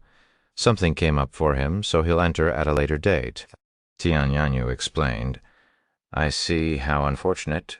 I would feel a lot safer if I knew that he was in here. Yu Jian shook his head. Seeing how much the sect leader held a junior in such high regard, Tian Suyin could only shake her head inwardly and admit that she felt the same way. The Jade Sword Manor would continue traveling in the nameless emperor's tomb as a whole sect for a little longer before everyone split up into smaller groups, dispersing in every direction.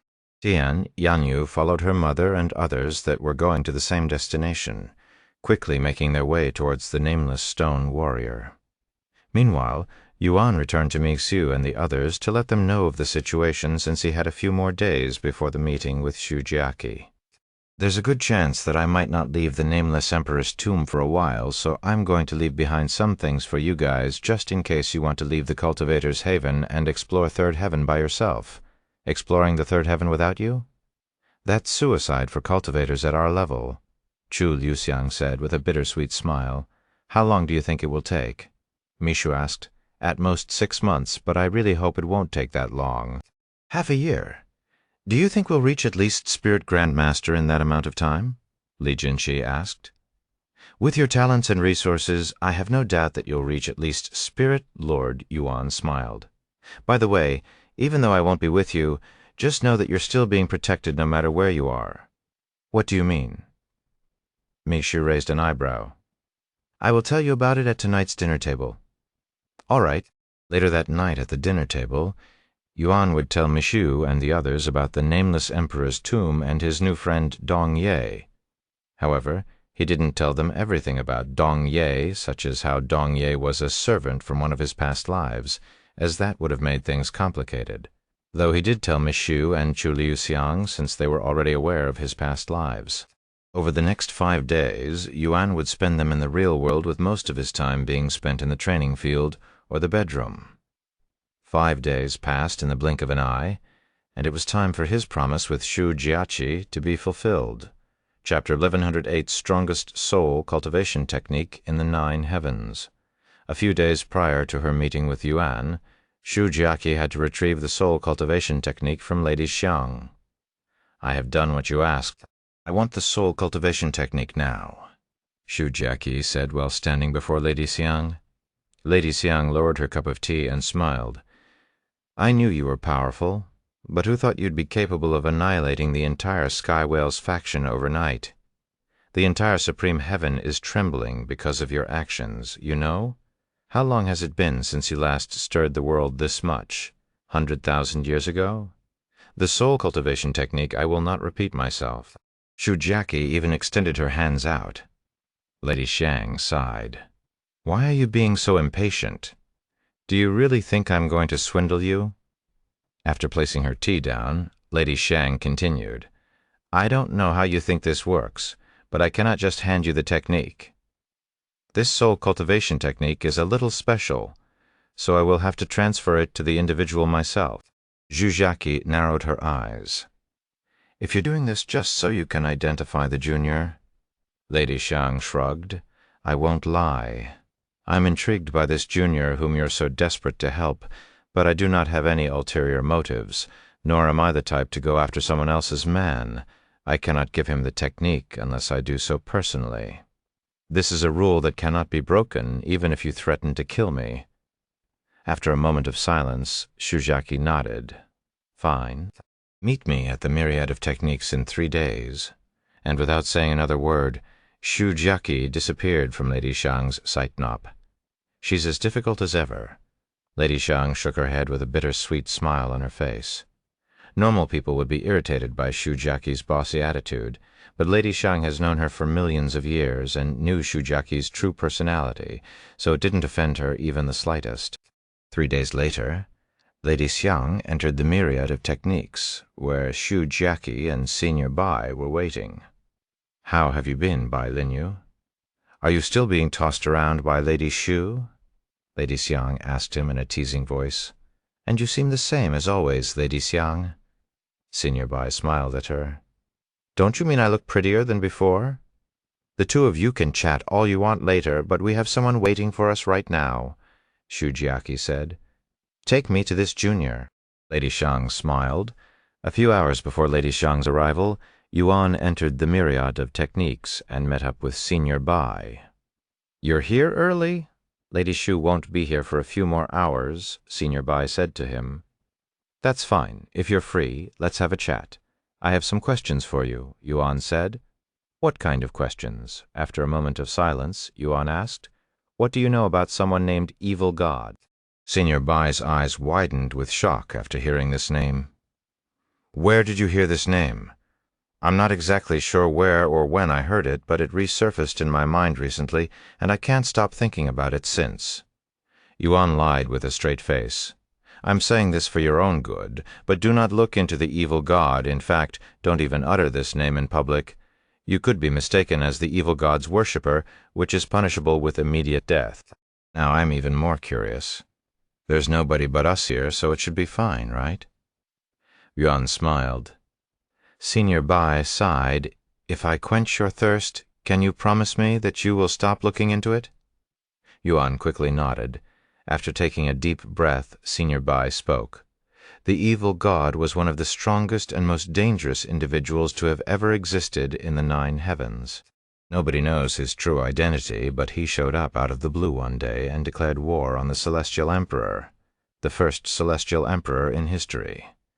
This occurred somewhere in the middle of an ongoing war called the Heavenly War of Immortals and Gods, when the cultivators fighting the Celestial Emperor were losing. The evil god's appearance changed the direction of the war. Heavenly War of Immortals and Gods. I heard of this war before. What was the cause of it?" Yuan asked. "The rogue cultivators didn't like how the Celestial Emperor limited the resources in the 9 heavens, restricting its access to only those that served under him, so they revolted. This rebellion rocked the entire 9 heavens, even splitting it into 9 separate worlds in the process. And the evil god joined this war in the middle of it, killing the Celestial Emperor?" Yuan asked for confirmation. "That's right. And nobody knows why? Perhaps a few close to him knew the real reason, but the majority of us do not. Speaking of people close to him, I remember the name Dong Ye being mentioned alongside the evil god. Do you know anything about him?" Senior Bai pondered for a moment before speaking. "If I remember correctly, Dong Ye was the commander of the evil god's shadow army, one of the most fearsome groups of assassins within the 9 heavens." Yuan would continue to ask questions about the evil god, and Senior Bai would answer them to the best of his knowledge. A few hours later, Senior Bai said, "All right, it's about time. I'm going to get Lady Shu now." "Okay, thank you for your time. Remember your promise." Yuan nodded with a smile. "I know I won't look into the evil god anymore." Senior Bai left the Myriad of Techniques the next moment. A few minutes later, Yuan could sense Senior Bai's presence reappearing nearby, alongside 2 other presences, one of which that he did not recognize. Who is that? Yuan wondered to himself as he gazed at the unfamiliar beauty that was following Senior Bai and Shu Jiaqi, Chapter 1109, Strongest Soul Cultivation Technique in the 9 Heavens, 2. "Good morning, Miss Shu, Senior." Yuan bowed to them in a respectful manner when they got close enough. "We've kept you waiting."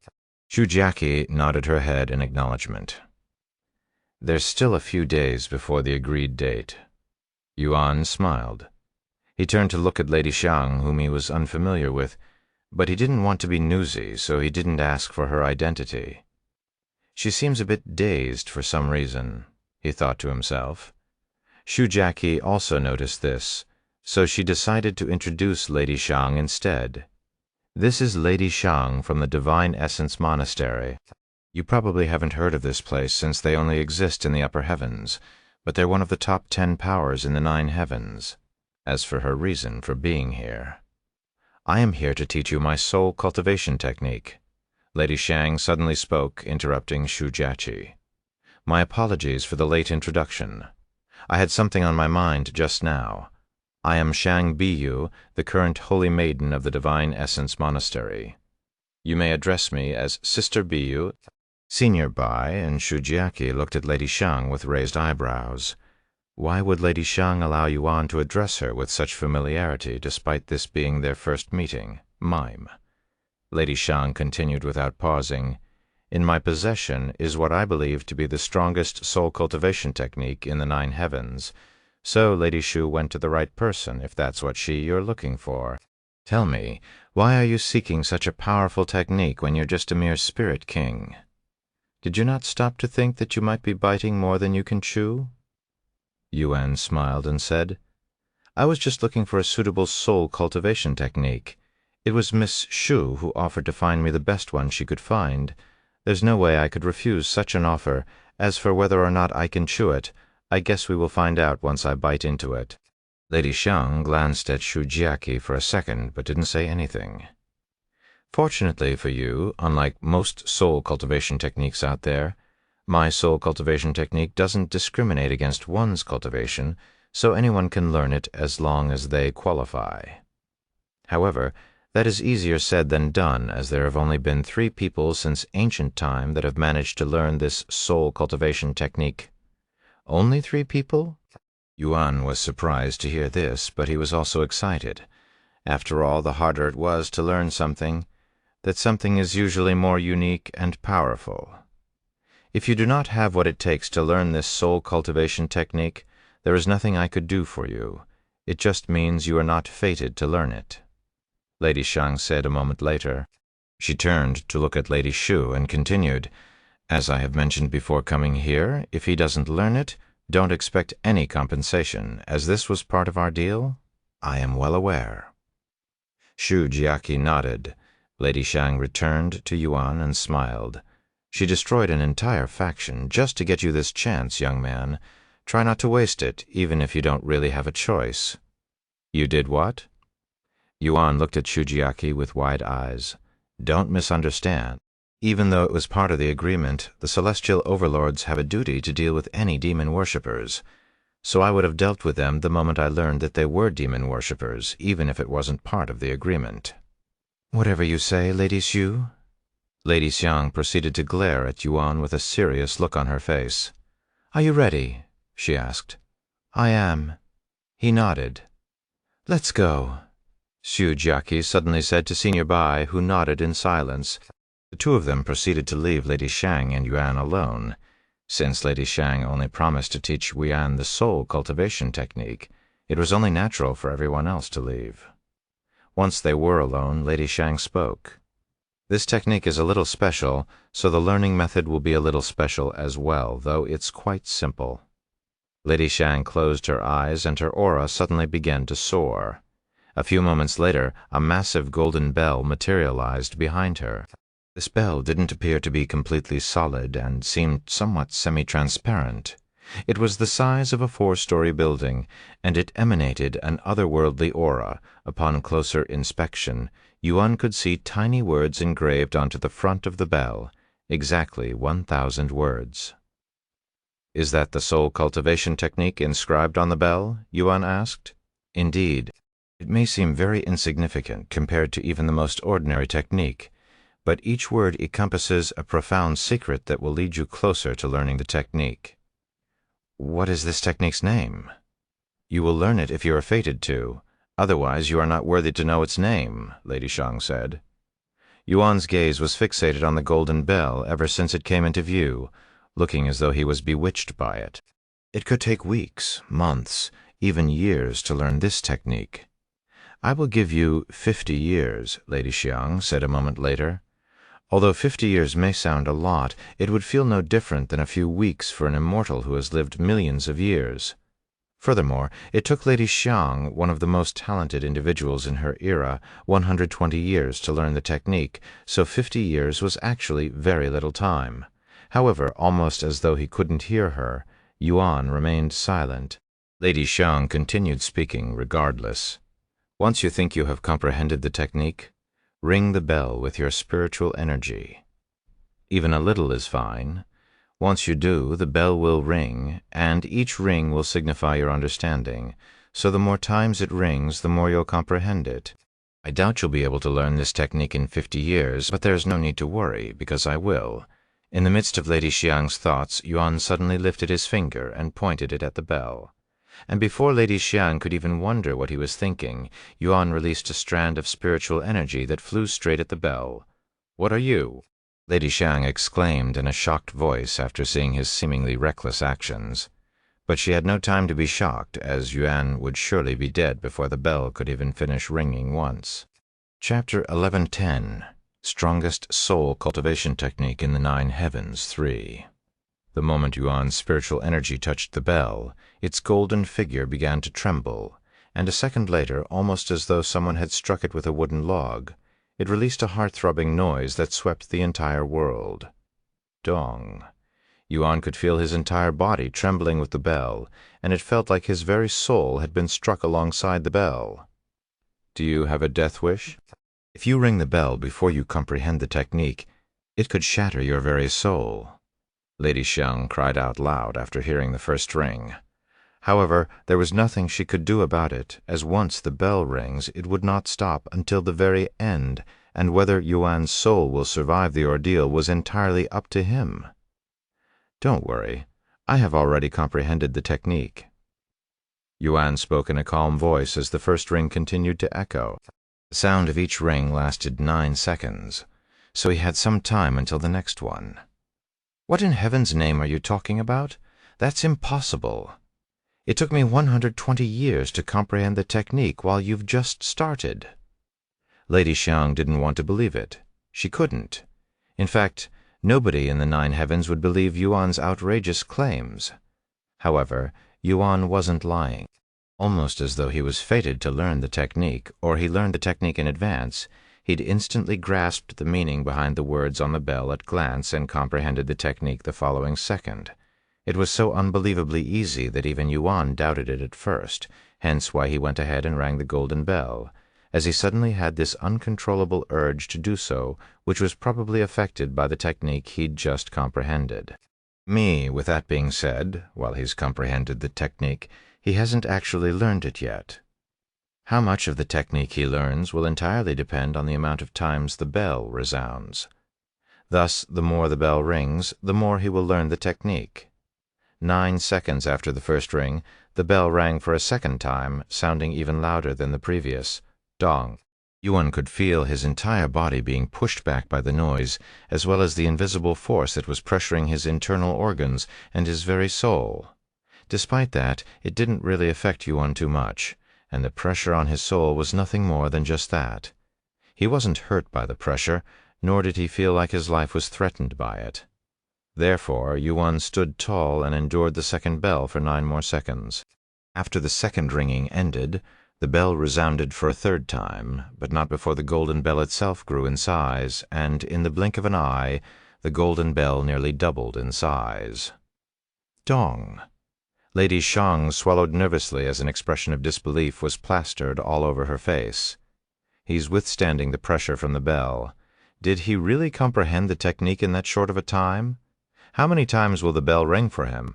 Lady Xiang recalled her experience learning the technique and facing the bell. After spending 120 years trying to comprehend the technique, she managed to make the golden bell ring a total of 6 times out of a possible 9. Dong. The golden bell rang for the 4th time, and it had grown so large that it was almost as big as Yuan's God of War's Astral Arts avatar. Yuan had closed his eyes and sat down long ago, and his understanding for the soul cultivation technique deepened with every ring. Eventually, the loud noise sounded no different than music to his ears, and his body felt like it was being embraced by the goddess of sounds. Dong! Dong! The fifth and sixth ring resounded shortly after. 6. He's managed to make the golden bell ring 6 times. Dong, in what seemed like a blink of an eye, the 7th bell rang. At the 7th ring, the power of the noise had transcended their space and leaked to the outside world where Shujaki and the others were waiting. Is this the sound of a bell? Senior Bai turned around to look at the portal behind him. What are they doing inside? He wondered out loud. Whatever they are doing, I have a bad feeling about this, Shujaki said with a slight frown on her face. Dong? When the 8th bell rang, Shujaki and Senior Bai felt the entire world around them tremble. What is happening? Senior Bai exclaimed. Shujaki didn't say anything. She turned around and rushed back into the portal to see what was going on inside. Senior Bai quickly followed, and to their absolute surprise there was a massive golden bell inside Senior Bai's world, and it was big enough to cover the entire place. What in heaven's name are we seeing? Senior Bai uttered in a voice of disbelief. Despite the loud noises, neither Senior Bai nor Shujaki were affected by it, as the pressure was mostly focused on Yuan, so the most they felt was their heart beating louder than usual. E8 rings, Lady Xiang could be seen trembling in shock even from a distance. Shujaki immediately approached her and asked, What the hell is going on here? Lady Xiang turned to look at her with wide eyes before speaking in a dazed voice. He's managed to make the bell ring 8 times.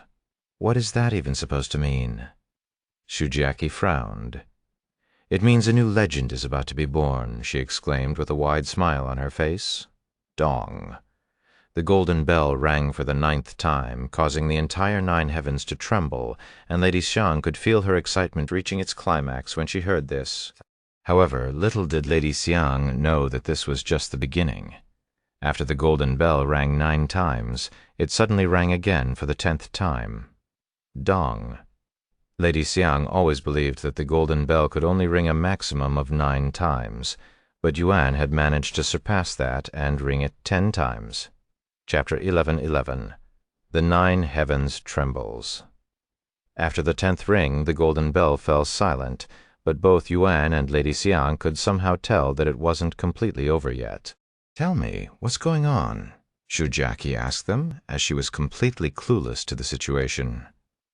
Once one comprehends the soul cultivation technique, the golden bell will ring a certain number of times, with 9, 10 rings being the maximum, and the more times you manage to make it ring, the stronger your understanding of the technique will be.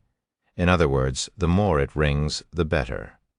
Lady Xiang explained in a dazed voice, and she continued, For reference, I made the bell ring 6 times when I comprehended the technique, and I was considered a genius that would appear only once every few million years. After swallowing nervously, she said, Your little friend here has managed to make the bell ring 10 times. That kind of talent is frightening. I cannot imagine what kind of monster he'll be like in the future. Although it might be a bit rude to call Yuan a monster, Lady Xiang could not think of another term to call him by, and his talent was truly monstrous. So what happens now? Shujaki asked. Lady Xiang shook her head. I don't know. The golden bell should have disappeared after it stopped ringing, but it's still here for some reason, so it might not be the end just yet. As for what might happen, I cannot even begin to imagine. Staring at Yuan, who was still sitting there with his eyes closed. How are you feeling? Me? Ma'am? However, almost as though he couldn't even hear her, Yuan remained silent. Shujaki didn't try to speak to him again, fearing that she might disturb his trance. Thus, both Shujaki and Lady Xiang would patiently wait for Yuan to wake up. Yuan would not move a single muscle for the next 24 hours, and neither did Shujaki or Lady Xiang. They would stare at Yuan's face intently, their thoughts unknown. Senior Bai was still waiting outside the portal, feeling a little nervous about how silent it was. Fortunately, that silence would not last too long, as the 9 heavens would soon experience another turmoil. Once 24 hours had passed, Yuan suddenly opened his eyes, but they seemed empty, almost as though he was still unconscious. A profound aura suddenly swept the world, followed by the deafening sound of a bell ringing. The golden bell has started to ring again for the 11th time, but it was much quicker this time. Unlike the slow ringing at the start, the pace became much quicker, and the golden bell would ring every second. Dong! Dong! Dong! Every ring would send out a ripple with unfathomable secrets that filled the small world before leaking out into the 9 heavens. The 9 heavens would tremble every time the bell rang, so it would shake every second, causing a major uproar in every world within the 9 heavens. This constant shaking made many people wonder if the world was ending, and more people would begin to have the same thoughts when the trembling grew stronger and stronger. Somewhere in the 9 heavens, the celestial emperor stood before his throne, with his hands wrapped into a tight fist and a dazed look on his face. He could hear the faint sound of a bell ringing that was getting clearer with every passing second, almost as though he was standing before the bell himself, and he recalled a certain sentence. When the glorious bell of supremacy resounds, a new ruler is born, and the 9 heavens will tremble as it enters a new era. Have you returned once again to trample on this world's peace? Why won't you give up? No matter how many times you reincarnate, you cannot escape the fate bestowed upon everyone born under this heaven. It's impossible to win. The celestial emperor had a tired and somewhat defeated look in his eyes. Back in the myriad of techniques, Yuan could feel something deep within his body being loosened, being awakened. As the bell approached its 90th ring, Yuan finally understood one thing. This has nothing to do with the soul cultivation technique. This is a key to a lock within me. Something inside me is being unsealed. Although he didn't know what was being unsealed, he somehow knew that it would help him face whatever was inside the nameless emperor's tomb. Once the golden bell rang a total of 99 times, it would stop for a few seconds before resounding one more time. When the golden bell rang for the 100th time, it shattered into countless fragments. These fragments did not immediately disappear, and instead transformed into golden swords that pointed at Yuan. Each of these swords had unique symbols engraved into them, but neither Shu Jiaqi nor Lady Shang could read them. As for Yuan, even though he couldn't read them, he could somehow understand them. Whoosh! These countless golden swords suddenly flew at Yuan, entering his body without harming him in the slightest. Once Yuan absorbed all of the golden swords, he took a deep breath before closing his eyes and entering into another trance. This trance didn't last as long and ended a few minutes later. When he opened his eyes, it was pure gold and glistening like stars in a starry night, giving an otherworldly feeling to his existence. Both Shu Jiaqi and Lady Shang subconsciously swallowed nervously when they saw his eyes, feeling as though they were before a divine entity despite being godlike existences themselves. "I think it's over," he spoke in a calm voice a moment later. However, the goddesses were still in shock and trying to process what had just happened. "How do you feel?" Lady Shang asked him a moment later. "I feel fine, just fine. Do you feel any different?" To her surprise, Yuan shook his head. "No, I don't feel any different. How is that even possible?" Lady Shang muttered in a dazed voice, Chapter 11:12, Lady Shang's offer. "I don't believe it." Shu Jiaqi suddenly spoke with a cold expression on her face. "You just learned the strongest soul cultivation technique known in the 9 heavens, not to mention that spectacle just now. There's no way you don't feel any different." Yuan shook his head with a bittersweet smile. "Why would I lie to you? I truly don't feel any different. Perhaps the effects will start showing later, but I can't sense anything different about my body at this moment." Neither Lady Xiang nor Shu Jiaqi could argue with his logic, especially when they still cannot comprehend what had just occurred. "Then I would like to make a suggestion. You should stay here for a little longer so that I can monitor your condition." Lady Shang then said, "I'm sorry, Lady Shang, but I have somewhere to be, and I already broke my promise once. I cannot disappoint my friend a second time. I hope you can understand. If I feel any different, I will let Senior Bai know." Lady Shang frowned, clearly unhappy, which was to be expected. However, what Yuan didn't expect was what she would go on to say. "That's not right. I told you to address me as Sister Biyu." Lady Shang revealed her reason for being displeased, leaving Yuan speechless. Shu Jiaqi then spoke. "You don't need to report anything if you don't want to. We just wanted to make sure your body is unharmed after enduring the Golden Bell for so long, Apia. If it is considered rude to question a cultivator about their gains after they consumed a treasure, the same logic applied to cultivation techniques. Anyways, about the soul cultivation technique, do you have it?" Lady Shang asked a moment later. Yuan silently nodded. Lady Shang took a deep breath before speaking. "Not only did you surpass me in comprehension, you even made the Golden Bell ring 110 times. I don't think something like this will ever be surpassed or repeated again. Junior brother Yuan, would you like to be my disciple?" Lady Shang suddenly offered to be his master. "If you become my disciple, I will immediately bring you to the supreme heaven, and I will spare no resources nurturing you. All of my disciples have become a powerhouse in the 9 heavens one way or another, and with your talents you will surely be my brightest disciple yet. Moreover, since our soul cultivation technique is very unique, I am the only person in the 9 heavens who can guide you properly in that regard.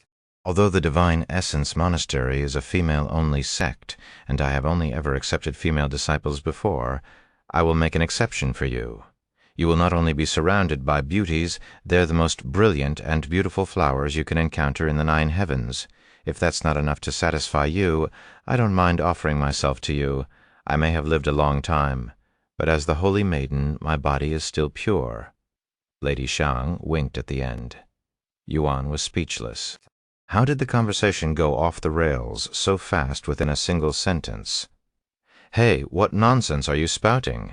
I'll kill you," Shu Jiaqi interrupted with a cold look on her face.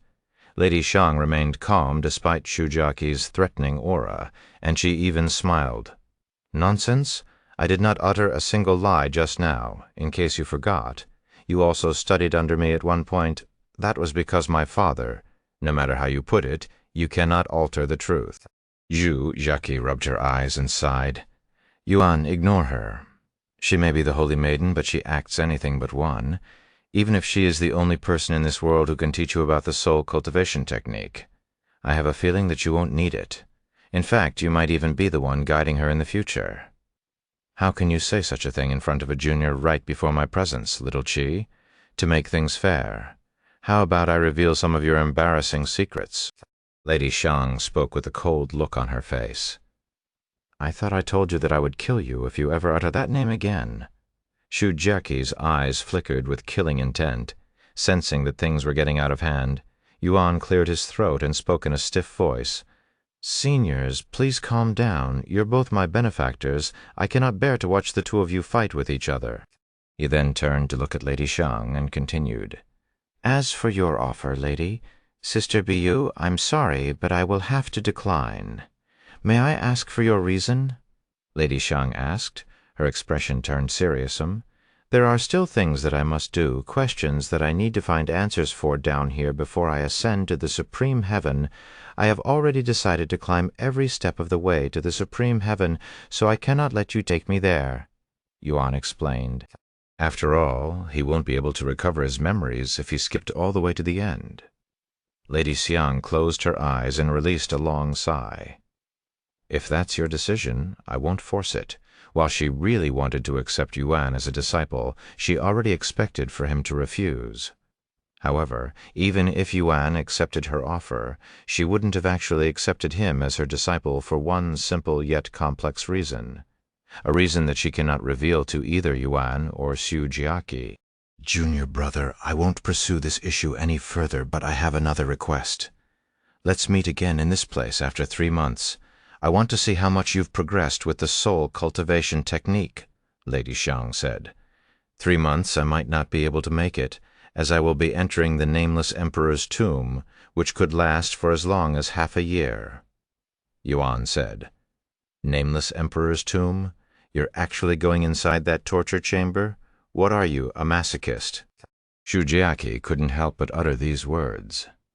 You've been inside before? Yuan had a feeling this was the case of course. In fact, most of the immortals in the Supreme Heaven have explored the Nameless Emperor's tomb at least once. Despite this place existing in the third heaven, it is still dangerous enough that even immortals have perished inside. While inside, everyone above Spirit King will have their cultivation restricted to peak Spirit King, and all spiritual treasures above ancient grade are rendered useless. So the only advantages we have are our knowledge, experience, and techniques, Shujiaki said. Yuan swallowed nervously after hearing all of this. The Nameless Emperor's tomb is dangerous enough to kill even immortals that are entities that he cannot even comprehend yet. Why does such a place even exist? He couldn't wait to find out. Now that I know you're planning to explore the Nameless Emperor's tomb, I cannot leave you empty-handed. Lady Xiang suddenly said, Here are some life, right? As Lady Xiang prepared to pull out life-saving treasures for Yuan, Shu Jieqi stopped her and said, What are you doing? Have you forgotten our position? If we interfere too much, it could have the opposite effect and harm him instead. Lady Xiang wanted to argue, but she couldn't. Fine, I won't give him any life-saving treasures, but I won't let him go inside without anything, Lady Xiang said with a stern look on her face. Even though he's not my official disciple, he still learned my soul cultivation technique, so he is technically one, chapter 1113. Lady Xiang's blessing. Come over here, junior brother. Lady Xiang gestured for Yuan. You may not need this, but it's better to be safe than be sorry. Yuan nodded, and he approached her while anticipating what she was going to give him. Once he was right in front of Lady Xiang, she said, Close your eyes. Yuan didn't question her request and closed his eyes. The following moment, he would feel something soft and small pressing against his forehead, which prompted him to open his eyes. When he opened his eyes, Yuan could only see a pair of luscious breasts hovering right in front of his face, causing him to raise an eyebrow. Shujiaqi's mouth was wide open at this moment as her shocked eyes were glaring at Lady Xiang, who was giving Yuan a kiss on the forehead.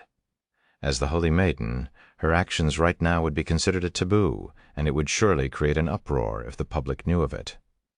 The kiss didn't last long, only 3 seconds, but it felt like 3 hours to Shujiaqi. Perhaps it would have lasted longer if Shujiaqi didn't intervene. Are you done yet? Lady Xiang removed her lips from Yuan's forehead with a satisfied smile on her face.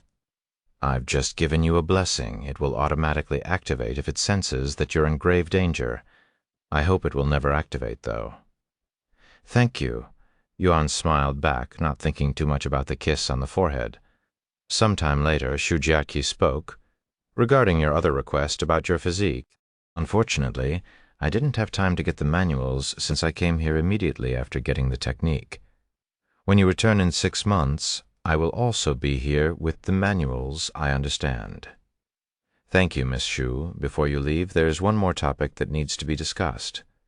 Shujiaqi then said, What is it? Yushaeki proceeded to tell Yuan about the situation in the Supreme Heaven and how many powerful sects, factions, and clans had sent down people to hunt for a certain individual. Yuan began sweating when he heard this information, even though Shujiaqi said that they didn't know the true identity of this criminal yet. He knew right away when she mentioned Heaven's judgment, and he pondered if he should tell her the truth. Honestly, even though I'm telling you this, I am not telling you to hunt this criminal. Even if you come across this person, you aren't obligated to catch him. There are plenty of people who are capable of dealing with a mere criminal in third heaven, though you will receive a lot of good karma if you do, so there's that. I understand. I will try my best to catch him if I see him, Yuan said with a stiff smile on his face. Here, take this jade slip. It will burn if you're close to the criminal, who had been branded by Heaven during the judgment. Shujiaqi handed Yuan a black jade slip. Yuan silently stared at the jade slip with a dazed look on his face. He was wondering why the jade slip had no reaction even though he was right in front of it. Not that he had any complaints, as this situation worked in his favor. After accepting the jade slip, Yuan left the myriad of techniques shortly after. So he's already left, huh? I still have something to give him, but that will have to wait until our next meeting now. Senior Bai mumbled after learning that Yuan had left Hill Return in 6 months after the Nameless Emperor's tomb. Shujiaki briefly explained the situation. Nameless Emperor's tomb, even with his talents, I cannot help but feel a little worried. Senior Bai shook his head. The Nameless Emperor's tomb could be considered one of the most difficult legacy tombs in the 9 heavens, after all. Why are you still here?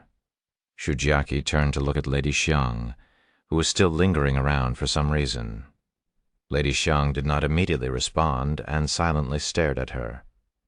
After a moment of silence, she asked in a low voice, "Judging by how you're acting around that young man, don't tell me you can't see the resemblance." "What are you talking about?" Shujiaki looked genuinely puzzled by such a question. "Unbelievable," Lady Xiang sighed. "Actually, now that I think about it, you weren't there to see his growth, so it's not that surprising that you don't see it. What the hell have you been mumbling about since the beginning? You're acting weird today, very weird. If you don't understand it, then I won't bother." Lady Xiang shook her head. Naturally, she was referring to how Yuan resembled the founder of the Celestial Overlords. Unlike Shujiaki, who was picked up by the founder when she was just a little girl, Lady Xiang had been with him since much earlier, as early as his teenage years. "The resemblance is so uncanny that I thought I'd somehow traveled to the past." Lady Xiang sighed inwardly as she recalled her memories that are so old they can be considered ancient. As she reached the exit, Lady Xiang turned around to look at Shujiaki again. "He's probably already part of the Celestial Overlord, right?" she asked. "Naturally," Shujiaki spoke in a manner that made it seem like there was no other option. "Then I will give up recruiting him to my faction for now, though I will acquire him through other ways. Don't say I didn't warn you." Lady Xiang waved at Shujiaki as she entered the exit, leaving Shujiaki no time to respond. "Lady Shu, what happened?" The 9 heavens shook nonstop just now. This is the second time it's happened. I don't think this is a coincidence anymore. After a moment of silence, Shujiaki mumbled, "It's definitely connected to Yuan. As for why it's happening, I don't have the slightest clue, nor is it our business. I'm leaving now."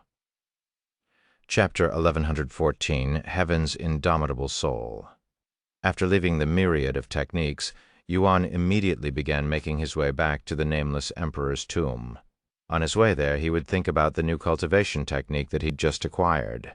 Heaven's Indomitable Soul rank. Mastery level. Description: a technique of unknown origins. Absorb the very essence of this world and convert it into your soul strength. As he couldn't wait to experience the technique, Yuan decided to use the technique while he was on the move to see how it worked.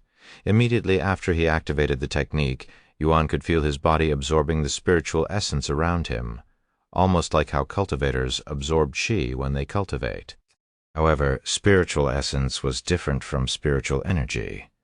Unlike spiritual energy that will inevitably have impurity, spiritual essence is completely pure, so the cultivator won't need to cleanse its purity after absorbing.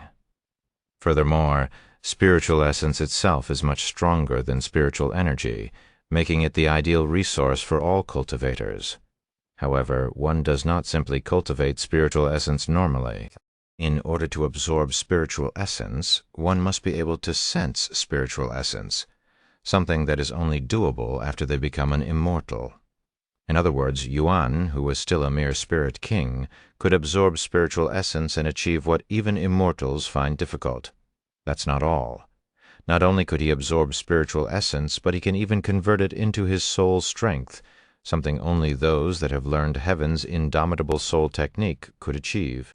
There is even a popular saying in the Supreme Heavens that says a single drop of spiritual essence is more valuable than a whole sea of spiritual energy, as spiritual energy essentially becomes useless to immortals, who can only grow through spiritual essence.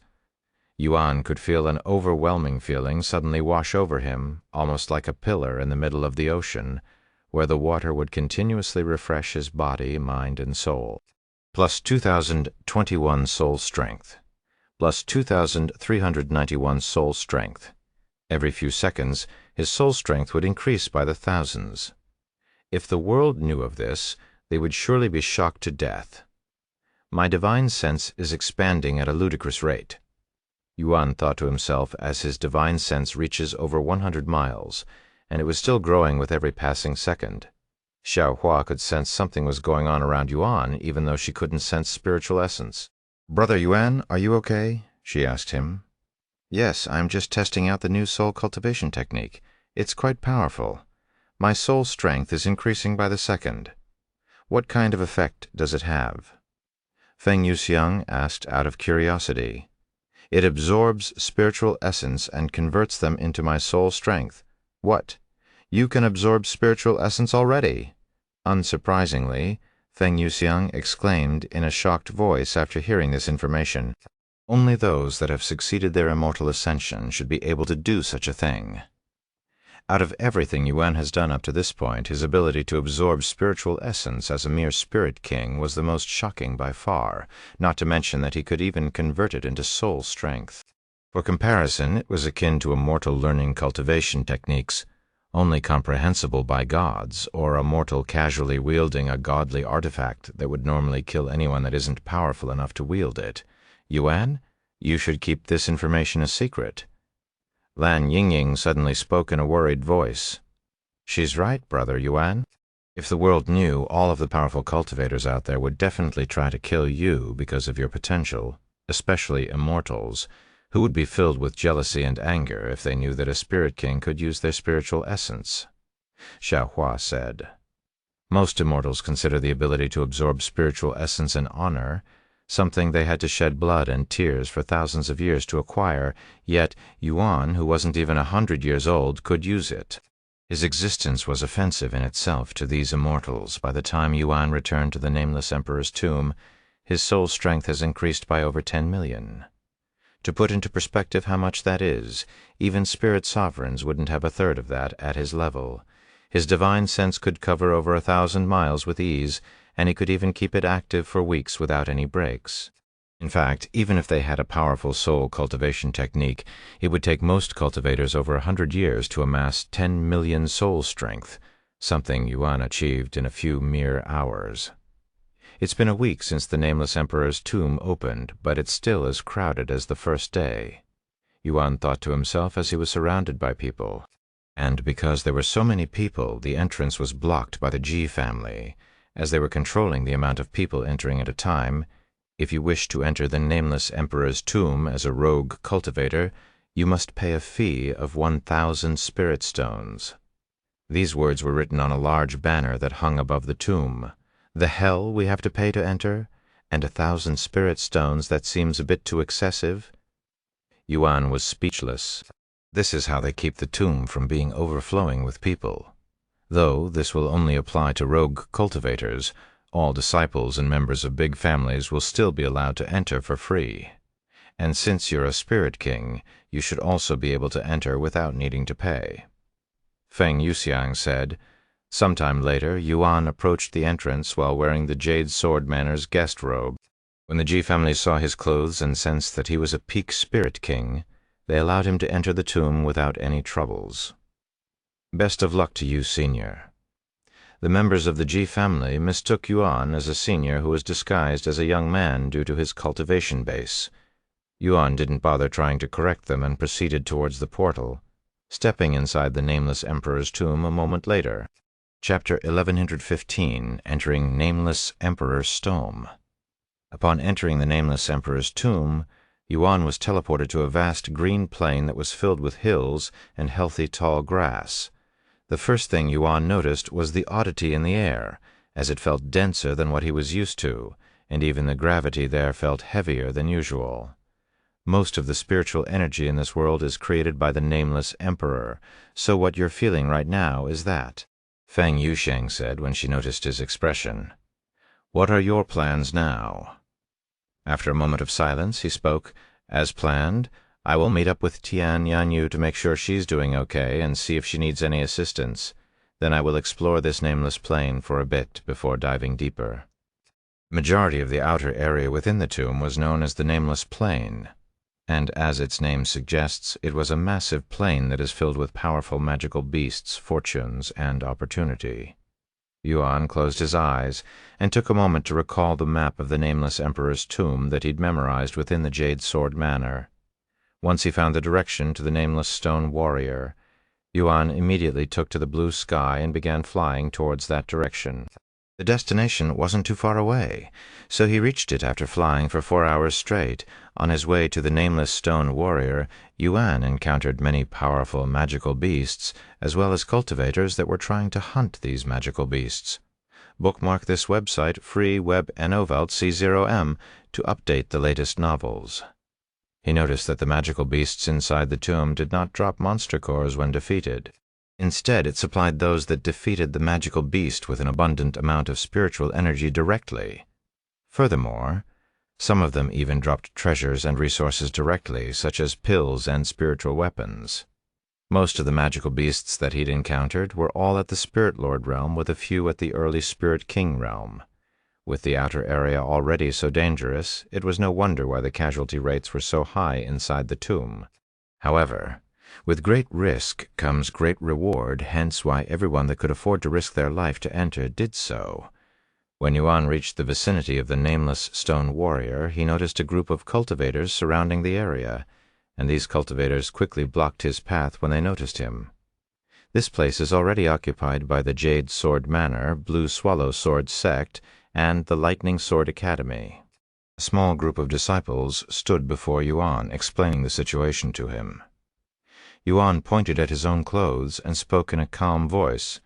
"I'm with the Jade Sword Manor." The disciples glanced at his clothes and sneered. "You think we're stupid? That is simply their guest uniform. Also, anyone can disguise themselves as a disciple. Show me your disciple identity badge, and I will let you enter."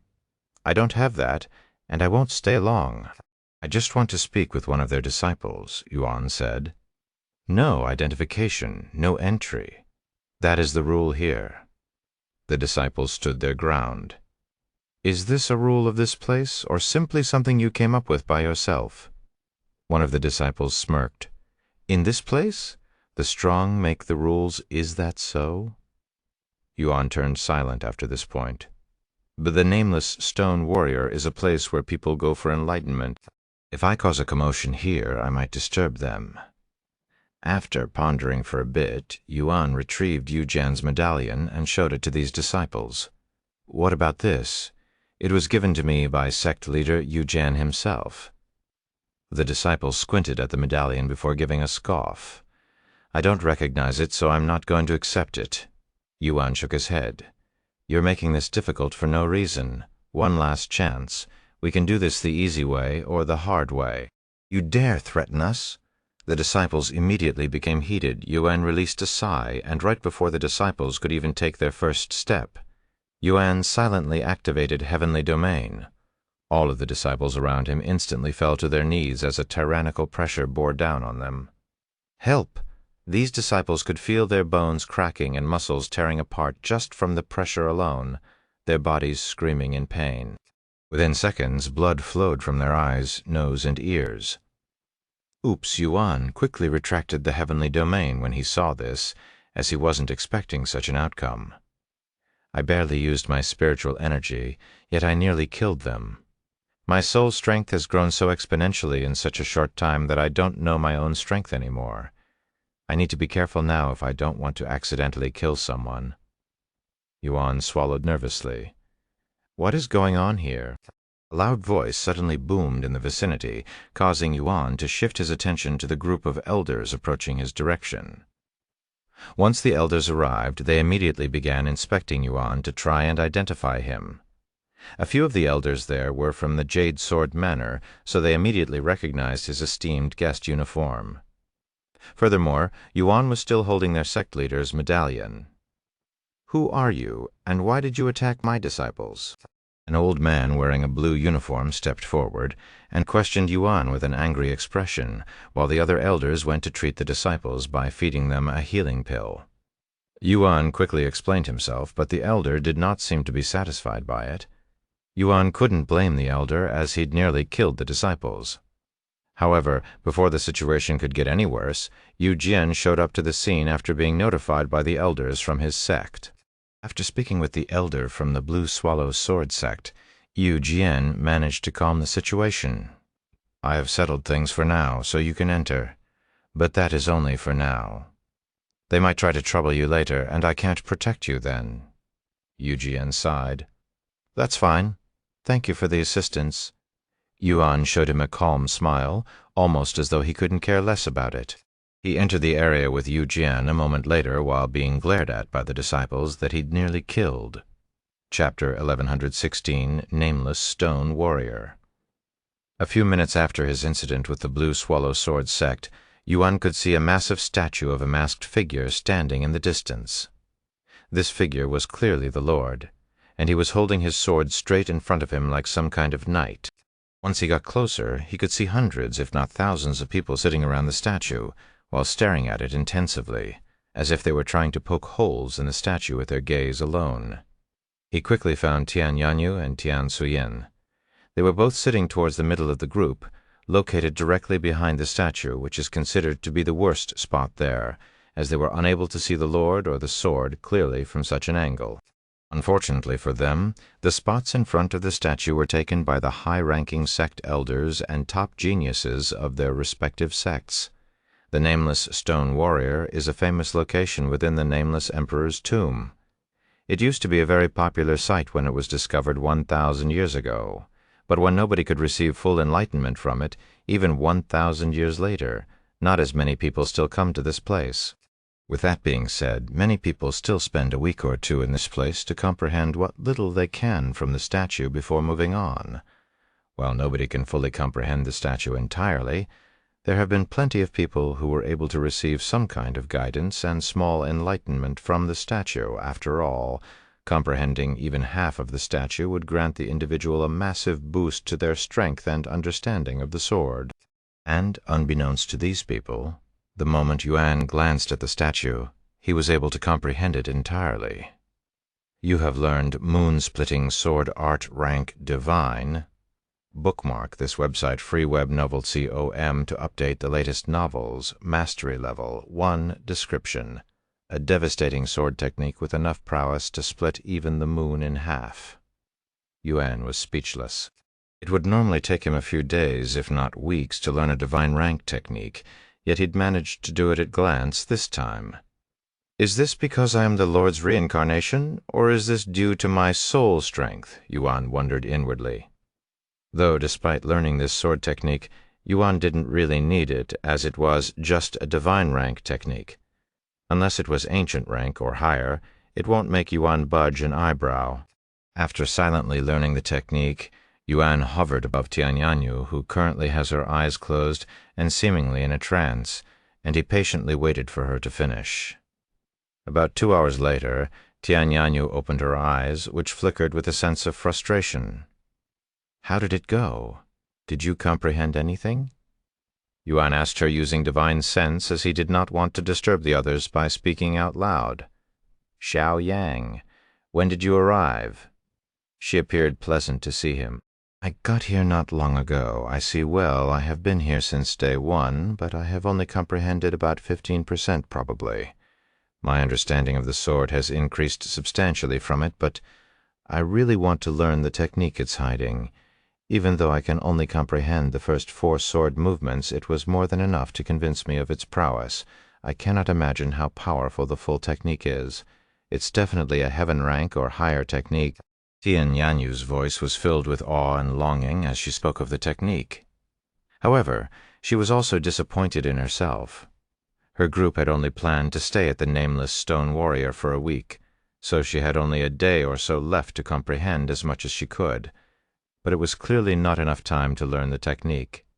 Furthermore, even if she was given 100 years to comprehend the technique, there was no guarantee that she could fully comprehend the technique. After a moment of silence, Yuan suddenly asked her, "If you really want to learn this technique, shall I teach it to you? I managed to fully comprehend it, so I can just directly teach you the technique." "You what?" Tian Yanyu's shocked and no doubt deafening voice suddenly boomed in the area that had been completely silent for the past 6 days, startling everyone there. A few people there even puked out blood after their enlightenment had been interrupted by Tian Yanyu's sudden outburst. Whoa! Who the fuck shouted just now? How dare you? I was in the middle of enlightenment.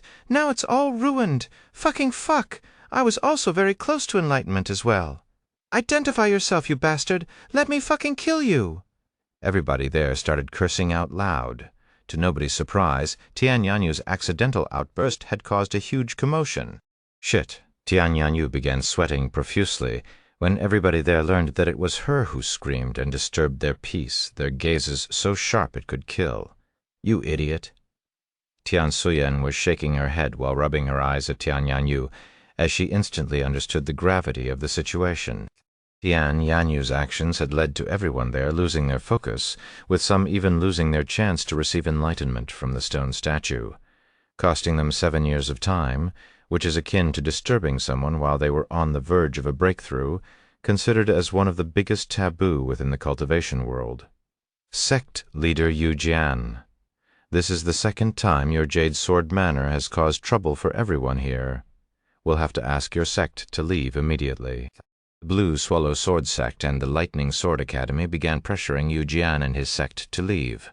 However, some people there were not satisfied with just this punishment, especially those that had their enlightenment interrupted.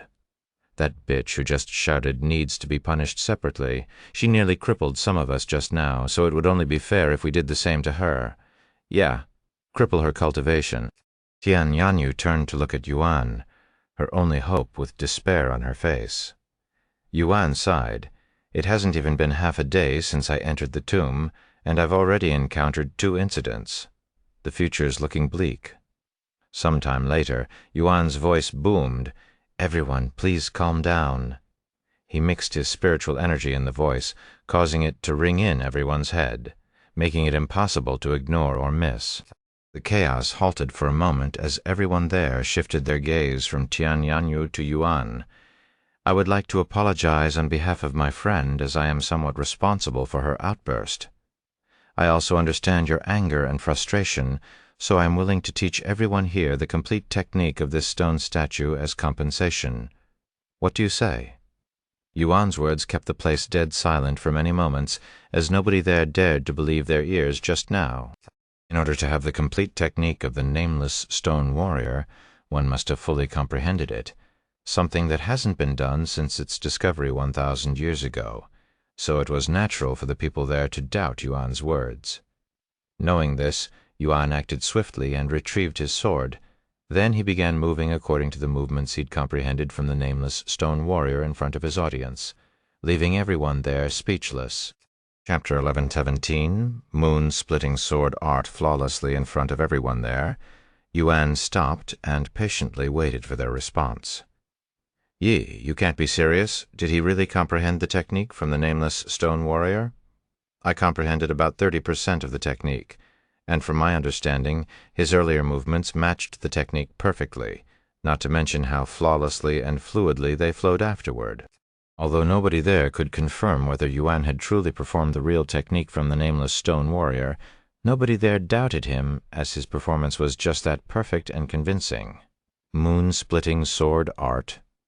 Yuan spoke in a calm voice that sounded as clear as thunder. That is the name of the technique left behind by this nameless stone warrior. It is a divine rank technique. Countless eyes widened with shock after learning about the technique's rank. Forget about divine rank techniques. Even heaven rank techniques are still considered very valuable in the third heaven. So only top sects and families like the 7 legacy families would have divine rank techniques.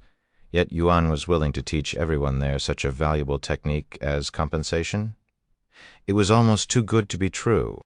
This must be what they call a blessing in disguise. Those that had their enlightenment interrupted by Tian Yanyu and nearly became crippled no longer blamed Tian Yanyu. In fact, they even praised her for giving them this opportunity. Yuan's voice resounded again a moment later. I will display this technique 2 more times for a total of 3 times. Whether you can learn it or not is entirely up to you. If you have any problem with my friend's mistake just now, after I share this technique, I will have other ways of dealing with it. Do I make myself clear? Bookmark this website, Free, web, oval, see, update, the latest novels, although Yuan's voice sounded calm and gentle. It was actually filled with hidden killing intent. This bastard, now that I look at him closely, he's a peak spirit king. Is his young appearance just a disguise, or is he truly that talented? Makes sense, considering that he'd managed to comprehend this nameless stone warrior when nobody else could for over 1,000 years. Yuan started executing the moon-splitting sword art for the second time a few moments later. When that happened, all of the cultivators there sealed their mouths, cleared their mind, widened their eyes, and even refused to blink to make sure they didn't miss a single detail. Once he finished performing the moon-splitting sword art, Yuan proceeded to stand there for half an hour without moving a muscle, allowing the cultivators there to do their thing. "Are you sure you should be doing this, young master?" Feng Yusheng asked him while they waited. "What's the problem?" "Well, first of all, you're giving away a high-grade divine rank technique for free. Even worse, most, if not all of them, are not qualified to even learn this technique. What if the legacy tomb decides to punish you?" Feng Yusheng expressed her worries. Yuan smiled. "What's wrong with sharing something that is mine to begin with? It's just a divine rank technique also. I truly feel guilty for what happened to them today, not to mention the disciples that I nearly killed by accident. And, as I'd already said, even if I show them this technique, it's not like all of them are capable of actually learning it." Once 30 minutes had passed, Yuan lifted his sword into the air again and began performing the technique for the third and final time. The area became even more silent as the cultivators there tried their best to burn the sword technique into their memories at the end. Yuan said to them, "Now, if you still have any problems with my friend, raise your hand." Nobody there dared to move a single muscle. "Good. Then I hope you'll all gain something from this sword technique." Even though everyone there has memorized the technique movements, they were still required to actually understand and perform the technique by themselves. This could take months, even years, but only time will tell. However, there was a method that could bypass this, and that is to have someone who already fully comprehends the technique to transfer their knowledge and understanding to another person, allowing them to essentially skip the majority of the process. "Give me your forehead," Yuan said to Tian Yanyu after returning to her side. Tian Yanyu didn't question him and leaned forward. Yuan poked her head, transferring the entire moon-splitting sword art manual as well as his understanding for the technique into her head. "This is—" Tian Yanyu was shocked by what Yuan had just done. I don't know what else to say besides thank you," she muttered in a low voice. Yuan smiled. "Go ahead and try it." Tian Yanyu nodded and immediately retrieved her sword.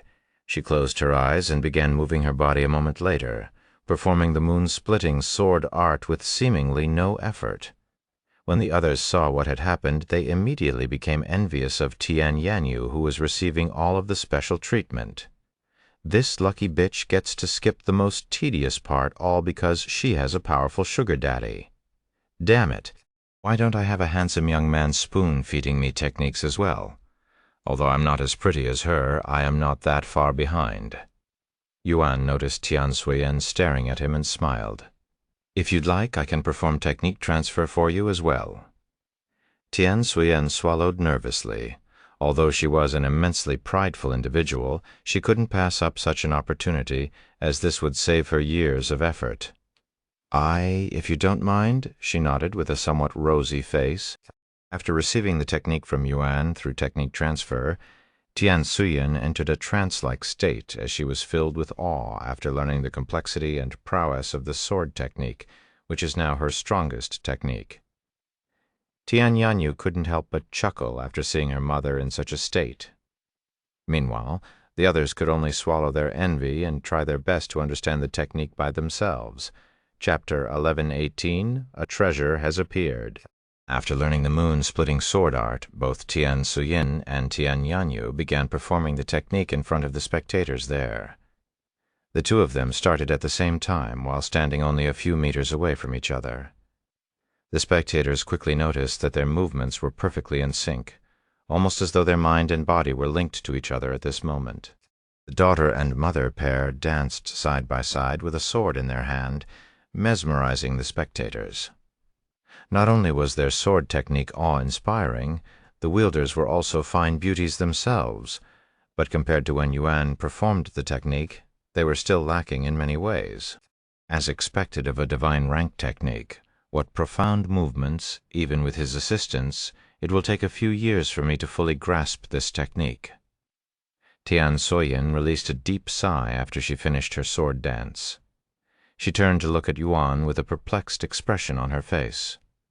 Just what is his motive? Why is he helping us like this? Tian Soyin just couldn't stop suspecting Yuan, who came out of the blue and started assisting their family with an obviously fake pretense. As a cultivator who has experienced many hardships, she was the type to be skeptical about everything. However, Yuan's actions have left her utterly speechless. She thought at first that his goal was to impress her daughter, Tian Yanyu, but that possibly seemed to be less likely as she spent more time watching him, as he doesn't look at her with lust or anything similar. Furthermore, if he truly had ulterior motives, why is he going through so much effort to achieve it when he clearly has enough power to get whatever he wants? Maybe he's genuinely just trying to help us. Tian Suyin was beginning to get a headache just thinking about this matter, so she decided to stop for the time being and continue watching Yuan. Once Tian Yanyu finished her sword dance, she withdrew her sword and turned to look at Yuan with a satisfied and bright smile on her pretty face. I really cannot thank you enough for this, Xiao Yang. What are you going to do now? Yuan then asked. Well, we were planning to check out the other sites to see if we can comprehend those, at least until a treasure appears. Every time the nameless emperor's tomb opens, treasures would appear in random areas. This has been happening for so long that it makes one wonder if there's an unlimited amount of treasures within the tomb, and when a treasure appears, a war would break out between multiple factions. At least 3 treasures will appear every opening, with 9 treasures being the most that have appeared. Tian Yanyu explained. Is that so? Just as Yuan opened his mouth, someone there shouted, A treasure has appeared. Everybody there turned to look at the person who just spoke, while the sect leaders and elders went to gather more information. Where is the treasure? When did it appear? What kind of treasure is it? The man quickly answered their questions. A sword treasure appeared near the Stone Sword Valley around 4 hours ago, and it's at least divine grade sword. This is going to cause a bloodbath, and it's even the very first treasure this year. Tian Yanyu sucked in a cold breath of air after hearing this information. Let's go. We must get there before it's too late. The sect leader of the Blue Swallow Sword Sect shouted at his disciples, and without any hesitation, they all flew towards the south. The Lightning Sword Academy quickly followed. Let's also go, even though there's a good chance that we won't get it. We must try, sect leader Yu Jian said to his disciples. What are you going to do, Xiao Yang? Tian Yanyu asked him. I will come along with you for this one. Great. Thus, Yuan followed the Jade Sword Manor to the Stone Sword Valley, which took them just a little under 3 days to arrive. Once they arrived at the location, they could see thousands of cultivators that came before them crowding the place. The Stone Sword Valley is a vast land that had countless stone swords of various sizes stabbed into the ground, making it seem as though it was a graveyard for swords. And hovering a few hundred meters in the air within the Stone Sword Valley was a beautiful sword with a red blade. However, this blade was protected by some kind of aura, making it impossible for anyone there to acquire it yet. In the nameless emperor's tomb, the saying first come first serve doesn't exist. When a treasure appears, it will be in this unobtainable state for anywhere between 3 to 7 days, allowing everyone the chance to acquire it. Hence why the Jade Sword Manor and many other sects bothered to travel to this area despite the time it took them to arrive.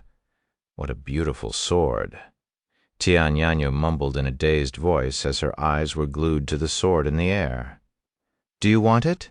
Yuan asked with a mysterious smile on his face. She turned to look at him with a smile. You make it sound like it's an easy thing to do. Yuan swept the entire place with his divine sense before speaking in a confident voice. Well, nobody here can stop me if I want to get it. Are you serious? Tian Yanyu's eyes widened. There were thousands of powerful cultivators there with multiple spirit kings. Even the silent rippers wouldn't be able to last a minute if they had to go against everyone there. I have no need for the sword, but if you want it, just say the word and I will get it for you. Okay. Tian Yanyu nodded with a slightly rosy face. Tian Suyun's eyebrows twitched at their interaction, and she couldn't help but feel a little jealousy for her own daughter, Meme, Chapter 11:19, Fighting for the Treasure. Sect leaders and family heads, may I request for a brief meeting to talk about our situation before the treasure unseals itself? A middle-aged man emanating a powerful aura at the peak Spirit King realm suddenly spoke in a loud and clear voice. This man was Huang Li, sect leader of a renowned sect called the Seven Profound Swords, one of the top 3 sects within the third heaven. All of the sect leaders and family heads there gathered below the treasure shortly after. I will get straight to the point. Huang Li spoke a moment later with a solemn expression on his face. This treasure will, without a doubt, cause a great deal of trouble for all of us, so I have a suggestion that will reduce the bloodshed. Each sect and family here will have 3 members randomly picked to fight for the treasure in a tournament-style manner. No matter if they are a spirit lord or spirit king, disciple or elder, everyone will have a chance to be picked. What do you think? Although it has many flaws, it is better than a full-out war this early in the tomb, am I right? If you refuse to participate in this, those who have come to an agreement will work together to deal with them before getting the treasure. I already have Sect Leader Ming and Sect Leader Zong's agreement, as well as the Li family and Gu family's agreement. The sect leaders and family heads immediately began pondering. Sect Leader Ming's sect is ranked 7, while Sect Leader Zong's sect is ranked 4th. The Li family and the Gu family are from the 7 legacy families. If we include sect leader Huang Li's ranked 3rd sect, they had a very good chance of eliminating everyone there if they worked together. When a treasure appears like this, it is very common for the people there to come up with different solutions to reduce the bloodshed, especially when many strong parties are involved. After sharing their opinions with each other for several minutes, all of the sect leaders and families there agreed to Huang Li's suggestion. If you are a rogue cultivator, you may also participate in the tournament, but you are not allowed to work with other rogue cultivators. If you have any questions, you have 5 minutes to voice them, Huang Li said as he glared at the rogue cultivators there with a disdainful look in his gaze. The rogue cultivators there were not happy about Huang Li's suggestion that was settled without even including them in the discussion, but there was nothing they could do as they did not have the power to defy the rules set by those far stronger than them. I have a question. Are the chosen allowed to forfeit the match? I cannot imagine forcing a young disciple to fight any of the seniors here, Yu Jian asked. Huang Li nodded. Of course you are allowed to forfeit, but you may only do so before you enter the stage. The matches will also be randomized, so you won't know who your opponent is until you enter the stage. Furthermore, we are not allowed to pick the participants, so everyone that is present here can be chosen to fight, regardless if they are a disciple or sect leader. If you cannot accept this rule, you may sit out. What about those that arrive after the participants are chosen? Another person asked. They won't be allowed to participate.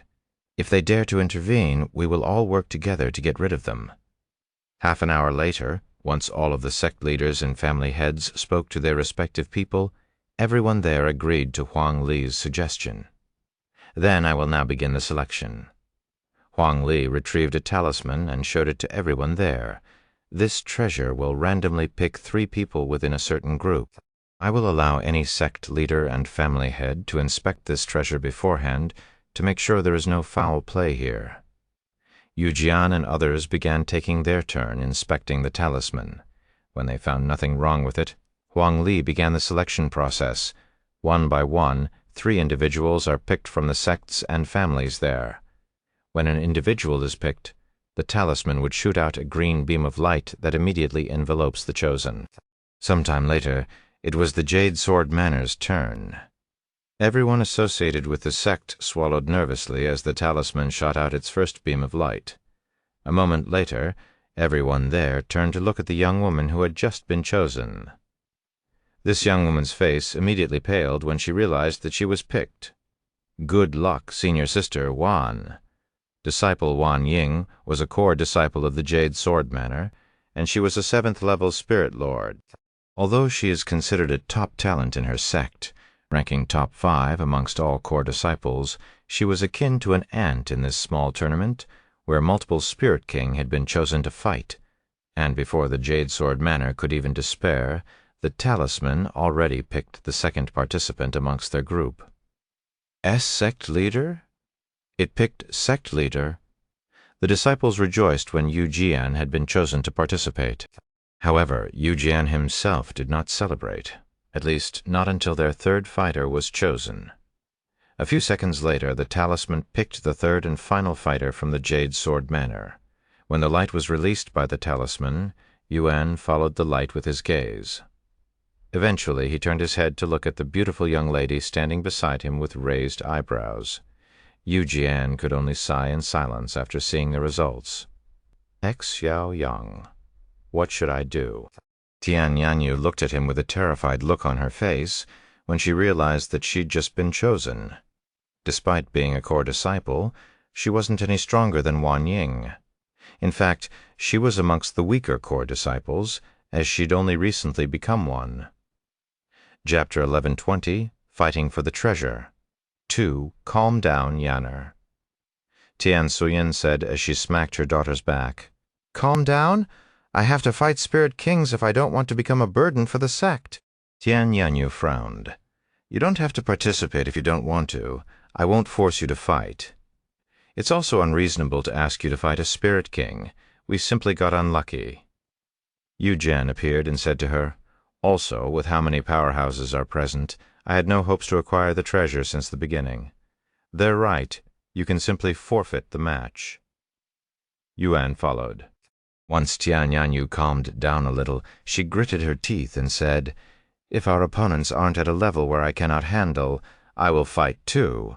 Although I do not qualify to participate in this event, I won't be a coward either. Yu Jian smiled after hearing her words. Good. Even though we have almost no chance of winning this, I still don't plan on going down without a fight. This is no longer just about the treasure. This is about keeping our sect's honor and reputation. We will fight those we can fight and back down if it's too risky. When it was Huang Li and the 7 Profound Swords' turn for selection, the entire place became dead silent as everyone there nervously waited for the results. A few moments later, 3 individuals were chosen. What? All 3 of their fighters are Spirit Kings. They even have 2 peak Spirit Kings. Fuck, I bet they cheated. How is cheating even possible? Their talisman had been inspected by every senior here.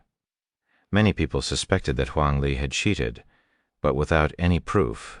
Nobody there dared to voice their complaints, fearing retaliation. All of the top sects and powerful families went last in the selection, and shockingly, all of them had insane luck with at least 2 Spirit Kings in their team. It was clear to all of the small sects and families there that these powerful factions had worked together and manipulated the results somehow, giving themselves a massive advantage. Those shameless old bastards never intended on giving us a chance. Yu Jian gritted his teeth in anger after seeing the results. So we never stood a chance from the beginning, huh? Why am I not surprised? Tian Yanyu sighed. Pretty much everyone that wasn't part of the lucky group silently cursed Huang Li and the others for their shameless actions. However, there was nothing they could do about it. In the first place, they had no solid proof of foul play, and everything was circumstantial at best. Even if they had proof that Huang Li had cheated, who was bold enough to say it out loud? Who would dare to raise their voice against the top sects and the 7 legacy families? Nobody was foolish enough to throw away their life in such an unwinnable situation, so they could only suck it up and endure it for now. How despicable, Tian Yanyu muttered in a mosquito-like voice. I can't say I'm surprised, though. Yuan was the only person there who could smile at this moment. I would expect this kind of tactic from other sects, but for the 7 Profound Swords and the 7 legacy families to do this, I'm speechless. Tian Suyan sighed. They must really want the sword, Yuan continued to smile. The selection eventually came to an end, and acting like he was innocent, Huang Li immediately started the tournament. The 2 sects or families that will be fighting will also be randomized. The talisman will now choose 2 sects to fight. Huang Li said as he poured some of his spiritual energy into the talisman, causing 2 beams of light to appear, picking 2 parities from the dozens of groups there. Once you step onto the stage, you can no longer forfeit, just like a real death match. This is not like your usual playground. There is no room for mercy here. If you value your life, forfeit now. Huang Li said to them. The 2 parties stared at each other. I forfeit. Me too.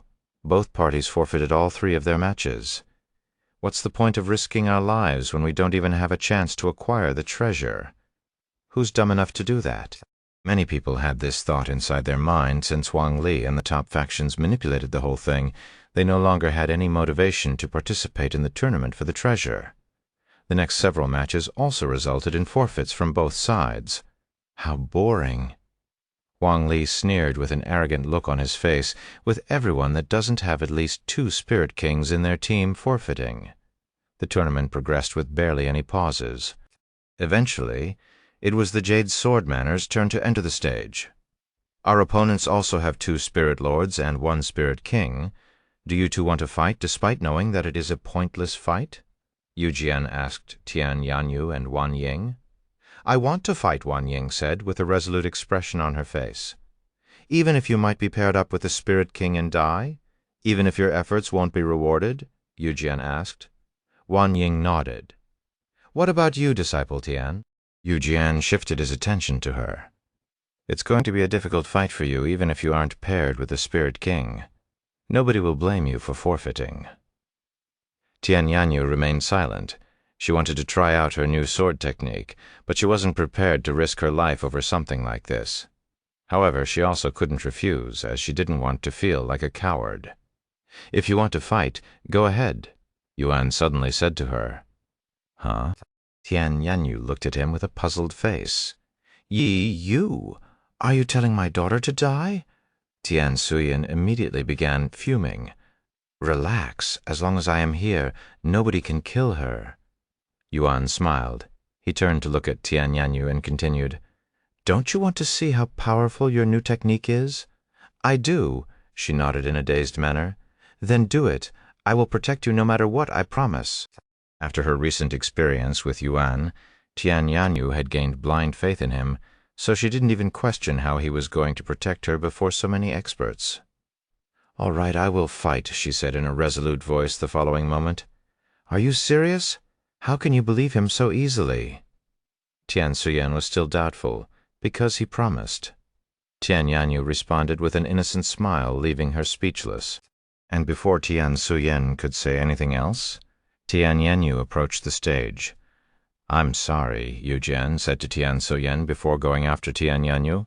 If my daughter dies here because of you, I swear I will kill you with my own hands. Tian Suyen glared at Yuan.